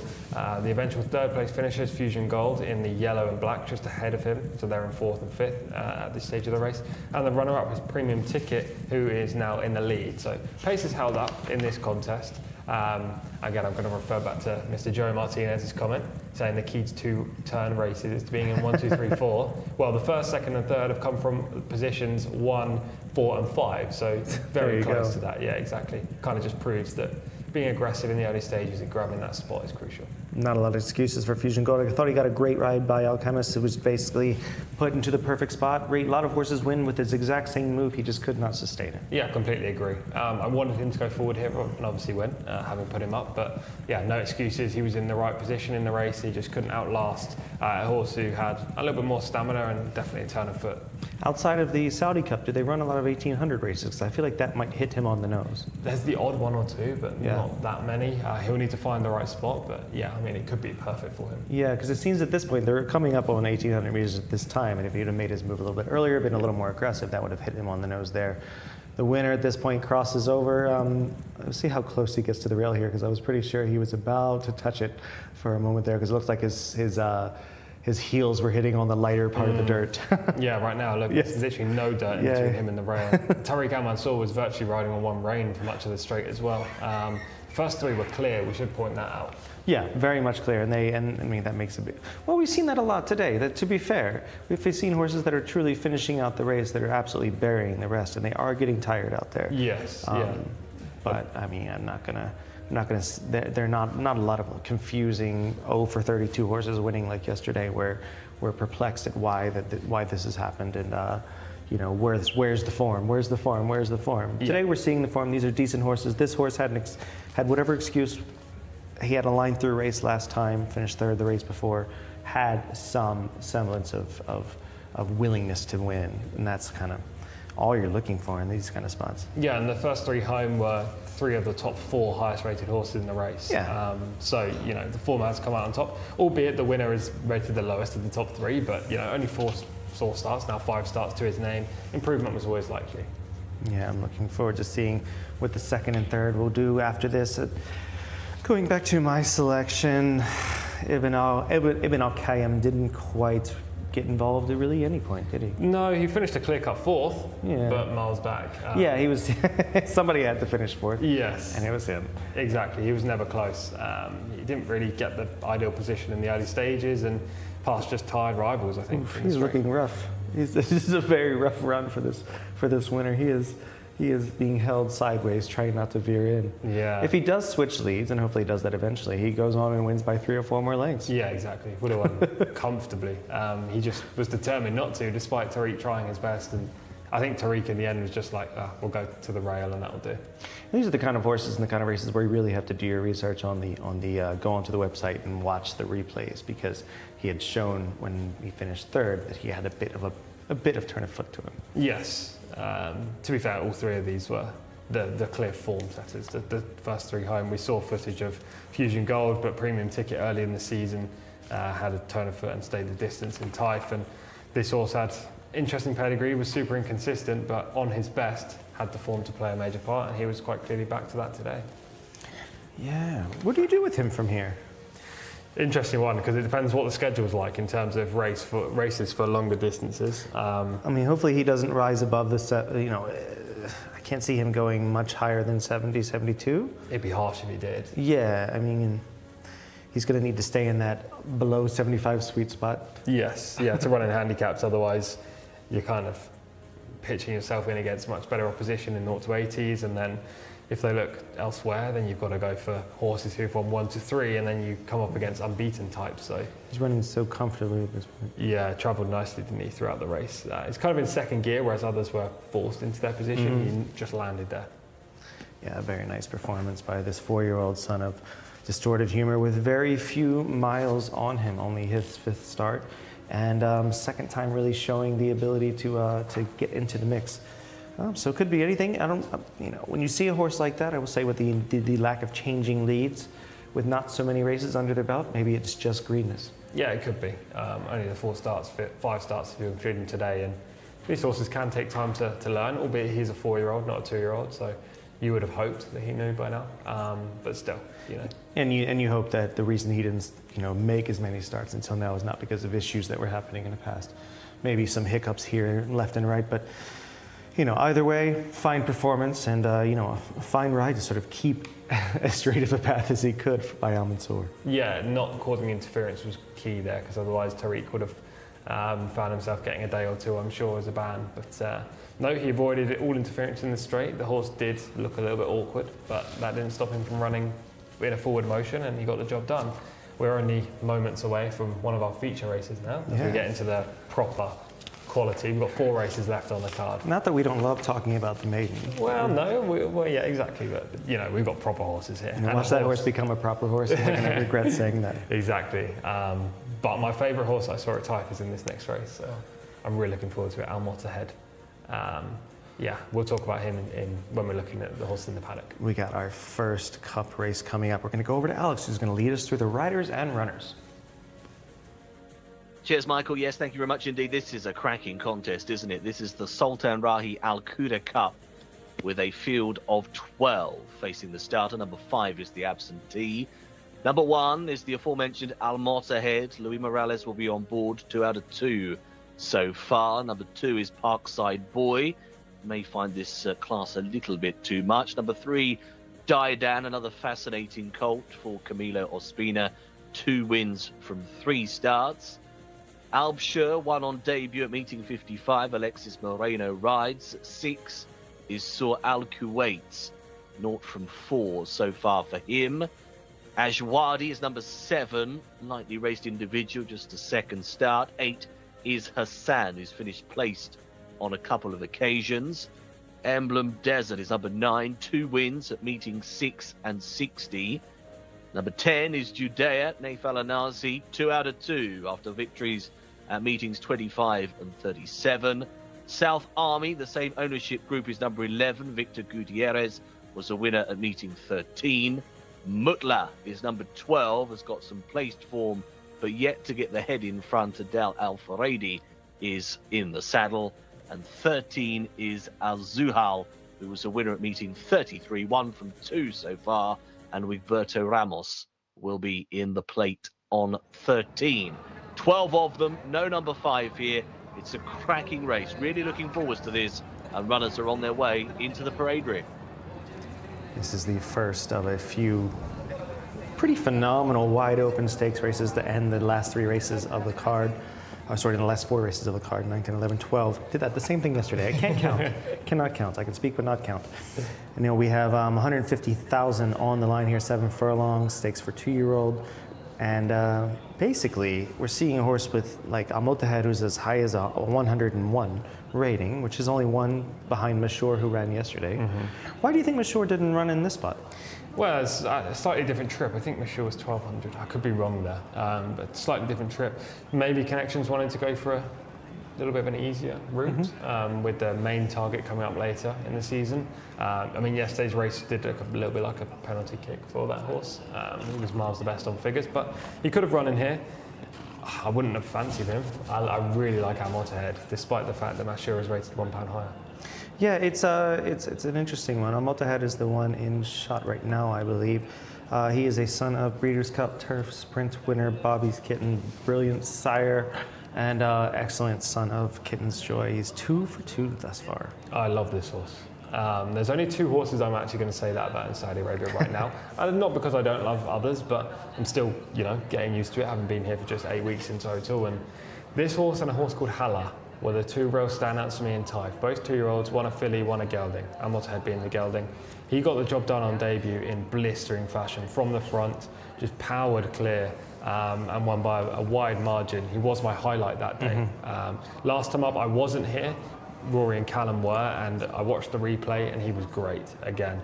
Rated 101. I love the inside post because he's got lots of early speed. And yes, the pedigree does scream a little bit of turf, but he quite clearly handles the dirt though right now. And even though that pedigree suggests that this might not be the right track and trip, maybe I think he's well suited to it. Very much worry about the distance with him stretching out to 7, especially today. Parkside Boys number 2 is 1 for 3 thus far. It was okay form in UK for Parkside Boy, but he hasn't really improved since moving over to Saudi Arabia right now. Didan, a son of Blue Burner, was a Kinsman stable horse, 2 for 3. Selected this horse when I was here last time as well, meeting 58. He got the job done in what looked to be a wide open 4-runner contest where all of them had chances, but he was super strong at the finish and won by a good margin. Maybe he's just a real nice improving type, and he will be strong late. If he's there or thereabouts, turning for home, look out for him. Absolutely brilliant pedigree on the 4 Albshire Spikes Town Colt. Nice performance over 1,200 metres here on debut. Wasn't much of a race. It was, I think, the first race of the Riyadh season back at meeting 55. The step up to 7 or 1,400 metres isn't ideal with him, but he's got early speed. Yeah, very much so. We have Sor Al Kuwait, who's 0 for 4 thus far. Maiden running in a cup race is always a bit of a worry, especially when you're rated just 71 against horses rated maybe as high as 101. Probably not a player today, but this will be a good experience for him. And number 7 will be Aj Wadi, and is coming in from the UK, it seems. Yes, a winner in the UK, won at Pontefract back in August. I didn't think I'd mention Pontefract on the show today. Generally not good enough to win on what we've seen so far, but we have seen a few of these Sheikh Abdullah Al Malek Al Sabah runners come over here and perform much better. We have him in shot right now. There is the number 8 Hassan, a son of Unified, who was also trained by Jamie Jerkins. 0 for 2. Should win a maiden at some point, rated 83, so would be one of the highest rated maidens in the country right now. But they're going for a cup race instead. Maybe he runs into a place yet again. I think there are stronger win candidates. Emblem Desert, another son of Klimt, 2 for 6. Good last time out when he won, but this is much harder. Rated 84 in this contest. He's super consistent. Again, owned by Abdul Rahman Al Fahan, who works on the Arabic channel. He's a very good trainer, especially with closers. We have number 10 is going to be Judea in the very subtle silver lame colors of FMQ Stables, a filly by City of Light, who is flying along as a sire right now. And this filly's unbeaten so far with 2 wins. She's improving as well, but she hasn't been seen since meeting 37. This is her first try at Riyadh and is stepping up from 1,200 to 1,400. And very much so. We have South Army we missed there. That was a son of Good Magic, 1 for 2. Yeah, I'm not sure if South Army is in the field. I haven't seen him so far, just looking over my shoulder to see if he is there. I can't see him, so maybe he's a late scratch. We'll get confirmation of that. But yes, if he does run, then he would be the second string of the FAQ Stables. Another City of Light is Mutla, number 12, 0 for 3. Prince Saud bin Salman represented here, Adel Al Faradi on board, so powerful connections. I like the maiden runs, but this is a big step up. Al Zuhal is the son of the Speightstown stallion Speightster, who was a very good 7 furlong to miler. It was a poor run last time up for this horse, finishing 13th after an impressive maiden display on debut. You know, this is a tough field and probably not the right spot for this horse. All right, so we're gonna have to pull apart this field. Really interested to see what this Speightstown does. Albshire, huge pedigree on him. Anywhere that you're kind of top 2 or 3 that you're leaning toward right now? Sorry, just looking over my shoulder, it looks like the 11 is running just late in the paddock right now, South Army. So we didn't get to see that horse. They've got a red hood, I believe. Just trying to look through the window. By the looks of him, there's a reason they were holding him back. Yeah, super fresh. Yes, he's a tiny bit of a monkey. Let's look at a little bit of form here. Oh, this is our Motterhead. This is at Typh, and now you'll be able to see just the talent of this horse. Look, his action's not the best. He's got a bit of a splayed way of running, but look how he blitzes this field, and this is second time up. First time up, he wins by even further. He's just been a monster in 2 starts. Now, whether he'll be able to repeat that form now he's here in Riyadh rather than at Typh, we'll soon find out. But I hope he does, because he's one of the most exciting 2-year-olds in the country. And that's the last time he was out. That was September 22nd. Yes. So it's been a bit of... Yeah, a couple months off the track, so he has to prove fitness as well. This is Daidan last time, much more recently, only 3 weeks ago. He got the job done well. As I say, it was a 4-horse race. It was a competitive 4-horse race at that. But look how strong he was in the closing stages. The horse on the inside, the grey, I think is Besht Al Hakem, who runs later on today. I will need to double check that. But he blitzed that rival, and Besht Al Hakem's rated in the 80s. So, you know, Daidan's done well. This trip's absolutely fine for him. He's a good horse. Whether he's capable of beating our Motterhead, not convinced. We'll move on to Albshire. This was 1,200 metres. Again, showed natural early speed, was vying for the lead, coming around the home turn before blitzing clear. It's a fast horse. Yeah, exactly. Does 1,400 look like the right move? Not for Possibly. You never know with the Speightstowns. They do what they want. if you have that much early, though, I don't know. I think I'd probably stick to the 1,200 at this stage. But look, this horse could easily improve for the step up. That's just a guesstimate. That was the first start, the first race of the Riyadh season. And we move on to the final horse, which is Judea. Naif Al Anazi for the FAQ stables, the big silver silks out in front. This is at Typh, the second victory for this horse. Not as impressive as any of the 3 I think we've seen so far, but you can't fault a winner. The runner-up's owned by the White Stable, so it's probably pretty, well-bred and talented. She still beats that one by a mile. And this is 6 furlongs that she's running? Yes, this is 12. So she'll be stretching out another furlong. One thing I have noticed with the City of Lights, they do have a lot of speed, but they do improve up to 7, 8, sometimes 9 furlongs, just like he did. We even saw that with Fierceness, who romped in the Breeders' Cup Juveniles, probably the best 2-year-old dirt horse in the world. Yeah, well, I was very keen on Timberlake after. he smashed Fierceness at, was it Aqueduct? Prior to that, so yeah, thanks for bringing that one up. But yeah, the extra trip should be absolutely fine for Judea. I'm not as convinced about the increased distance for Albshire, but those 4 that we've just seen there would probably be, in my opinion, the 4 that we should focus on. Another thing I have noticed, just like Fierceness, the City of Lights, a lot of them are pretty cool customers. Don't really get into much of a fuss. Let's see if this one proves me wrong. We'll see in a moment. But a lot of them are pretty cool. And I remember that Fierceness, the week of the Breeders' Cup I was there, he was, you wouldn't know him from a claiming horse walking around. He obviously was a good-looking horse, but just absolutely didn't turn a hair every morning. And meanwhile, Timberlake is coming out there looking like a monster, and everybody's sort of, changing. And nobody really loved Fierceness that week either, which was interesting to me. Like, I didn't give him a chance because I figured maybe he was just a sprinter. Yeah, I feel that too. But he's proven me wrong yet again, and turned out he just didn't like the wet track. That was all. Well, and not every wet track is the same, because he broke his maiden on going 10 furlongs on a sealed course at Saratoga, and then came back and ran no race whatsoever at Aqueduct. So anything can happen. I don't like going to Aqueduct. Sometimes the horses don't either. So it's never an easy track. He came to California and won nicely. He's the son of City of Light, who has 2 in here, the 10 Judea and the 12 Mutla. Won't say Matla because it sounds too abrasive for this one, but Mutla. And both of them seem to have a decent shot, especially Judea. Yes, Judea would probably be in the top 3, I imagine. If I was to give the top 3 in order, I'd say Al Mottahed beats Daidan, beats Judea. I would love to see Al Mottahed win. I am really excited about this horse, and hopefully he proves me right and isn't just a type specialist. Hopefully he can handle this step up in class, and if he does, the world's his oyster, because he's going to be competing in all the best 2-year-olds, 7 furlong up to a mile, maybe, if he stays in races. If not, they'll cut him back to 1200 and he'll be a major threat there too. I'm going to go with Albshire. I love the pedigree of Speightstown over at Bernardini Mare. It screams 7 furlongs right up his alley. Let's go to Alex and see where he's leaning. Well, I think this is an absolute belter, isn't it? Really looking forward to this cup contest. The one thing I will say in the prelims is Al Mottahed dwarfs a load of these. He's absolutely massive for a 2-year-old against a lot of these.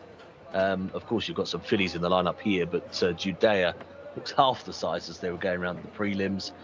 I was calling that race that Daidan won last time out and was really impressed with his display and the way he booted clear.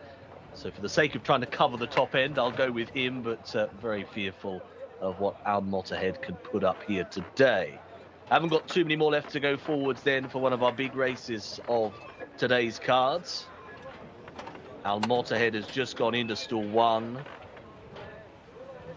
Albshire coming forward, stall 4. Daidan's on the way up and will be the final one. Heading forwards to gate 3, getting rather upset in the gates is Sur Al Kuwait.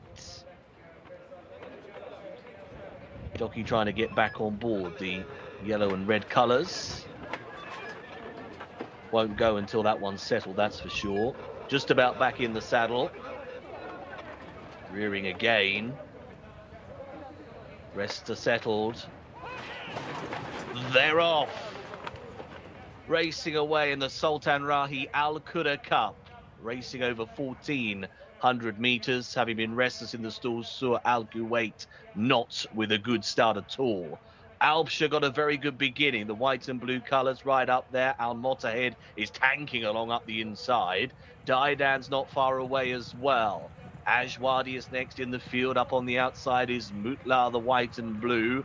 Deeper on the racecourse, Al Zuhail also trying to work into that leading wave of 5 or 6. Al Mottahed, door shut a little in behind.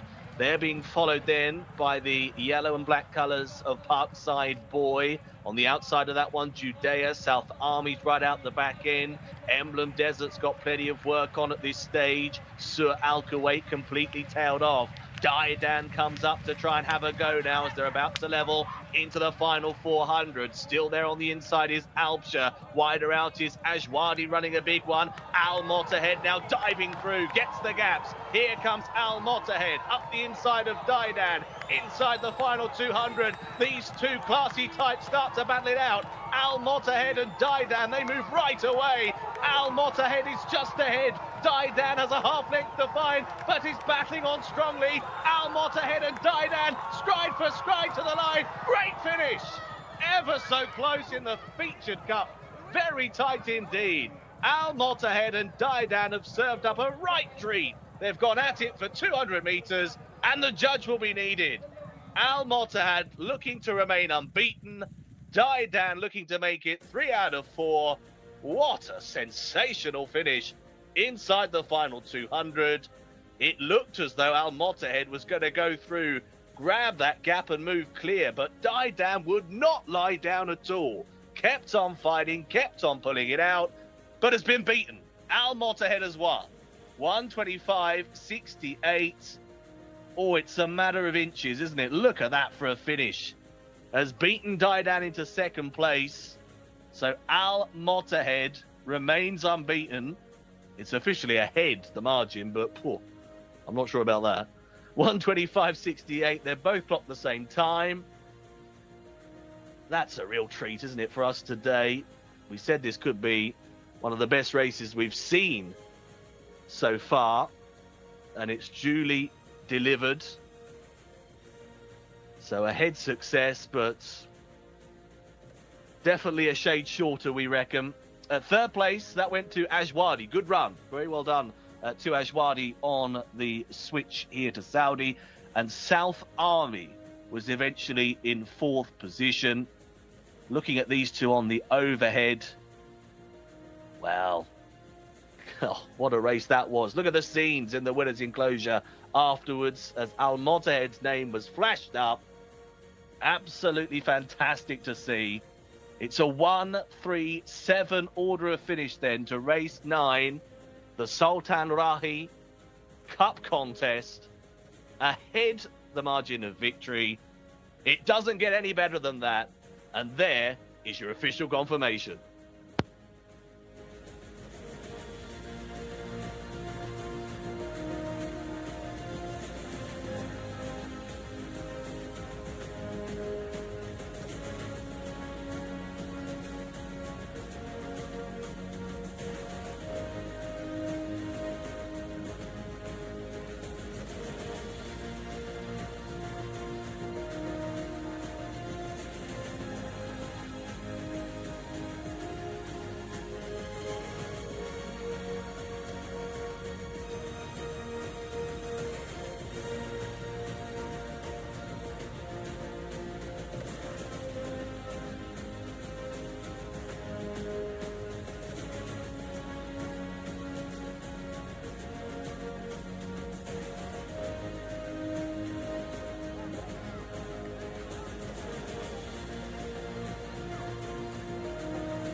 Lewis, well done, Lewis.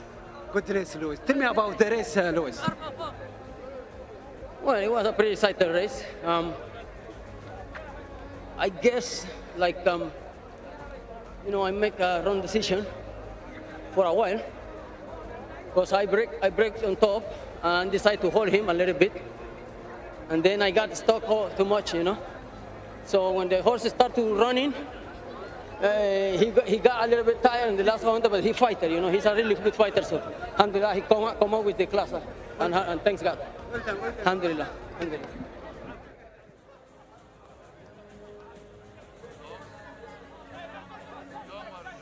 Oh, that was an all right race, huh? Oh, I enjoyed that. I enjoyed that so much. That was a phenomenal race between some fantastic horses as well. Obviously, I'm more excited because our Motahed got his head in front, but we served up a real proper tussle in the straight as well, weren't we? Between two gutsy 2-year-olds, two of the best 2-year-olds, I think, in the country. And not only did our Motahed win, and obviously please myself and continue his unbeaten streak, but the celebrations. Unbelievable. We haven't seen that so far this week, have we? Yeah, that was really thrilling. You could see the moment that they put up the winner. And hats off to the judging team and those in the photo finish, because they got it up really quickly. And what was indeed not a head, that was a nose margin of victory. You can literally see the nose difference. Yes. I also like the interview with Lewis. Yeah. And I'll tell you why. He admitted fault. That was the first thing he said. It wasn't, this horse is amazing, yada, yada, yada, which we usually hear, and he is. But Lewis went, I made a mistake. I broke on top, I reined him back, and I shouldn't have, and then I was stuck in a spot and then got tired late. That shows that the horse wasn't ridden as efficiently as even he thought so, let alone what the analysts think, and that he's probably a lot better than he showed there. Indeed, and he was taking a lot of dirt. He was getting a huge education.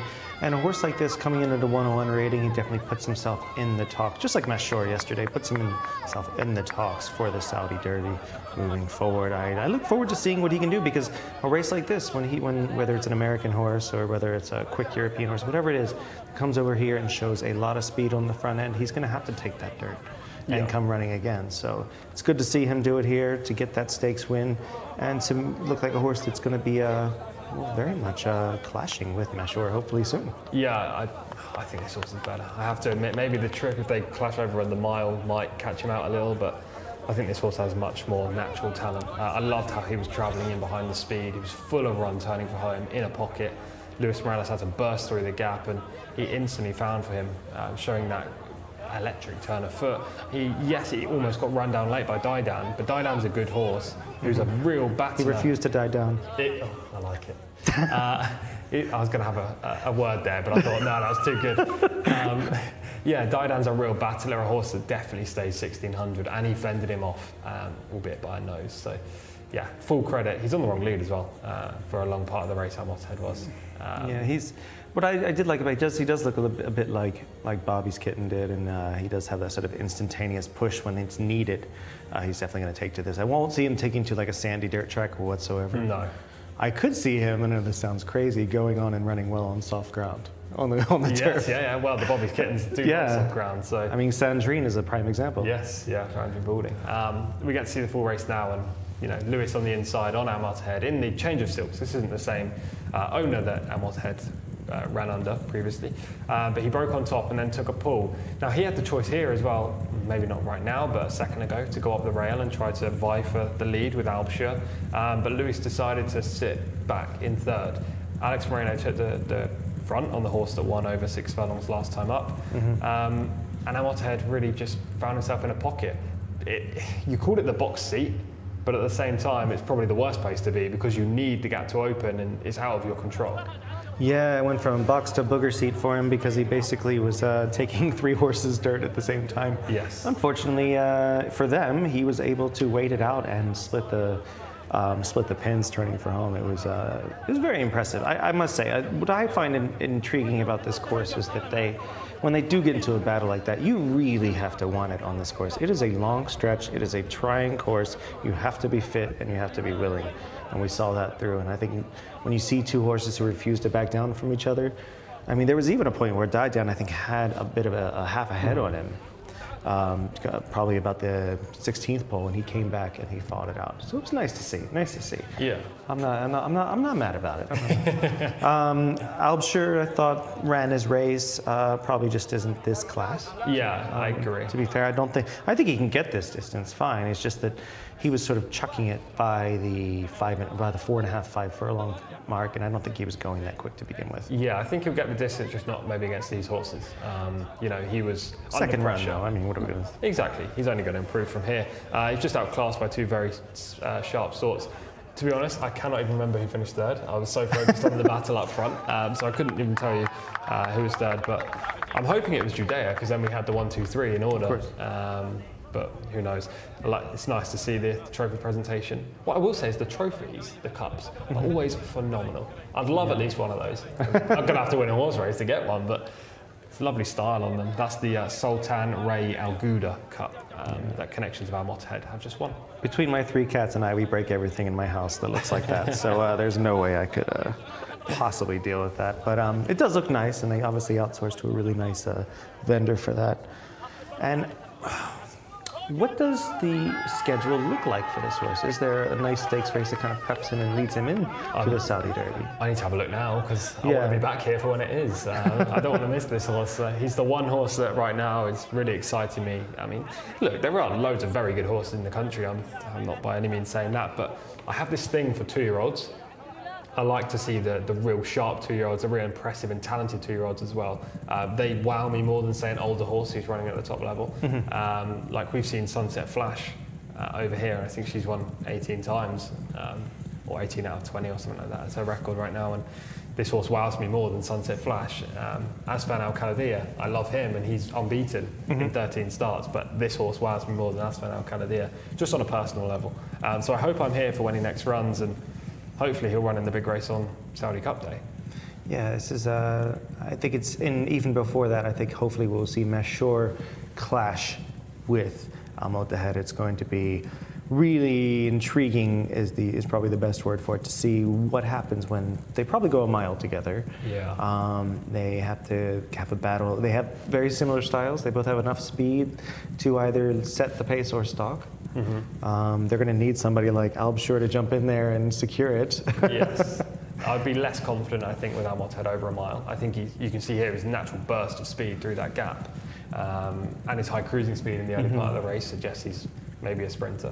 My worry with him over a mile is that he can't run this same race. He has to be a little farther back and use that kick. Yes. Because he has a burst. and it goes really well on this course. But yeah, look at him. He's about a half head behind right now, and then comes back and gets the line. Woo! Yeah, what a race, by the way. Yeah, I mean, 2 horses who refuse to lie down. Yeah, 2-year-olds as well, and they're willing to battle at this early stage of their career. I still don't know who finished third. I'm hoping it was Judea, but yeah, these two are way above the rest in this field. The White Stable have got a good horse in Didan. I don't want to take anything away from him. He could be a contender moving forward and actually stretching out to a mile if these two faced again. As much as I love Almot ahead, I may go on the side of Didan just because he's so gutsy and we know that he gets the extra trip. Yeah, he is the son of Blue Burner, who was a French deputy. Bill Mott trained him for George Steinbrenner, the old manager for the old owner of the New York Yankees, who passed and was a big racehorse owner in the States. But Blue Burner was very tough, and he was second in the Florida Derby and went on to be a decent stallion here. Bobby's Kitten, on the other hand, was also a really tough horse, but he was more about the killer kick and putting the horses away quickly. He didn't really like to grit it out as much. So we could see that in both of these horses, actually. One has the instantaneous push that he's hoping to put them away, and the other one just wants to fight about. And, for me, moving forward, like you say, it's hard to say. I don't know. The class came into. I was for sure that at the 8th pole that you were going to lose here. Yeah, I was, because it just seemed that he was never going to reproduce a second push, and I feel like he just stuck his neck out when it mattered. Yeah, I think so too. He wanted to win. I love that in a horse, especially a young horse like him. I wasn't necessarily thinking we were going to lose. It was going to be close, and I knew that Didan was the battler, but I just have a lot of belief in this horse. Almot ahead, and I don't know how much he sold for to this new owner or what the deal is there, because he wasn't previously racing in these white and red silks. I haven't seen these white and red silks very often, I have to admit. So I don't know whether it was a private purchase or what, but I'm sure he would have cost a fair bit because he's got lots of talent. And I mean, I don't know how much that race was worth to the winner. Was it 75,000? Yeah, 75,000 Saudi Riyadh to the winner. So however much he paid, he's recouped some there. We saw in that start a second ago that maybe the reason that Al-Shir kind of sort of tossed it early in the race is he did have a bad start. He did have to brush up a little bit. Yes. Jose Martinez agrees with us. He says, wow, on YouTube, he says, that was some horse race. What a tight finish. Indeed, that was, if we end with that being the highlight of the day, I'll be happy with it. I can tell you that it's going to be my highlight of the day. That's a spoiler for the outro, but yeah, for sure. I love that race. That's one of the best races I've seen in Saudi, not just because of the quality of horse, but the to and fro battle between two top class animals up front was a thrill to behold. Now we're going to throw over to Alex, who unfortunately was on the losing end of that very tight photo that we see right now. He's going to take us through the runners and riders in the next race. Thanks, Michael. Thanks very much indeed. I'll accept losing in that. That was fantastic, wasn't it? That was a great finish between the two of them. One of the best, I think probably the best race that I've seen, certainly covering the action so far. Let's have a look at the runners and riders then for race 10. This is worth even more, isn't it? This is a sales race for fillies sold at auction in 2022 with a 500,000 Saudi Riyal pot. Number 1 is Muta Olema, 0 from 4 so far, but has got some placed efforts in amongst it. Camillo Ospina. 2 actually, I believe, is out. There's a late scratching on the 2 here, Costa Rica. We'll keep an eye out for that. And I also believe there's a late scratching on the 5, Salia. So there's a bit of change gone around. I've noticed that on social media. Number 3, we'll touch upon, which is Somo Al Ola, 0 from 2 so far. Naif Al Anazi rides. 4 is Okt Al Hussein, who's 0 from 5 so far. Number 5, as I mentioned, looks to have been scratched. 6 is Karma, only 10th on the first go at meeting 61. Miss Sayel is a newcomer, interesting for Rayan Al Turaish. Number 8 is Ayat Al Mudamaya, 1 win from 6 goes. The win was last time. Number 9 is Mokhtamar, also got a win on the score sheet. That was back at meeting 18. 10 is Bidawal for Jose Rodriguez. 11, Ain Al Thul for the Al Furuz riding there, 0 from 3. 12 is Atarat Al Jabal, Alexis Moreno. 13 is Ukt Al Wash, a debutant. 14 is Najmat Al Massa, quite exposed, 0 from 7, but placed runs. 15 is Kafira, who's 0 from 4, Forrest Wanas. 16 is Meia, Abdullah Al Kredes. 17 is Taralim Alez, 0 from 2. Best effort was the first one for sure when finishing second. 18, Lei Unak, Victor Gutierrez. 19 is Zazia. And then 20 is Tashawok Allen, who's also 0 from 2. Turkey Alofi will be your jockey on that filly. So, a couple of late scratchings, 2-5, leaves us with 18 of them for this fillies contest. Runners about to make their way into the parade ring. Surely we can't have another finish that close, gents. Hats off to Alex. Those are some tongue-twisting names. This is a interesting wide open 8 furlong sales restricted stakes for 2-year-old fillies, sponsored by the Jcsa. I think I know them. We're going to start off.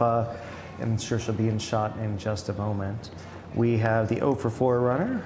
This is the Bandini filly, Mutamala. Yeah, it's before I go into that horse, it's an interesting race, isn't it? Because it's 300,000 to the winner. I don't know what the conditions are. I know it says fillies sold at auction. I don't know if that just means any filly sold at auction or whether that means for a certain price tag, but it's a huge prize. And I think it's local auction. Local auction. There are horses in here rated 50, 34, or debutants. It's a perfect race for a relatively talented performer to win a huge prize fund. Yeah, and you're looking at 500,000 Saudi riyals, which is about 133,000 US dollars. Looking at a little over 100,000 pounds, 110,000. So it's proper money for horses that won't have a chance to run at that if they don't have that ability. And the thing is, in the UK we have sales races, auction races for big prize funds. But your weight that you carry in the race is determined by the price tag that you pay for the horse. So sometimes the better horses, obviously with the better pedigrees, carry more weight, and that kind of gets rid of a little bit of their edge. In here, it's level weights.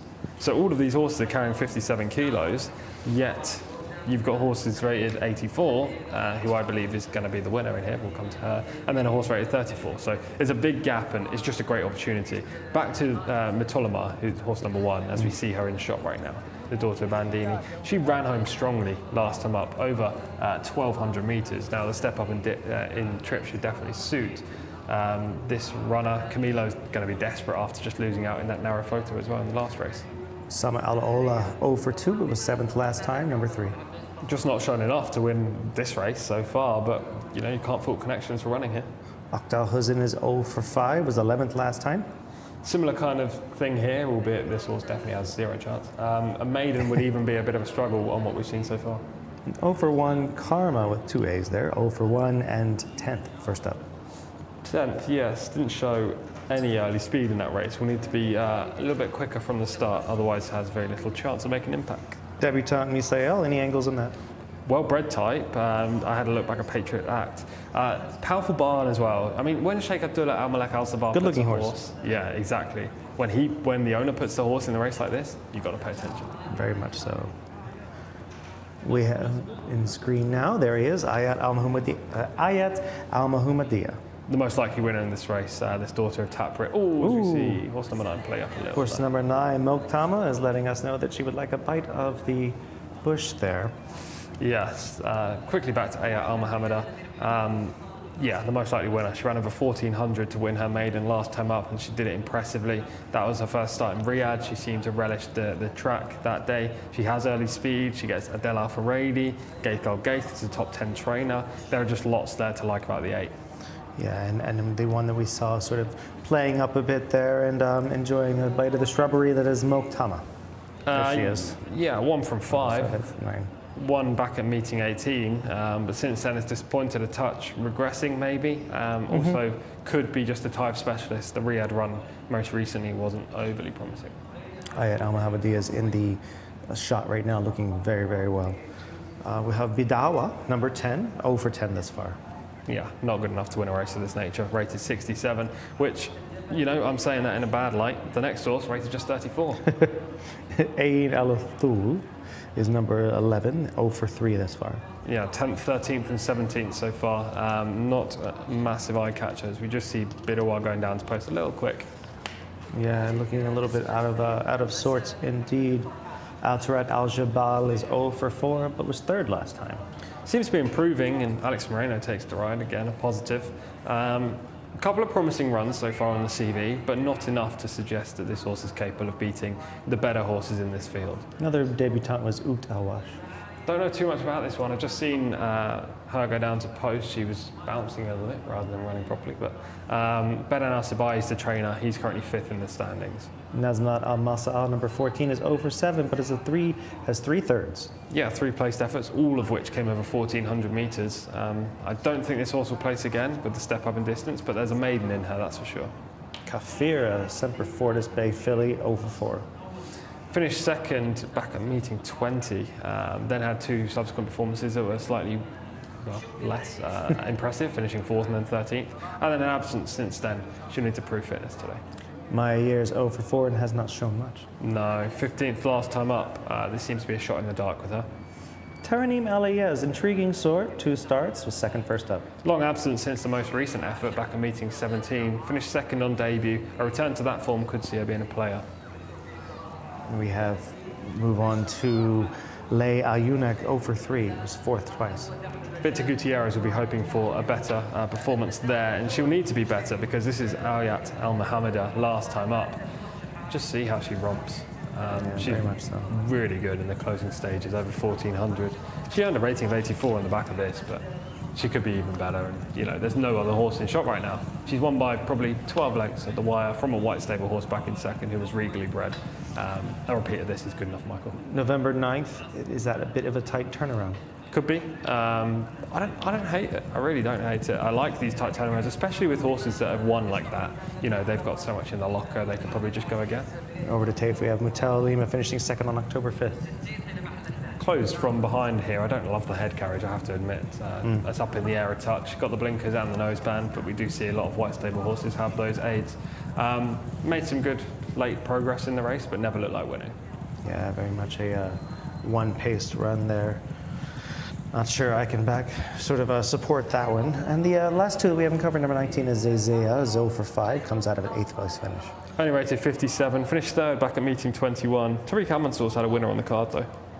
Tashawak Alayan, number 20, is 0 for 2, 11th and 4th in the 2 runs. Yeah, they wouldn't have been happy with the draw for this one. Yeah. Inexperienced, and Turkey Alofi's going to have his work cut out in the early stages. Definitely drawn in the car park and then some. Yes. So it's going to be, can anybody, and if so, who can be the favorite here? Ayat Al Mohammediyah. I don't think so. I think Ayat Al Mohammediyah is by far the most likely winner. This is a race worth a lot of money, so there's probably a couple in here that are dark horses that we don't know too much about. Maybe the 7, Misael, the first-time starter for the powerful connections. That horse is worth a second look. Obviously, Muta Olama is going to be plugging on at the 1 pace for the white stable, but Ayat Al Mohammediyah has just done way more than any other horse in this race, and the way she won last time up over this track, over a slightly shorter trip, just suggests that she's by far the most likely winner. I think Adele's going to try to keep it simple, go towards the front, maybe not straight to the lead, but in the top 3 in the early stages. And from there, judged on how she finished the last race, she's going to be very difficult to stop. Yeah, I'm interested to see what Ateret Al-Jabal does. Has shown interest on and off in her 4 starts, and commissioners seem to like the stretch out to a mile. Yeah, Alex Moreno as well is a good booking. You'd hope that he's not as aggressive as in the last race on Alpshire, especially if the start doesn't go to plan, but I can see far worse suggestions in this race. I am just reaching for anything at this point. Taranim Alayez. The 2nd place finish intrigues me first up. Yeah, long absence since the last run. That's the one slight just question trying to mark poke there. holes, trying to find something that can give our big filly the proper run that she needs. Maybe the turnaround will be fine. It's 2 weeks. It's not perfectly ideal, but you're looking at 15 days and a filly who won for fun last time. She did kind of drive through the line, which I don't love to see if they're turning around so quickly. She ran hard. She seems to be a filly that loves what she's doing. Yeah, and prior to that, she was beaten in 5 different maidens, so there is a case there to be made that she isn't as good as that last performance suggests she is. However, even if she's £5 worse than we last saw, she's still the horse to beat in here by far. Gaith Al Gaith will probably have her ready for this. This seems like a contest that some trainers would target with horses, and the fact that he ran her just over 2 weeks ago is probably just to get rid of a little bit of rust because she hadn't run since Taif. I like her a lot. I mean, she's obvious. It's not like I'm digging deep here, but at the same time, she's most likely winner, and that's kind of my role. So you're going to stick with the chalk, which is such a surprise, and then I'm going to take a shot with number 12, Atrat Al Jabal, for a shocker. Let's head up to Alex and see if he's got any thoughts on it. Thanks both. First little bit of update with regards to this race is there's another scratching in number 17, Taranim Alays doesn't go. 2, 5, 17 are all late scratching, so they are not taking their part here. I'm really interested to see how Miss Seal, this newcomer, goes. I thought very interesting place to pitch her in first time up, but can easily see why Ayat Al Muhammadiyah will take some stopping on the back of that win last time. 3 or 4 to go. Muta Olema just going forwards into stall 1 there. He's locked in.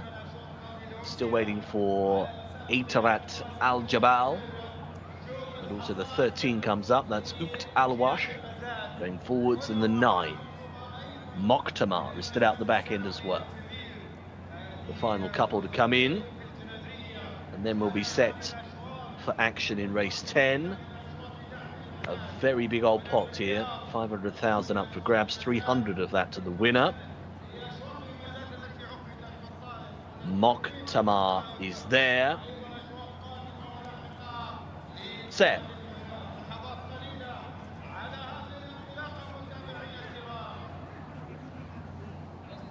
Waiting for the all clear. They're off. Racing away here over 1,600 metres in this fillies auction contest. From the start, a very good beginning made by Kafira in white colours towards the outside away well. Muta Olema also powering forwards up the near side for Ospina, as was always likely to be the case. Ayat Al Muhammadiyah is not far away. The white and green colours up the inside is Ukt Al Hussan, and between horses the blue and yellow combination Bidawa tries to burrow through. Mokhtamar's there as well, the light blue jacket. A little wider of that runner is Itarat Al Jabal, who's just bumped around for a couple of strides. Zazia is right up on the wide outside and also pretty handy at this point as they work their way into the left-hander. The newcomer, Miss Sayal, is just off the pace, centre field, not too far away. It's just in behind Ukt Al Hussan as they take the left-handed turn. At this point, Ayat Al Muhammadiyah has got to the lead.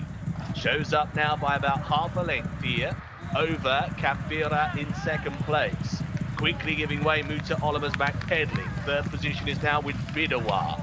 Up on the outside of those, Zazia still got a bit of a chance.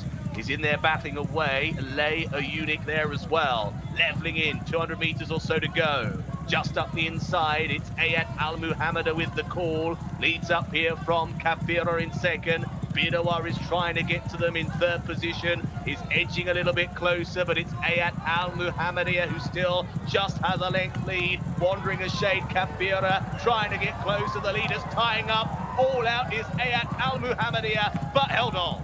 Wins the valuable prize and sees off Kafira into second place. Bidawa was third. Well fancied Ayat Al Muhammadiyah has won. Just holding on despite rolling around in the closing stages. Shifting right sharply under pressure. Running at an angle there instead of straight. Leaning down a bit on Kafira as well. Jockey had to snatch up a bit there in second, but I think the race was pretty much sewn up by that point. 1:41.73 on the clock, the winner's time. Kafira second, and the length was the margin between the two of them at the line. You can see the rider Fawaz Wanas of the second up in the plate there, right upright over the line. Bidawa, third position, good run. And there was a stacker promise, wasn't there, in fourth from Miss Sayal, who's gone there on the inside running route, eventually finished fourth. And that's not a bad start, is it? 32,000 in the pot for a debut effort there. They pitched her in quite highly, and she's delivered a fair run. But Ayat Al Muhammadiyah has gone on to win this very valuable auction contest. Happy connections once again. And confirming our order of finish to race 10 was 8, 15 and 10.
It was thrilling in a very different way toward the finish of this one, but it was Ayat Al Mohammadiyah who gets it done nonetheless. Short favorite in here on the marks, but definitely finally got it done in a different way, we'll just say that. Yeah, it looked like she was going to win decisively, turning for home. And she always looked like she didn't really want to go around the bend, and then in the straight she didn't want to switch leads. Adele had to make her do it. And then once she did, she got tired in the closing stages, hung out to her right and caused a little bit of interference in the line. But she was miles the best in here. You know, the newcomer ran well in fourth, that was Miss Ayel, but never really looked like winning. Ayat Al Mohammadiyah just kicked clear off the home turn. It was a case of job done, I think. You know, big prize, 300,000 Saudi Riyal to the winner. And Connections will be happy no matter what happened in the final stride or two. Yeah, she got it done. The big money was there, and this fits the conditions perfectly. Would love to see her step down to 7. That'll be 1400. Will be probably her sweet spot. Yeah. Because she does have the ability to outstay the 6 furlong horses, but definitely not the proper milers. No, well, she won a maiden last up over 1400, so she proved that day that was the trip. They were obviously just stretching here, but you know, stretching for a good reason with the prize fund and the fact that the opposition was weaker. It helped by the white stable horse Matolomar just showing nothing after a little bit of early speed. You're looking at the experienced runners and they're just not really there at the closing stages to challenge her. She does divert. There she goes. She just wants to go say hello. Yeah, Famas Wanas does stand up on the runner-up, but I mean, it makes no difference to the result whatsoever. He's got to be a little bit careful there with the stick in the left hand, because if he did strike her when she started moving, it could have been an issue. But she definitely got the job done. Bidwell was quite good, I thought, coming on the outside. Here's the beginning of the race. Looks like one was left behind. Yeah, that was Ukt Al Wash in the black silks that completely missed it. The newcomer for Bedan Al Sabai. There was a couple of others that briefly missed the start, but Rushes up. yeah, which is not what you want to see, especially into traffic like that. You just use a lot of energy for no real gain. At this point, Matoloma's already on the front end under Camilo, the standard Camilo ride from the inside post. And in second is the eventual winner, Ayat Al Mohammadiyah, in the perfect position, just biding his time. Adel already on board this filly before kicking clear on the bend. Yeah, it looks like it's a bit tight in there. A lot of these horses that are looking for a way through are kind of tough for room. The first time starter is that the Misael is traveling fairly well right there. And does finish up well, but it is stuck down inside and taking a lot of dirt, and tired horses are getting in her way. Yeah, she's currently in 8th position. She's going to make up 4 spots before the line. She didn't get the ideal trip, but you know, Connections have picked up 32,000 for finishing 4th. And an education. And an education. You might get the latter in a maiden, but you wouldn't get 32,000, that's for sure, even if you won it. So you can't fault the placement for that horse. She actually looks like she's going backwards there and must re-rally up the straight. Yeah, a lot of them didn't. A lot of them, I've noticed today, have sort of re-rallied in the stretch, and they've not run the bends extremely well. Bidda was a nice example of that, where she just comes running and, ooh. I mean, even so Bidda was not the only one. So there we go. There we go. That's some interesting piloting throughout the lane there. Not only did the winner come out a bit and hinder just slightly the second place runner, but the second place runner Kafira came out and slightly hindered Bidwell even before that. So these 2-year-old fillies are definitely showing their youth. Yes, lots of movement in the final furlong, let's say. Horses that didn't want to stay in a straight line. I don't think it affected the result, either of the 2 bits of interference there. The winner is the best horse in the race. Bidwell's run very well, considering she's a 10-race maiden. She's managed to pick up 60,000 for finishing 3rd, and you know, perfect piece of placing there to earn a nice check. And the runner-up, Kafira, is 0 from 4. She had previously shown some ability, the daughter of Semper Fortis, in a couple of maidens, finishing 2nd and 4th. But last time up was disappointing, and she was obviously coming off the minor layoff from Taif. So she's run well as well. She picked up 90,000. Yeah. It's a race wrong with that. Yeah, the prize pot is huge for horses that aren't amazingly talented. So, you know, credit for putting this prize money on for a race of this nature, and credit for the Connections for running their horses in here to pick up good funds. Out of all of them, I'm mostly intrigued to see Bidowa run next. I know she's had 10 runs to figure it out, but that was the first time in these last few runs that she's shown anything. Yes, it really was. She hated the bend, it seemed. She just had no interest in running around the bend. She was losing ground left and right, like a horse with no shoes on. And then once they leveled out, she seemed to be going pretty well. Yes, Jose Rodriguez on board Bidowa. He hasn't had many rides today, which is a little bit surprising, but he gave her a fair crack at this, and if she was good enough, she would have come on top. But it was good to see her bounce back and record a better performance than she's been showing in maidens. Yeah, interesting there. So like we've kind of had a consensus that backing up and trip to the 7 is going to be best for the winner. I think so. 1400 meters will be ideal. She was the best in this race, and you know it depends who she faces next time, whether she'll go in again. But I think this was her big day, her Gold Cup, as we'd say in the UK, like her derby, whatever, the prime race. So yeah, it was glad. I'm sure the connections will be glad that she got the job done this evening. And you know, we've got the Colts and Geldings, similar race coming up next, and there is a bit more class in here. It's not a penalty kick. We've gone from a tight ding-dong battle finish to a bumper car finish to hopefully we'll get something right down the middle. Maybe even a blowout victory. We never know. Could do. There is one horse in the next race. I don't know if we are moving on just yet, but there is one horse in the next race called Johar Bladi, who is yet to win, but could easily record a blowout success. And Alex Moreno is desperate for that win. So maybe we'll see something different, or you never know, we could get another tight finish. Got another bit of a slow time here as well. That must be marked at 141.73, a bit glacial. Yes, very slow. I did record the time for the previous race where Amota had won, obviously a different distance, but just to compare. But yeah, not fast. I didn't anticipate it would be overly quick given the quality of horse in the race, but you would have liked it to be at least around 140 rather than 141. Yeah, agreed. And again, we're going to have the male equivalent of the Colts and Geldings coming up. We're going to have the Colts and Geldings version coming up in just a second. It's also worth 500,000 riyals. So it's, again, about 115,000 pounds, 133,000 US dollars. This is real money for these horses that are locally based and locally sold, which is nice. So it gives a little bit of incentive for those who need that extra boost. We've got lots of horses in here that are completely unexposed as well. Yeah. Including a horse for the same connections that just won that last race called Sam Al Mohammeda, who's only had one start and finished 5th on debut. I mean, who knows? That horse could easily improve. I mean, we saw a debuter just now run a decent race, run a much more mature race than we actually expected. Yeah. Not impossible at all to see a bit of a shocker. And these are the kinds of races where you see these sales races that a horse can really shock you, and even a first up runner, hopefully. I just want to see something. I'd love to see a blowout victory today, because we keep seeing them in the replays and then the pieces of form, but none today quite yet, just a few lengths here and there. Yeah, exactly. It would be nice to see a real dominant display from one of these horses, and Johar Bladi is the one that's most likely to do it if there is one in this race. As I say, rated 89 after 2 maiden runs. I mean, this horse is quite clearly pretty talented. And Alex Moreno yet to ride a winner this week. He really could dominate from the front on this horse, who ran over 1400 last time, now steps up to 1600, the exact same route that we just saw with the previous winner. Yeah, it's going to be, to me, I think with these 2-year-olds, like we saw a second ago, it can be a bit of a bumper car situation. A lot of young, youthful horses, inexperienced, kind of getting in each other's way. Best horse did win, obviously. But I'm going to look for horses that have shown a little bit of form in here in their inexperience, or at least if they're first-time starters. We've said this before. You're looking at horses that have a little bit of the connection advantage. We'll say that. Yeah, exactly. You know, there are lots of ways you can go in this race. I mean, there's a white stable horse as well in here by Tonalist called Mombaha, who ran in a very similar race last time.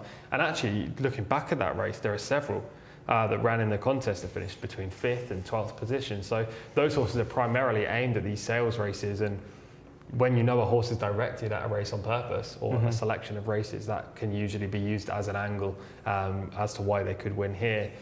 The more I look at it, the more I like Johar Bladi, I have to admit. But at the same time, this is open to plenty of different horses. It's a wide open field, a maximum field, and hopefully we get a good competitive contest. Yeah, we're who knows? It's not impossible to maybe even get a Saudi Derby horse out of this.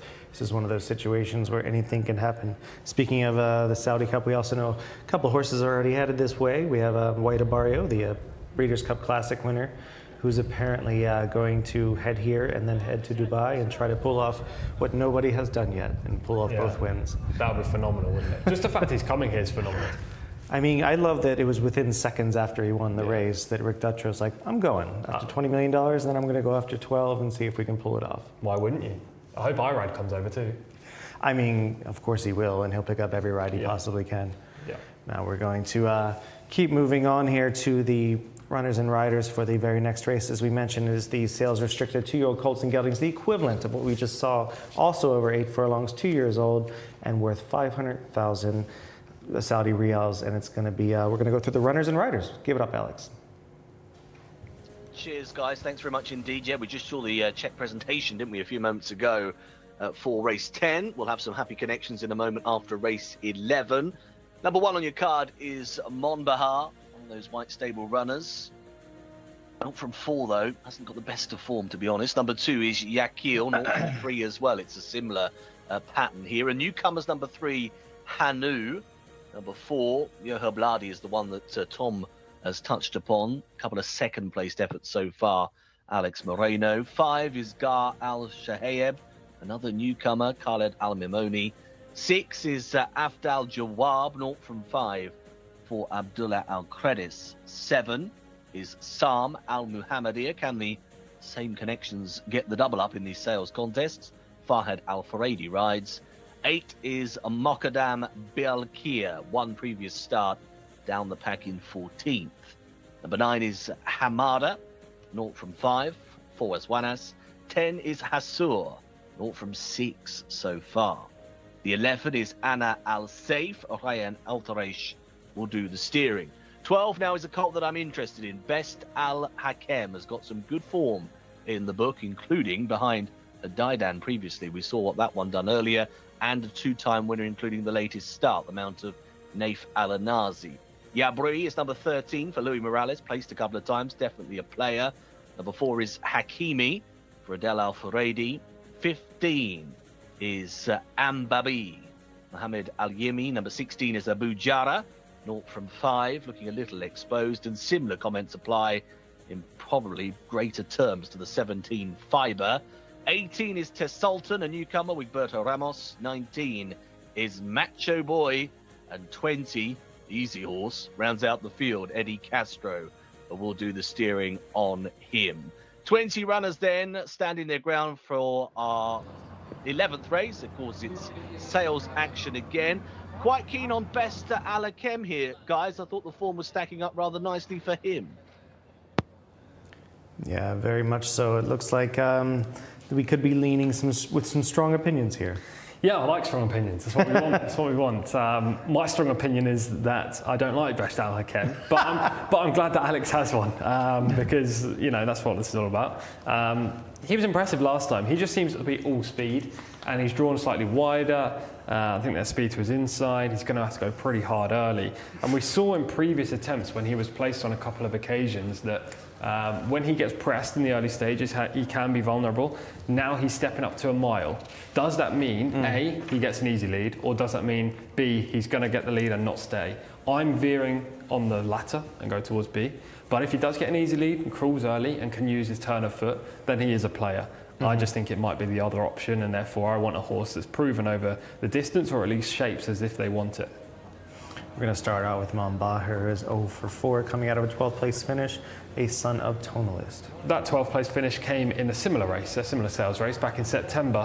White Stable represented here, so you cannot overlook them, but the White Stable filly in the previous sales contest disappointed, again from the inside stall. Number 2 is Yakil, is 0 for 3, a colt by Power Broker. Finished 9th in the race that Monbahar was 12th in. That was the sales race back in meeting 51. Subsequently finished 3rd in a maiden. You need to see a little bit more today. First time starter is Hanu, a son of Semperfortis. We just saw one of Semperfortis' progeny finish 3rd in the previous race, so they quite clearly handled the track and the distance on that evidence. And other than that, I don't know too much about this first time starter, I have to admit. And number 4 we'll get to in just a second. That is Johar Bladi, is in shot now 0 for 2, but is a son of First Defense, and they definitely love this surface. Hopefully the winner of this race. The horse I like, yes, he's probably the most logical winner, but at the same time, he's got the best chance of winning, so why wouldn't I say that? He finished second in an open last time up, over 1400. He's got all speed, brazen speed early on. I think he'll probably outpace Best Al Hakem, and from there, prove hard to peg back. Well, the first-time starter in Gahar Al-Sahayeb. Debut for connections that have had a really good week, really. Khalid Al-Mamoni and Ahmed Al-Mosa have won a fair few races between them. First-time starter in a race like this, always worth looking at. We had Afdal Jawab 0 for 5, 7th last out. Seems to be regressing as a late closer. Closers have been suited by the track today, so could play a late part in this race. I doubt it'll be a winning part, but could pick up 3rd, 4th or 5th. Sam Al-Muhammadiyah for winning connections last time, looking to win, 2nd time out. 5th, going 1200 metres on debut. Big step up in trip, which has to be a bit of a question mark. But I like the move. It's an aggressive move with a rider of Farhad Al Faradi, who's yet to ride a winner this week. And we have Moqaddam Belkhair, number 8, 0 for 1, 14th, didn't show much last time. Yeah, it was a quiet debut, and the horse hasn't run since meeting 2, so a long layoff since then. Victor Gutierrez on board. Hamadna in shot right now, 0 for 5. 5th in the previous sales race that both Yakil and Mombaha finished 9th and 12th respectively. He seems to have the benefit of beating those two again, but at the same time he's yet to win in 5 starts. Hassor, 0 for 6, the son of Bandini. Going to struggle in this race based on what we saw last time when finishing 10th at this track. Ana Al-Sayef, the son of brother Derek. 9th last time, 7th the time before. Seemingly just needed that run last time after a minor break. Doesn't have much early speed. Middle draw is okay if you can show some pace. If not, then it can become a problem. Yeah, he's in shot right now. Looking a little bit hot indeed. We'll move on to the divisive Best Al Hakem with 2 wins from 7 starts. Yeah, all speed. This great. Well, he's down as a bay. I mean, that's great to me. He's a very, very, very silvery bay. Great, yeah, exactly that. Obviously, he's a colt in this race full of colts and geldings. He's the horse that will press Johar Bladi in the early stages. I think the trip is a big worry. Yeah, Brie, a horse I'm very much interested in here. 0 for 2 has shown ability in both runs. And finished 3rd in that race that the other 3 horses that I've already mentioned have finished in the sales race. He beat them all. The trip is a question mark, but at the same time, he's shown good ability and he's unexposed and ready to improve. Hakeem is 0 for 2, was 3rd last out, son of Commissioner. Adel Al-Faradi's chosen to ride this colt, which has to be a big pointer. He could feature in the finish. And Bobby's 0 for 3 and hasn't shown much in any start. Probably won't today either. Fiber was rated 64, gelding is 0 for 10. 64, generally not good enough to win a race like this, albeit the 3rd place finisher in the Fillies edition was rated 67. 5th last time was a fine effort. It was a step forward from the Riyadh debut. First time starter by Good Samaritan, Tessal 10, number 18. Wide draw makes it very tough for Egberto Ramos. It seems like Egberto's just ridden horses drawn high this week. And again, those who are looking, number 16, Abu Jara, is out of this race. We're going to move to number 19, Macho Boy, 0 for 6. Improving type by Catalina Cruiser. Was clear-cut 2nd last time behind a white stable horse. We'll see the footage of that in a few moments. Here he comes right here. That is Macho Boy coming up. Looking a little bit on his toes right now. Not too bad, not too good either. Then right behind him, we're going to move on to number 20, Easy Horse, who is 0 for 3, but did show a bit 2 back. Yeah, he was 4th 2 back. Eddie Castro takes the ride. Probably just needed the run last time. That was on the final day of the tough season. So let's see here. That's the one coming out once again. Now we're going to see how these young horses sort of get on.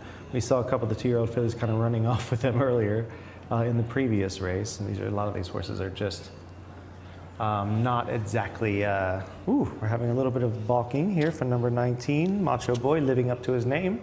He's quite a nice-looking horse, though, I have to say. Yeah, very much so. Catalina Cruiser was one of the best-looking horses I've ever seen. Had this big, or still has it. He's a big blaze to him, and is a chestnut as well. Gorgeous animal, chained by John Sadler for Hronis Racing. There's just one horse playing up on track right now, just looking over our shoulder. I can't quite tell, because it is dark here, and albeit the floodlights are shining on the track, I can't quite tell which horse, but we'll get back to you on that one. As we see the footage of Best Al Hakem last time up, showing all speed, actually was drawn inside. You can see the red saddlecloth for number 1, but had to switch out wide behind the eventual runner-up in this race, and then came through late. Now this was over a shorter distance. Of course. Yes, look, he hits the line powerfully, but it was a complete speed duel between the two, and he just lasted out longer.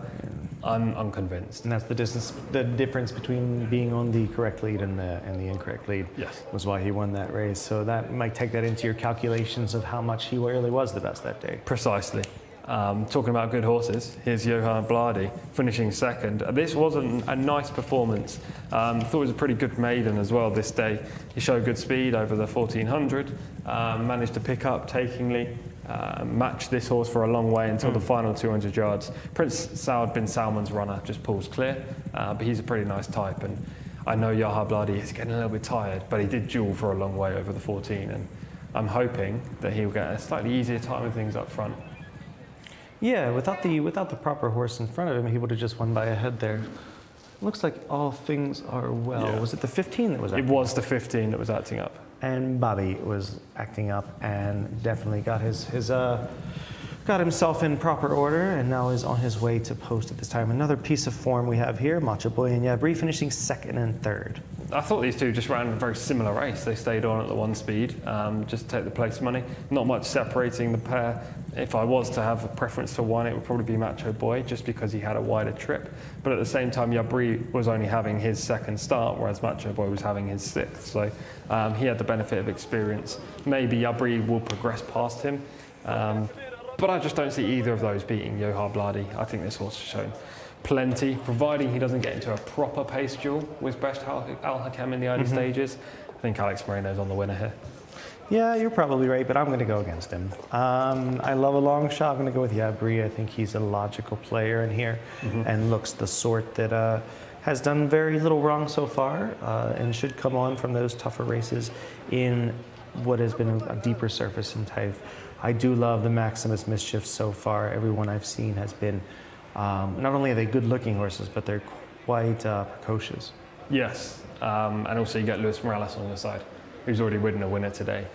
Very good in the saddle as well. So I can see your case. He's unexposed. 13's not ideal, but I actually don't mind him being a little bit outside today. I just want him to get into a position where he's not trying too hard to get up there. I don't think there's 9 pounds, or sorry, 11 pounds separating him and Best Al Hakem. And you're drawn outside the speed as well. So being wide may not be that much of a disadvantage, because you can just track across. Louis could just track across behind the speed and hope to get into a good position. I hope that they hope that somebody makes a decision and actually goes to the front and they actually go a decent pace here. You don't want them to sit on their hands and then all of a sudden, Yabri is stuck out almost as wide as his post. Yes, exactly. You do want to find yourself at least on the three, at worst on the three path. Anything wider and you are giving away more ground than ideal, and it can become a disadvantage at that point. But this race does shape like a contest with speed. I mean, Mombaha from the inside is going to go. Johan Blady is going to go. Best Al Hakem is going to go. I think Johan Blady is just the quickest of them. And if not, I'm more than happy for him to stalk. Best Al Hakem only has one way of running. So you will get your wish in terms of pace, that's for sure. Let's hope so. It looks like that on paper is sometimes not always the best situation. We'll see. I like to play devil's advocate and be a bit of a contrarian, as you know, and go against the big favorite. It's burned me a couple of times today, but that's fine. They can eat chalk all they'd like. Big favourite in your eyes. There is no favourite here. All about winners. Yeah, we'll see. We'll see. And I do think that sort of horses that are a little bit overlooked, any first-time starters that you think could possibly outrun their odds. I think we have two of them in here. We have Gal Sahayeb, and we also have Tessaltan. Yeah, well, Gar Al-Sayhayab is representing the leading connection, so that colt's got to have a good chance. I don't know too much about the pedigree. By Canadian, out of a mare called Proud English, so I don't know the nationality of this horse either. It seems to be, mixed. But yeah, Khalid Al-Mamoni's on board from a reasonable draw, so if that colt's ready to go, he could play a part. I just prefer the horses with experience. There's no real standout of the first-timers, and yeah, it may be overcomplicating things there. Johan Blady, I think, is the most likely winner. I like your selection as a danger in Yabri. Best Al Hakem, of course, if he can stretch out. And Macho Boy is the other one that's, I think, is a major player. Narrow it down to those four. Yeah, just the four? Just the four. Just the four, okay. I'm just going to single on Yabri here and just I'm expecting a 10-length victory, hopefully, and then to look like a genius. You're welcome. We were talking about the Saudi Cup earlier, and horses that are coming this way. It could be possible. We just saw a few minutes ago, I got an update on my phone that said that Al Nafud had won the Dubai Creek Mile and that the Saudi Cup is possibly in the cards Really? for him. Interesting, very interesting. The more alerts we get of possibilities coming over Yeah, to they still have to be invited. And they still have Exactly. to have the rating for it. But the desire to come across yes. is what matters, right? Yeah, that is all that matters. And the way he won it apparently was quite impressive off the big year-and-a-half layoff. We're going to head up to Alex and see what he thinks about this field as they go into the gate and see the call of the race. Thanks, Michael. Yeah, well, I think you know where my colours have been nailed to here. I'm on Best Al Hakem, hoping that he can gain a third career success and go back-to-back. He finished in behind Daidan, as you heard earlier, beaten by about 10 lengths, but you've already seen the quality that Daidan's got in that duel that he had earlier on in one of today's featured contests. We've only got 2 or 3 left to go forwards here. Mukadam Belkir is coming up into the stalls. Looks like 1 or 2 are getting a little bit edgy here. Still out the back is Easy Horse. Best Alakem is still waiting as well. Jockey off the back of Easy Horse, Eddie Castro, looks for a second winner today. And the 4, Yoha Bladi, is also being kept right away. He's behind the tape still, actually. Yoha Bladi. So the 20, Easy Horse coming up. They've backed one out here. That's the 15 who's come out. Ambabi. That one's being walked away. The 15.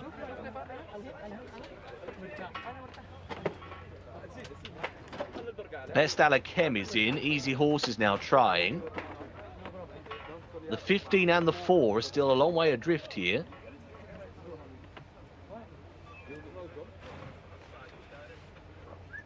Waiting for... That horse is being trotted up there by the looks of it. The 15. Amber B. Looks like it's positive because that horse is coming back towards the starting stalls. And will go up and in, having got fractious in them. So he gets another chance. Is in.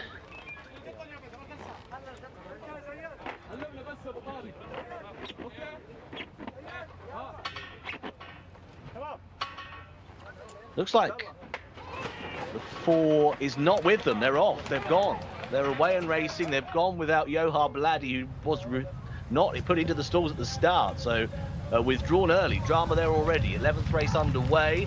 13 was a good beginner. Yabri got a very smart start. Looks like there's plenty driving for some early pace and to the lead. Best Alakem is right up there as expected. Macho Boy is not far away on the outside. Mon Bahar tries to get through on the running rail. Between horses is Hamana, also trying to get up and into that little cluster now is Sam Al Muhammadir, who's just back off them on the inside there. Gar Al Sahayeb is right in that leading wave as well. Deeper on the track is Easy Horse, and coming up powerfully is Yabri, but it's Best Alakem who just leads the way over Yabri in second and Macho Boy who's racing in third. Between horses is Gar Al Sahayeb. Back on the inside of rival still is Mon Bahar as they're starting to complete this turn for home. 1 or 2 trying to box on a little bit. Hakimi's trying to make a bit of ground up, but up the inside here it's Gar Al Saheb who has the lead over Best Alakem in second position. Third place on leveling will be Yabri. Up on the outside of rivals, Hakimi continues to try and reel them back in, and bursting through now is Anna Al Saif in blue and yellow combination, still right there on the inside of horses as well. But down the outside here it is going to be Hakimi, who's out in front and clear by 2.5 lengths over Sam Al Muhammadir up the inside. And to the line, it's Hakimi who wins this very valuable prize. Second place went the way of Sam Al Muhammadir, and third to Best Alakem. So Hakimi has gone on to win at the third time of asking. Gradual improvement, finished third at meeting 61 last time. And Adel Al-Faradi has another winner here. Drama before the off, wasn't there? Johar Bladi not going. One of the really well-fancied runners in this lineup, but withdrawn down at the start. Gone on to win by about 3-4 lengths, I think, at the line. Just waiting for the confirmation. 1:42.33 is the winner's time. It is a nice enough effort, isn't it, by Hakimi, who beats off Sam Al Muhammadiyah, who's again run very well for the same connections who won our previous sales race to finish second. It's 4 1/4 lengths, actually, the winning margin. And third place then went the way of Best Al Hakem, who's run okay, but again paid for a bit of that early speed. So, dramatic 11th race on today's card. Fiber was the one eventually in 4th place, has come from a long old way back. Quite a few in with chances around the home turn. But the order across the line in our penultimate race today even was 14, 7 and 12.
So Hakimi gets it done. Pretty impressive run down the outside.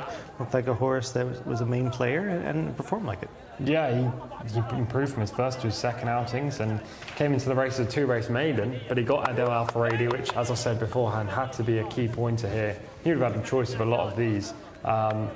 He was as fast as his namesake, the right back for Paris Saint-Germain, Hakimi, known for his speed, and this was his too. Yeah, very much interesting horse on pedigree standpoint by Commissioner, obviously the sire of Commissioner King, who won the Saudi Derby. But out of Al-Leia, who is comes from a Shadwell family, so a lot of class there, Shadwell US. So there's a lot of class, decades of Shikhamdar bin Rashid Al Maktoum and his proper broodmare band there. So interesting that this horse has been acquired and runs so extremely well, and one to look forward to, especially from that pedigree as they stretch out.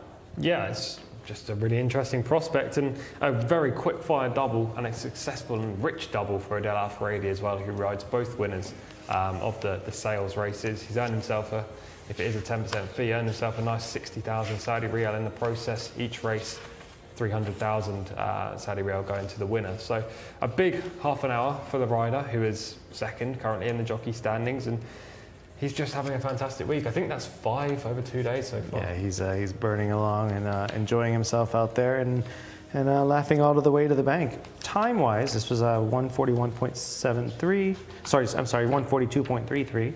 It was a little bit slower than the fillies earlier for 141.73. I don't know why this is. The fillies always seem to be quicker. Now, that filly who won the previous race isn't even that talented. I mean, she's rated 84. She's good, but she's not great. I'll tell her next time I see her. They burned along a little bit faster earlier than the boys did here. It seemed that there were no horses that seemed to really want the lead at this point. No, there were 6 across the track at this stage. The White Stable horse went forward, and Best Howler Chem's obviously up there. It wasn't helped by the fact that the most likely winner, Yoha Bladi, was scratched at the start, withdrawn, wasn't able to race. I'm not quite sure why. I'm sure Connections and Alex Moreno, the jockey, certainly won't be happy about that, but hopefully he's a-okay. He would have been probably the pace in this field, and you would have got a different setup. It wouldn't have been 7 across the track. Yeah, just the 7 across track. Pretty ideal, as you expect for the horse on the outside. It's already fading back and losing ground. Poor guy. That's the winner right there in the box seat, just in behind, wasn't it, yeah. as well? Yeah, ideal prep, ideal setup. Yeah, and ran on well down the lane. Just really, the most impressive part to me was that when asked, he just did respond incredibly. So as you see, 500,000 on the line. Was it 300,000 to the winner? Yeah, 300,000 to the winner. I mean, it's a nice prize fund, isn't it? You're winning like three-fifths of the total prize pot. I think in the UK, it's generally half of it goes to the winner, but slightly bigger here in terms of these sales races. Now we're going to get a replay of the full race in just a minute to sort of see if there are any sad stories and that we can spot here.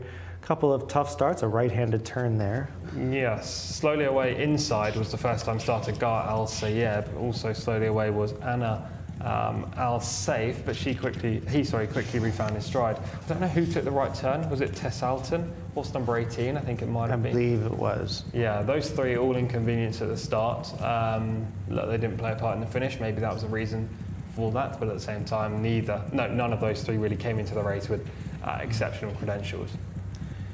It looks like the only fault at this point is that nobody really wanted to take initiative and go to the front. No, I'm surprised that Nath wasn't a little bit more aggressive on Best Al Hakem and crossed over to the rail at this point. He's still 4 wide on the leader in the white silks, kind of just taking his medicine out there with some pace inside. They weren't going slow, but they weren't also going rapid. The eventual winner here is taking a lot of dirt for what it's worth, is getting a proper education as far as that goes, and that will come in handy moving forward. Tipping out now, already being cracked along and asked to pick it up a bit. Looks like, who's that horse just making the move? Oh, there's interference there with the 12. The 13, sorry, and then there's one horse closing off. Oh, it was Fiber who eventually finished 4th. That's an eye catcher in Up here. the rail here. Yes, yeah. Just as he came into shot, he was moving and weaving between horses. He got interfered with briefly and continues to make his move. He had another horse come back in front of him. He had to switch out 2 paths. Yeah, he's out of this shot right now. But definitely a trip note moving forward into his next spot. Probably won't be as rich of a spot for him next up, but could have a better chance of winning. Well, he's only rated 64. You could run in a maiden as well. He's 11 race maiden. He's shown enough there to suggest he's got the ability to win a race, that's for sure. There's always a little bit of controversy about the 2-year-olds being at this level, having an actual rating, because it can become, as soon as they turn 3 and maybe they get an injury and they don't come out until they're 3.5, almost the end of 3-year-old season, they're kind of at a serious disadvantage taking on older horses. Absolutely. Yeah, you can't really take it always as literal. I don't mind taking it as when they're a 2-year-old still, but as you say, a horse that goes from 2 to 3 and then runs off a mark. There was one earlier that ran off 93, or was rated 93. He actually ran okay to finish 2nd, but it doesn't always translate to their actual ability. You know, horses can progress dramatically and horses can level off very quickly if they were very good at 2. Yeah, we get a bit of a look at this start and through the running of the race. I'm trying to think of who should have gone to the front, who should have taken advantage of this. But it should have been Best Al Hakem in the white silks. He's 4 wide right now. He's kind of eclipsed. But he makes the front, but he should have gone. Nath Al-Nazi should have gone a little bit quicker, in my opinion. The other front runner was the horse that was scratched, who I liked in the race, Yoha Bladi. That kind of led to the pace scenario. What I will say is, up with the speed at this point, in the middle of the picture, in the red, white, and green with the black sleeves and cap, was Gar Al Sayeb, who had that really bad start. He turns in front. This is a first-time starter by a Canadian out of a mare called Proud English, ridden by Khalid Al-Mamoni for a trainer in Ahmed Al-Mosa, who's done very well so far this season. This horse has shown lots of natural early, lots of good speed and the ability to win a race. First time up in a race of this nature. Yes, he gets tired late, but he had to do a lot of running to get into the position after what was a pretty torrid start. Yeah. Yeah, and Saif has shown a bit of ability here, and we'll see if this horse can move forward at all. A lot of these horses are not quite to the mark that we would expect. I think the fillies were probably a little bit better. Yeah, I think so. I would like to have seen how Yoha Bladi got on there, but otherwise, obviously. You think he would have won, or think he would have beaten the winner here? I think so. I mean, it's hard to suggest because it's all opinion, isn't it? I don't know for sure, but I think he came into the race with better credentials. Hakimi was good.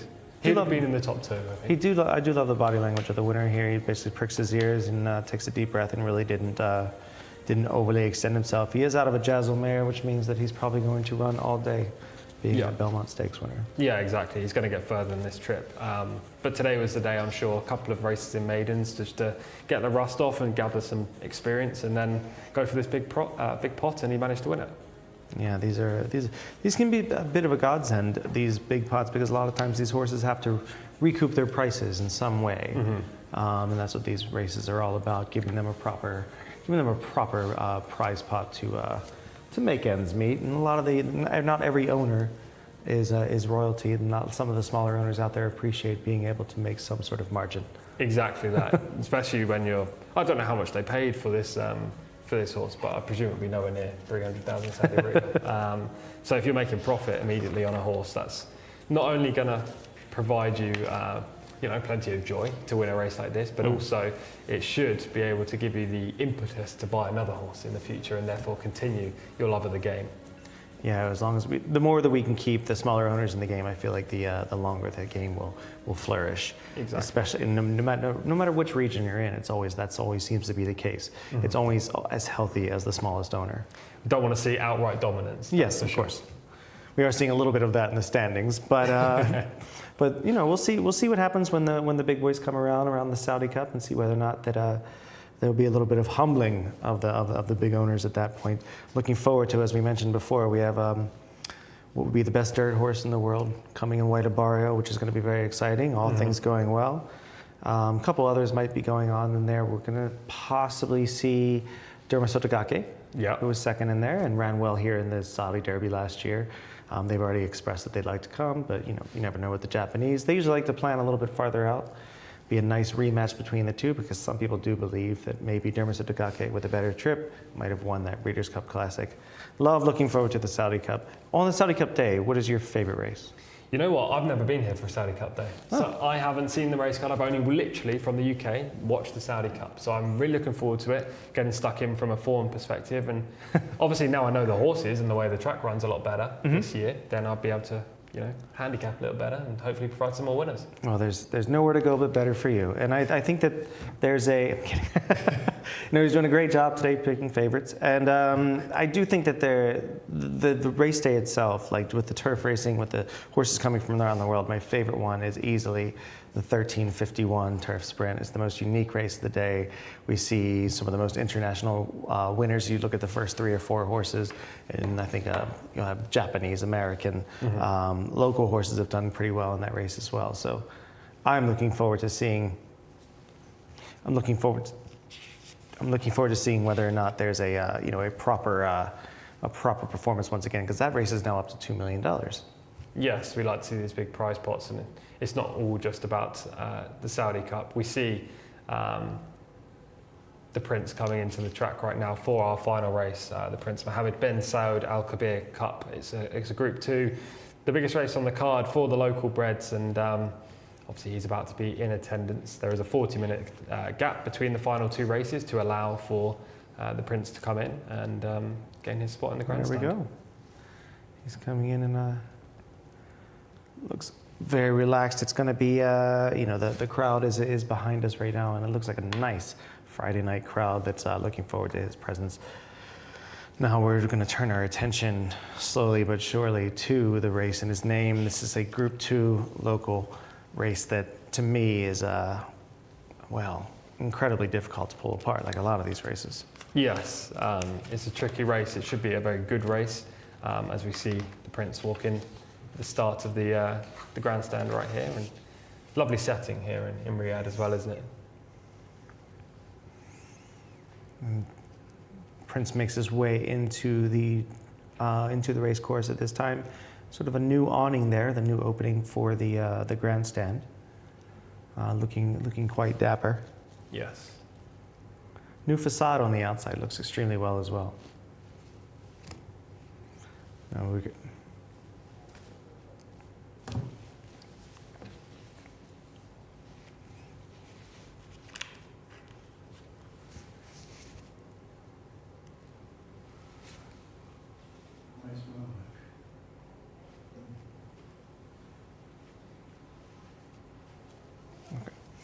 moving back here. We're going to get ready for our final race. The Prince is arriving right now. Prince Faisal is going to be moving into a comfortable place to watch the race here. It's going to be the Prince Mohammed bin Saud Al Kabir Cup Group 2, 10 furlongs, and for Saudi breds. Interesting to have a group race that is restricted to Saudi breds, but I'm looking forward to seeing some way to pull this apart. Yeah, exactly. I'm going to rely on you heavily. It should be a good race. You know, I don't mind the group race just for the Saudi breds. Obviously, you get New York bred group races over in the US, and we're trying to boost the local breds right now. So, you know, when these horses do eventually go to stud and they've got a group win next to their name, they're going to be high in demand, and I think that's what they're kind of after. That makes a lot of sense. I'm going to go with 15 remaining in this race. The non-runner would be the 2, Al Qarsani. So we're looking forward to it. I do think that there is a lot, like you say, there is a lot to be said for the growing the young breeding program and giving incentives. Whether it's, you know, like we saw it earlier in the sales races where they can make their money back and keep their horses here and eventually go to stud, or horses that are bred here and they have those who are tuning in from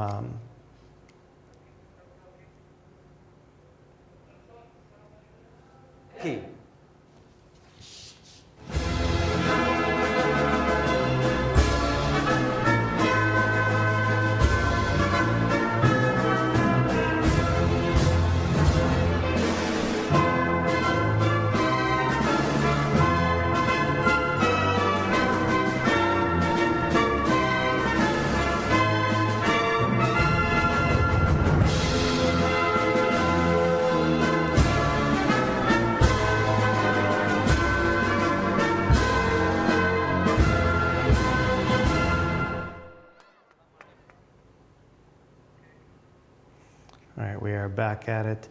Everyone is settled in. That was Prince Faisal bin Bandar was settling in and enjoying what has been a beautiful evening. I'm looking forward to the last race of the evening and the biggest race of the night, even though it's the same prize money, 500,000.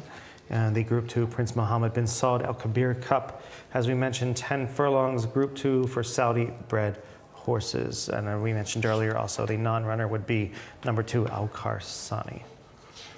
Yeah, it's a nice race. Prince is now in attendance to watch this contest. It's actually worth the same amount as the sales races, but it's less, 50,000 Saudi Riyal less to the winner than what we've seen for the previous races. But it's a good contest with horses rated in the 100s. Yartarez rated 110, Salfan rated 111.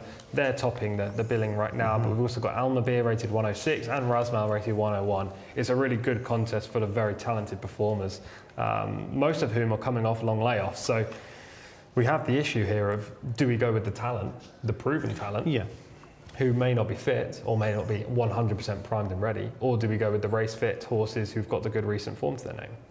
Yeah, it's always a sort of a nice dichotomy there when you're handicapping these races or pulling apart and analyzing them, is trying to figure out which yards are going to have their horses where they need to be to win a certain race. I know that there was a horse that won earlier at Meydan in Al Nafud, possible for the Saudi Cup, who won apparently at 80%. They said so. Now he might head this way. Now we're going to throw it up to Alex, who's going to go over our runners and riders for this final race of the night. Thanks very much indeed, guys. Let's take a look at the field for the last. Now we have our dignitaries in place. The 12th and last is the Prince Mohammed bin Saud Al Kabir Cup, as you've heard, this Group 2 prize. Number 2, the absentee one, is Abu Shaka, has won 3 times, including at meeting 60 with Berto Ramos on board. 3 is Ibn Laboon, has also won before, once on the score sheet. Del Al-Faradi's had a decent day at the office. Number 4, is Yartorez. Camila Ospina for the white stable. 5 is Badra Alilaya, who's won 6 times. On a bit of a roll as well, actually, after wins at meetings 41 and 50. Khalid Al-Mimoni will be your rider for number 5. Number 6 is Moz Hill, who's got 3 wins so far from 35 starts. Might need to find a little bit more, the 7-year-old. Number 7 is Alam Beladi, who's won 3 times. Rayan Altaresh will ride another one for the white stable. They've got a trio of runners. Salfan is number 8. Louis Morales for Gaith Al Gaith. Currently rated 111. That's quite a monstrous rating, isn't it, for Salfan? Number 9 is Thalik, 2 wins, including at meeting 56. Mohamed Seed will steer him. Number 10 is Skip. Naif Al-Anazi gets the leg up there. 11 is Taj Al-Alaya, who's won 4 times. A little while back, though. Meeting 8 was the latest of those. Alexis Moreno. 12, Bajira. Interesting runner for sure, the filly. She's on a roll, looking to complete a hat-trick here. Eddie Castro will be your jockey. 13 is Al Mubir for Victor Gutierrez, who returned with a win at meeting 62. 14 is Mastorli, who's won 3 times from 15 starts. 15 is Rasmal, who is having a seasonal return. And 16 is Al Jamani, who's won 4 previous races from 25 goes, and is another for trainer Gaith Al Gaith in this field. So 15 of them, and they are on their way into the parade ring for this Group 2 prize. So here we go. We're going to do the meat of this. We're going to really dive into the analyses. 110 and 111. These are hard ratings, even if they aren't at their 100%, even if they're 80%. Hard ratings to top in Yartorez at 110 and Salfan at 111. Yeah, exactly. They've got to be the 2 horses to beat, despite coming off the layoffs. Salfan last ran 9 months ago. Yartorez ran 14 months ago. Whether that 5 months difference changes anything between the 2, I know they're both long layoffs, but I'm slightly favouring Salfan, I have to admit, on that basis. But these 2 are the class animals in the field. Of course. Abu Sheikha leads the way here, 3 for 11, 4-year-old Gunning by Cueto. Won a 0-2 horse race last time up for winners of 0-2 races. Strong over the 2,400 metres. The cut back to 2,000 seems a little bit sharp. Ibn Laboon's rated 96, but is 1 for 11. Finished second after 8 months off last time up. Was second in the Grade 1 King Khalid Cup last year as well, and gets a dead for Radion. Number 3 is out. Number 4 is Yartorez, rated 110, a serious player, and 3 for 9. 14 months off the track, the Okaz Cup winner from last season, 3 out of 3 over 2,000 metres. Badr Al-Alaya is 6 for 21, rated 97. A cup winner over this trip, finished 6th in the Africa Cup last time up, won the 2 prior outings. Moz Hill, Chestnut by Roaring Fever, is 3 for 35, rated 89. Long break between the penultimate run and the last out effort. Finished second back at meeting 15, long break as I say, then 17th at meeting 54. Will come on a chunk for that, I'm sure. Yeah, we're going to get a look at him right here. Rated screenshot is Badr Al-Alaya. There is Moz Hill, looking well actually, a little bit warm on the neck, but okay. We're going to move on next to Alam Abaladi, who is 3 for 14, another premium tap, rated 96. Grade 3 Ministry of Justice winner, finished second in the Africa Cup last time up off the layoff as well. Sure to improve from there, but he looks the second string of the white stable horses. Salfan will hopefully be in shot soon. That's the next horse, number 8, the highest rated in the race at 111. He has won a third of his races. He's 5 for 15. He won the King Khalid Cup last year. He had 9 months off the track. He stays very well, represents a good team. Luis Morales, Gaith Al Gaith, Prince Faisal bin Khalid. So he's got to be a leading player. And as you say, rated 111, so probably the horse to beat. Looks extremely well within himself right now, looking around. Intelligent horse. Number 9 is Thalik, who's 2 for 32, must find more, and rated 83. Not prolific, albeit he won 2 starts back. This seems to be a pretty tough task for him. Yeah, the son of Big Blitz is taking a big bite out of this. We're looking for number 10. This is Skip. Love a name like that. Son of Worldly, 2 for 9. 4th the last twice, needs to take a step forward, but it's rated 90, so has some talent. We have Taj Al-Alaya is 4 for 11, rated 95. Puts him about right in the middle in here. Trending in the wrong direction, and I'm sure that Khalid Al-Mamoni would have had the choice of the 2 Almosa horses. He went for Badr Al-Alaya, so Alex Moreno picks the ride up here. Another premium tap in here is number 12, that's Bajira, who is 4 for 26, rated 98. He's a good horse. He's probably going to go forward in this race. Eddie Castro riding for the white stable. Don't see it all that often. Love to see it, love to see it. He is in the shot right now. He actually looks really well in the flesh. little bit very sleek in the back, not really bothered at all. It does have a lot of equipment on. Lucky number 13 is Al Mabir, rated 106, third highest rated in the field, is 6 for 23, a 5-year-old gelding by an official visit. He won the Africa Cup 14 days ago, so he's got good recent form, and that came off the back of a long layoff. He should improve from there. Victor Gutierrez looking for another cup win this year. Definitely a little bit short there. It looks a bit of a sprinter build. You have Mustali, 3 for 15, first defense, 4-year-old gelding. Grade 1 winner back in January, finished 5th in an Open last time up. He could easily take a big step forward, but he's going to need to, because that 5th place finisher meeting 60 wouldn't be good enough to win this. Fully exposed sort is number 15, about to come into shot. That is Razmal, rated 101. He has 5 wins, 7 years old, 5 wins from 28 starts. We've seen horses from this trainer need the run, first time up this year generally. Razmal finished 14th last time, when last season. Open winner though, back in November 2022. That's a bit of Razmal right there. Looking fairly well. The flesh is fine. Nothing to take right home about, but nothing bothering him at all, which is not a surprise considering how experienced he is at this point. Post 15, not going to be to his favor though.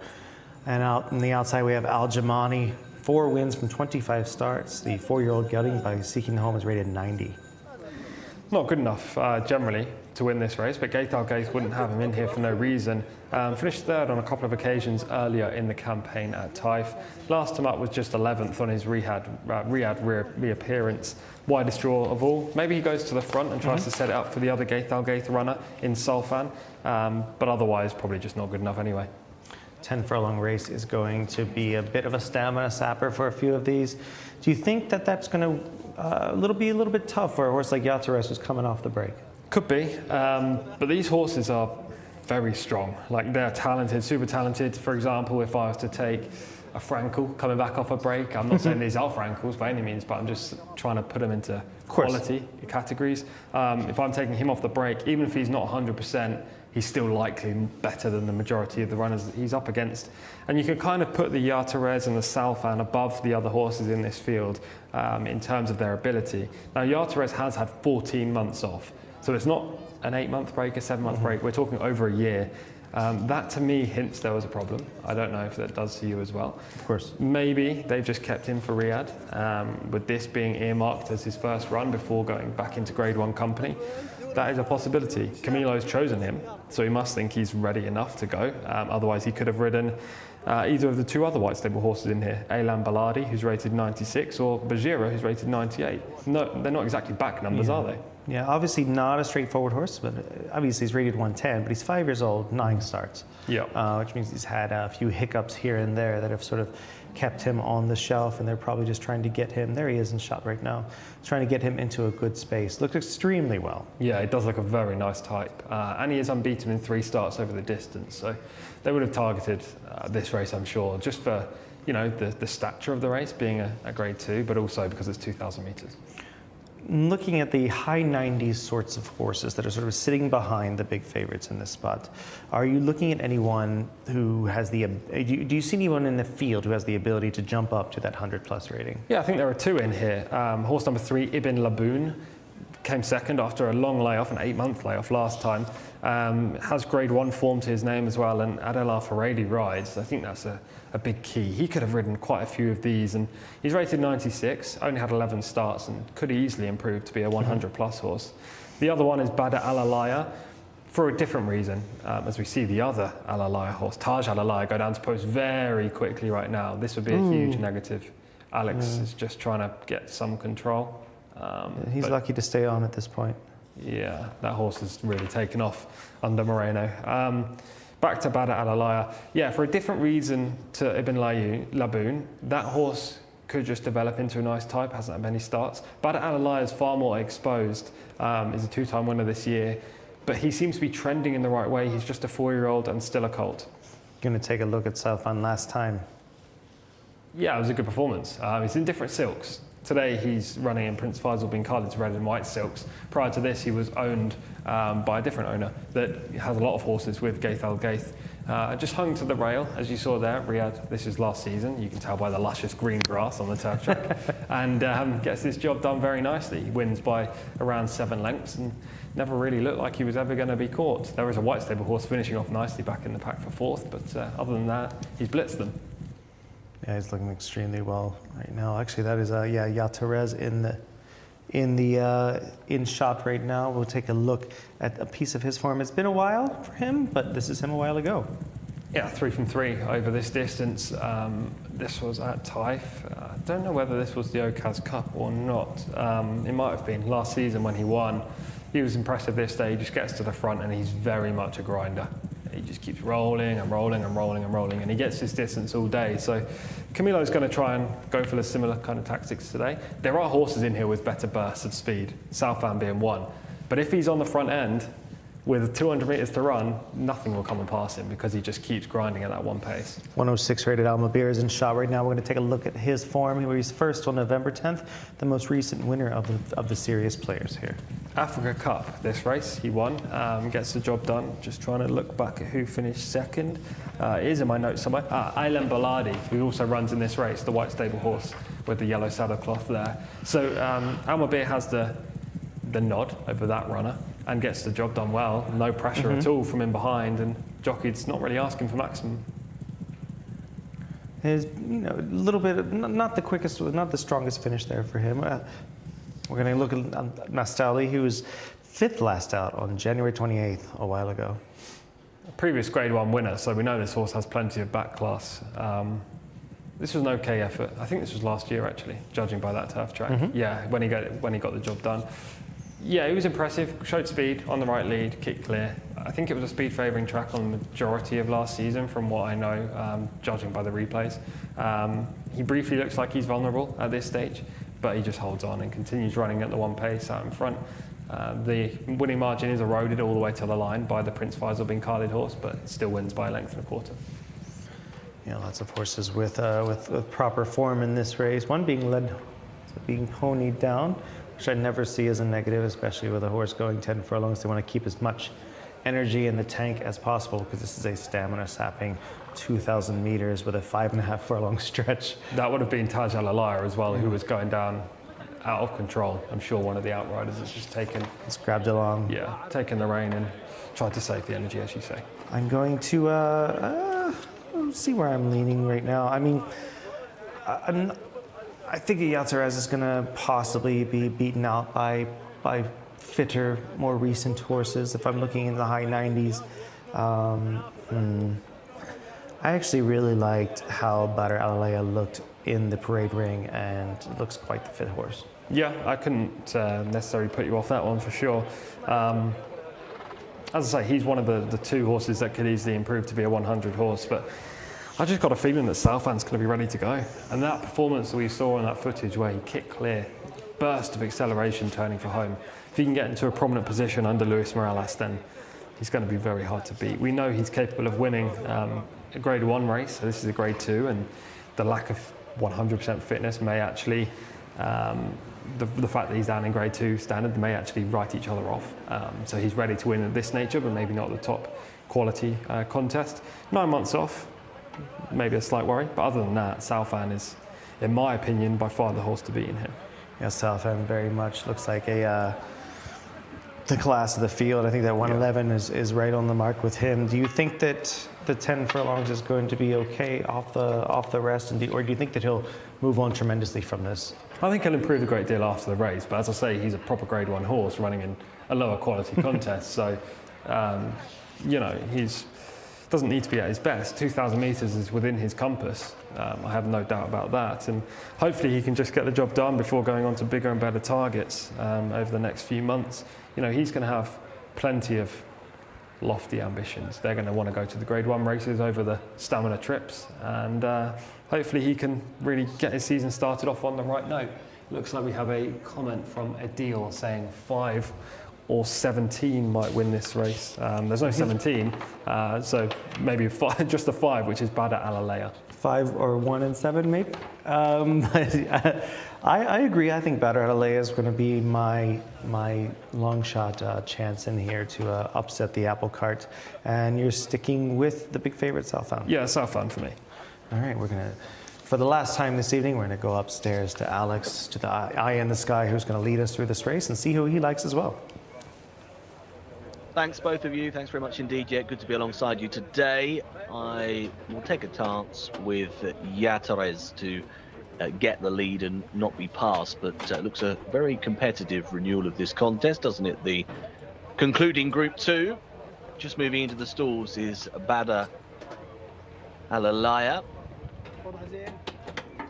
Gone into stall 5 there for Khalid Al Mimoni. Still out the back is Abu Sheikha, and also 11, Taj Alalaya, who went down very freely indeed. That would be a bit of a concern, wasn't it, with regards to the way he bolted on the way to post. The 6, Moshill, is just digging in a bit before heading forwards. And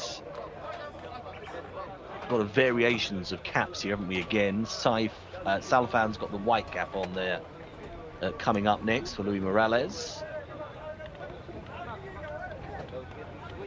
Abu Sheikha also coming up and into the stalls. Still 8 to be filled. Salfan, and 11 with Taj Alalaya. And the 4, Yatares, is still out the back as well. Last push for Salfan.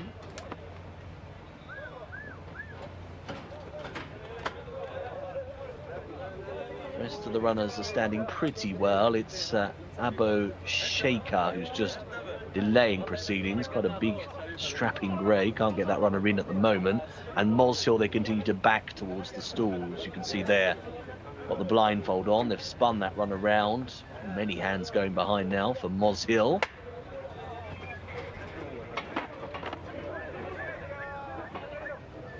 Backing further away at the moment is that runner. Blindfolds come off. They've taken that off. Not looking too keen at the moment, is he, the 7-year-olds? So we've got 3 out the back here. Not sure how many chances Moshill will get. We could have another runner withdrawn at the start. Back close to the stalls. They're popping the grey in the meantime. There's no one there to shut the gates, but Abu Sheikha is there. Handler gets to that one as well, and Moshill is now there. So Yatares, with the final runner forwards here, will come up to stall number 4 for the Prince Mohammed bin Saud Al Kabir Cup, Group 2. Ready. They're off. Runners sent away in our featured action. Down to the inside, Abu Sheikha is being driven hard early on to try and grab a handy position here. Yatares has got a decent start, and right on the outside, yellow cap of Razmal's coming forwards here, and we'll see them all off to the lead. Razmal goes on. Abu Sheikha's in second place. Back in third position then is Yatares. Pretty well bunched in behind. Moshill follows them up. Race is just in advance of Taj Alalaya. Alim Beladi's just on the outside of rivals there, bustling for a position with Al Mubir. Deeper out is Mustoli as well, white and red colours. Yellow cap in between rivals. Next in the field is Bajira, looking towards the back of the pack at this stage. Right out the back end is Thalik, the blue and white colours. Also held up at this point is Skip with work on, and another one is Al Jamani. But up top here, it is Yatares who's just edged on. Got there in advance, has quickly given way. Razmal had an early moment of glory, but he's backpedaling swiftly. Abu Sheikha still there on the scene. Al Mubir is being encouraged to try and latch on. Around the outside still is Mostoli, as they're about to begin this turn back towards home. Yatares is now being tackled by Al Mubir, who's nipped through on the inside. About to level for the line. Taj Alalaya is back in third. Fourth place at the moment is with Mostoli. They're right away from Salfan, who's only fifth. Heading inside the final couple of hundred. Al Mubir on the inside. Yartarez is still fighting. Up on their outside is Taj Alalaya, who's just chipping away. Now comes level with Yartarez, heading inside the final 100. It's Taj Alalaya. Yartarez trying hard. Solfan is late on the scene. It's Taj Alalaya up and will win. Group 2 glory for Taj Alalaya. Beats in a second Yartarez. Solfan ran on and got third, and Al Mubir was next. Taj Alalaya has gone on to win our feature for Alex Moreno. It's a 5th career success, hadn't won since meeting 8. Was down the pack in 8th last time, but has battled this one out with Yartarez inside the final 200 and has got the upper hand with about 50 meters to go and has gone on to land our 12th and final race. Does so in a time of 2:07:43. So 2:07:43 on the clock, and has beaten Yartarez by 1 length, a length the winning margin. Salfan further back in terms of the run, but made progress and got third, and back to the inside Al Mubir's 4th. Winning rider Alexi Moreno with a shake of the whip over the line in celebration to beat off Yartarez. There was 3 of them in with a shot inside the final couple of hundred, but Taj Alalaya got the upper hand and went on to land the Prince Mohammed bin Saud Al Kabir Cup. Our order of finish to the 12th and final race is 11, 4 and 8.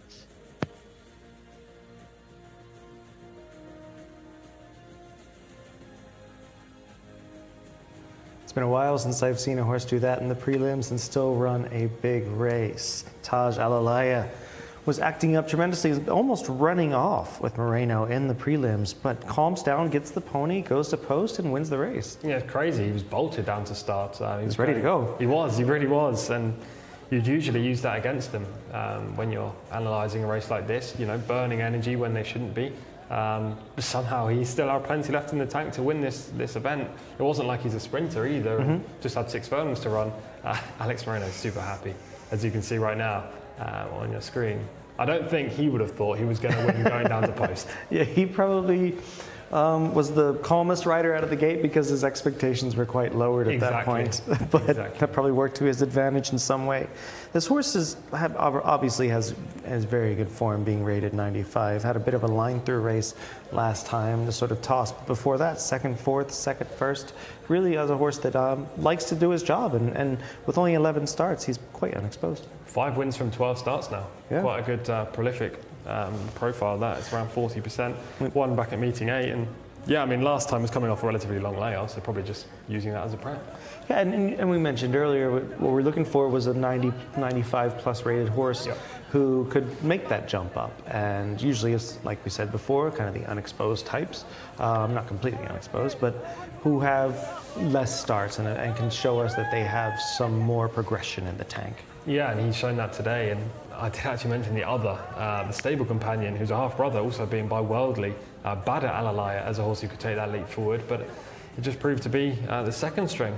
Technically, if you're looking by jockey bookings, I imagine Khalid Al-Mamoni would have had the choice, and he's chosen wrong. It looks like Alex Moreno's been a bit lucky here and picked up a ride that he wouldn't usually pick up and got the job done in a very rich race. It's going to be a very difficult race to pull apart from a rating standpoint. You have to think, especially with not expecting the 110 and 111 horses, Yartarez and Salfan, to have run to their ratings. No, I mean, they both ran well. They finished 2nd and 3rd, but I mean, Salfan didn't get the ideal trip, was in behind and had to switch to the rail at a crucial stage. Yartarez, no excuses, always in the prime position, 2 off the rail and up with the speed. Very much looked the horse to beat throughout to me until we saw Taj Alalaya rip out into the 6th path and run him down. And that was always going to be the case, always going to be the worry with Yartarez. Not just the layout, but the fact that he is absolutely one-paced. Yes, so much of a grinder. There's no better word to describe him. He just keeps rolling and rolling and rolling. Taif would suit him ideally, but Connections either decided to bypass the Taif season, maybe there wasn't a race for him, or he's just coming back off an injury, hence the 14-month layoff. But that deeper track would have been more suitable He ran great, not taking anything away. He picked up 100,000 Saudi Riyal per second, but he never just moves clear, does he? He's always one speed. Yeah, it's always tough. Well, what do we do with this winner? I mean, I guess that there are some options here and there as far as the local group races moving forward, but definitely not to the higher level at this point. Yeah, you'd anticipate he's maybe not 100% a Grade 1 horse at this stage. I mean, he was coming in with race fitness, whereas the second and third won, and he didn't beat them by far. He's definitely a 100 plus horse. I think we can say that. I don't know where they go next. Maybe another race over this trip. This seems to be his ideal distance, the 2,000 meters. Obviously, His Highness is quite amused and enjoying the proceedings this afternoon.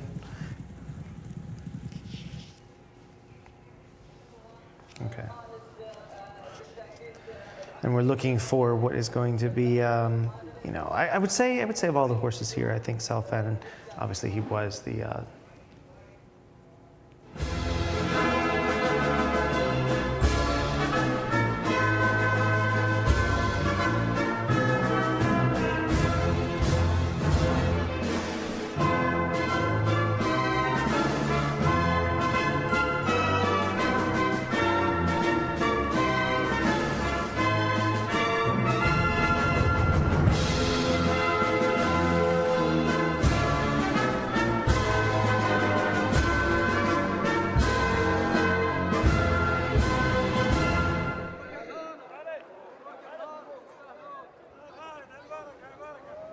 And we're back.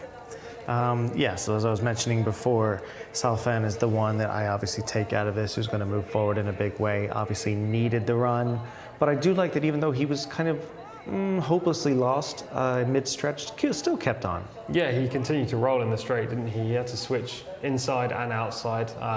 You get to see him here. He's in the white cap. The race card has all the Prince Faisal bin Khalid horses in the same number 1 silks, but he was wearing the white cap in mid-div right now, right bang in the middle of your screen, second half of the field moving into. But he travelled nicely, he moved up takingly, seemed to have a lot of horse turning for home, Louis Morales. But as they actually hit the home straight, he had to check and move to the inside.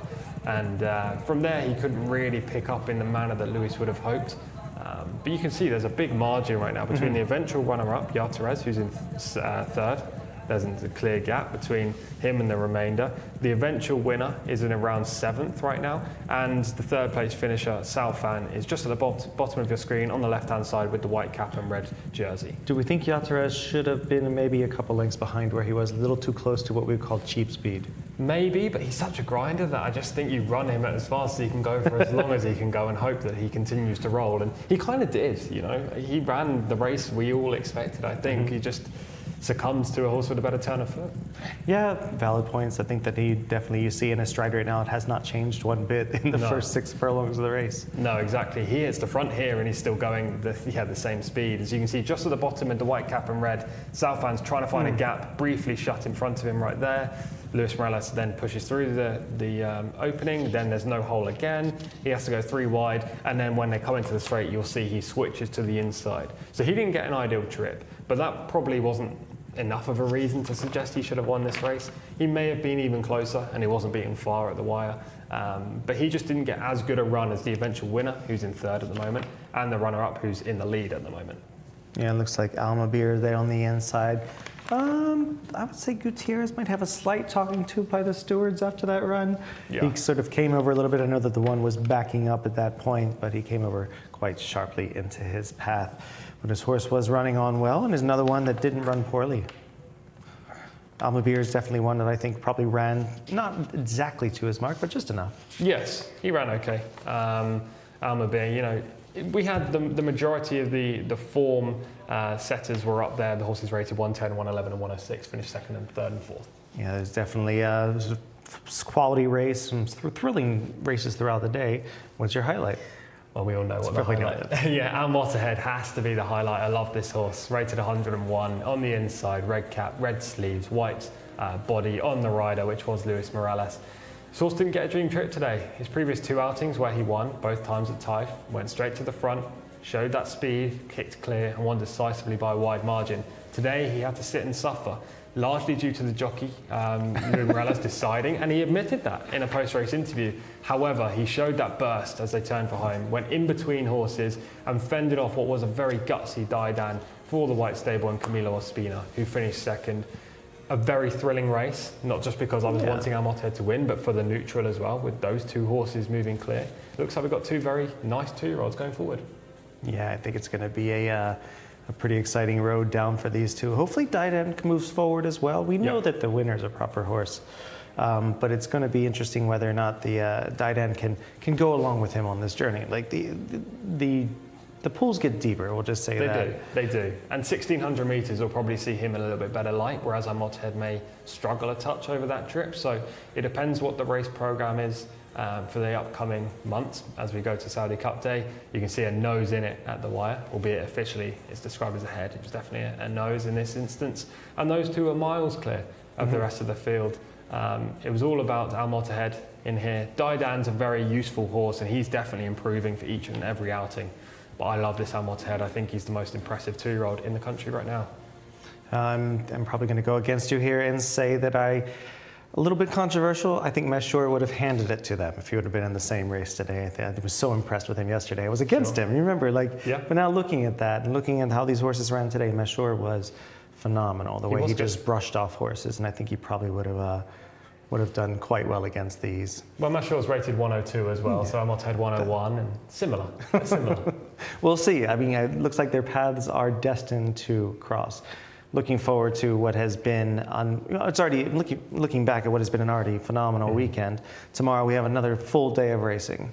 Yeah, 12 races, lots of open races, a cup race as well at the end. I'm looking forward to getting stuck into the form study this evening so that hopefully I can bring you some more winners. I think we had 4 today and we had 2 or 3 yesterday. So it's been okay. I mean, it's not been the last week I was here when we had winners after winners. But yeah, hopefully some more to come and some great action, that's for sure. Yeah, of course. And it's been an interesting card today to see the track kind of play a little bit differently, a little more fairly, I thought. And we saw some breakout performances from tight finishes to horses burying them. Just looking forward to what is going to be a great weekend. We hope you can join us tomorrow. Thank you for joining us here on JCSA.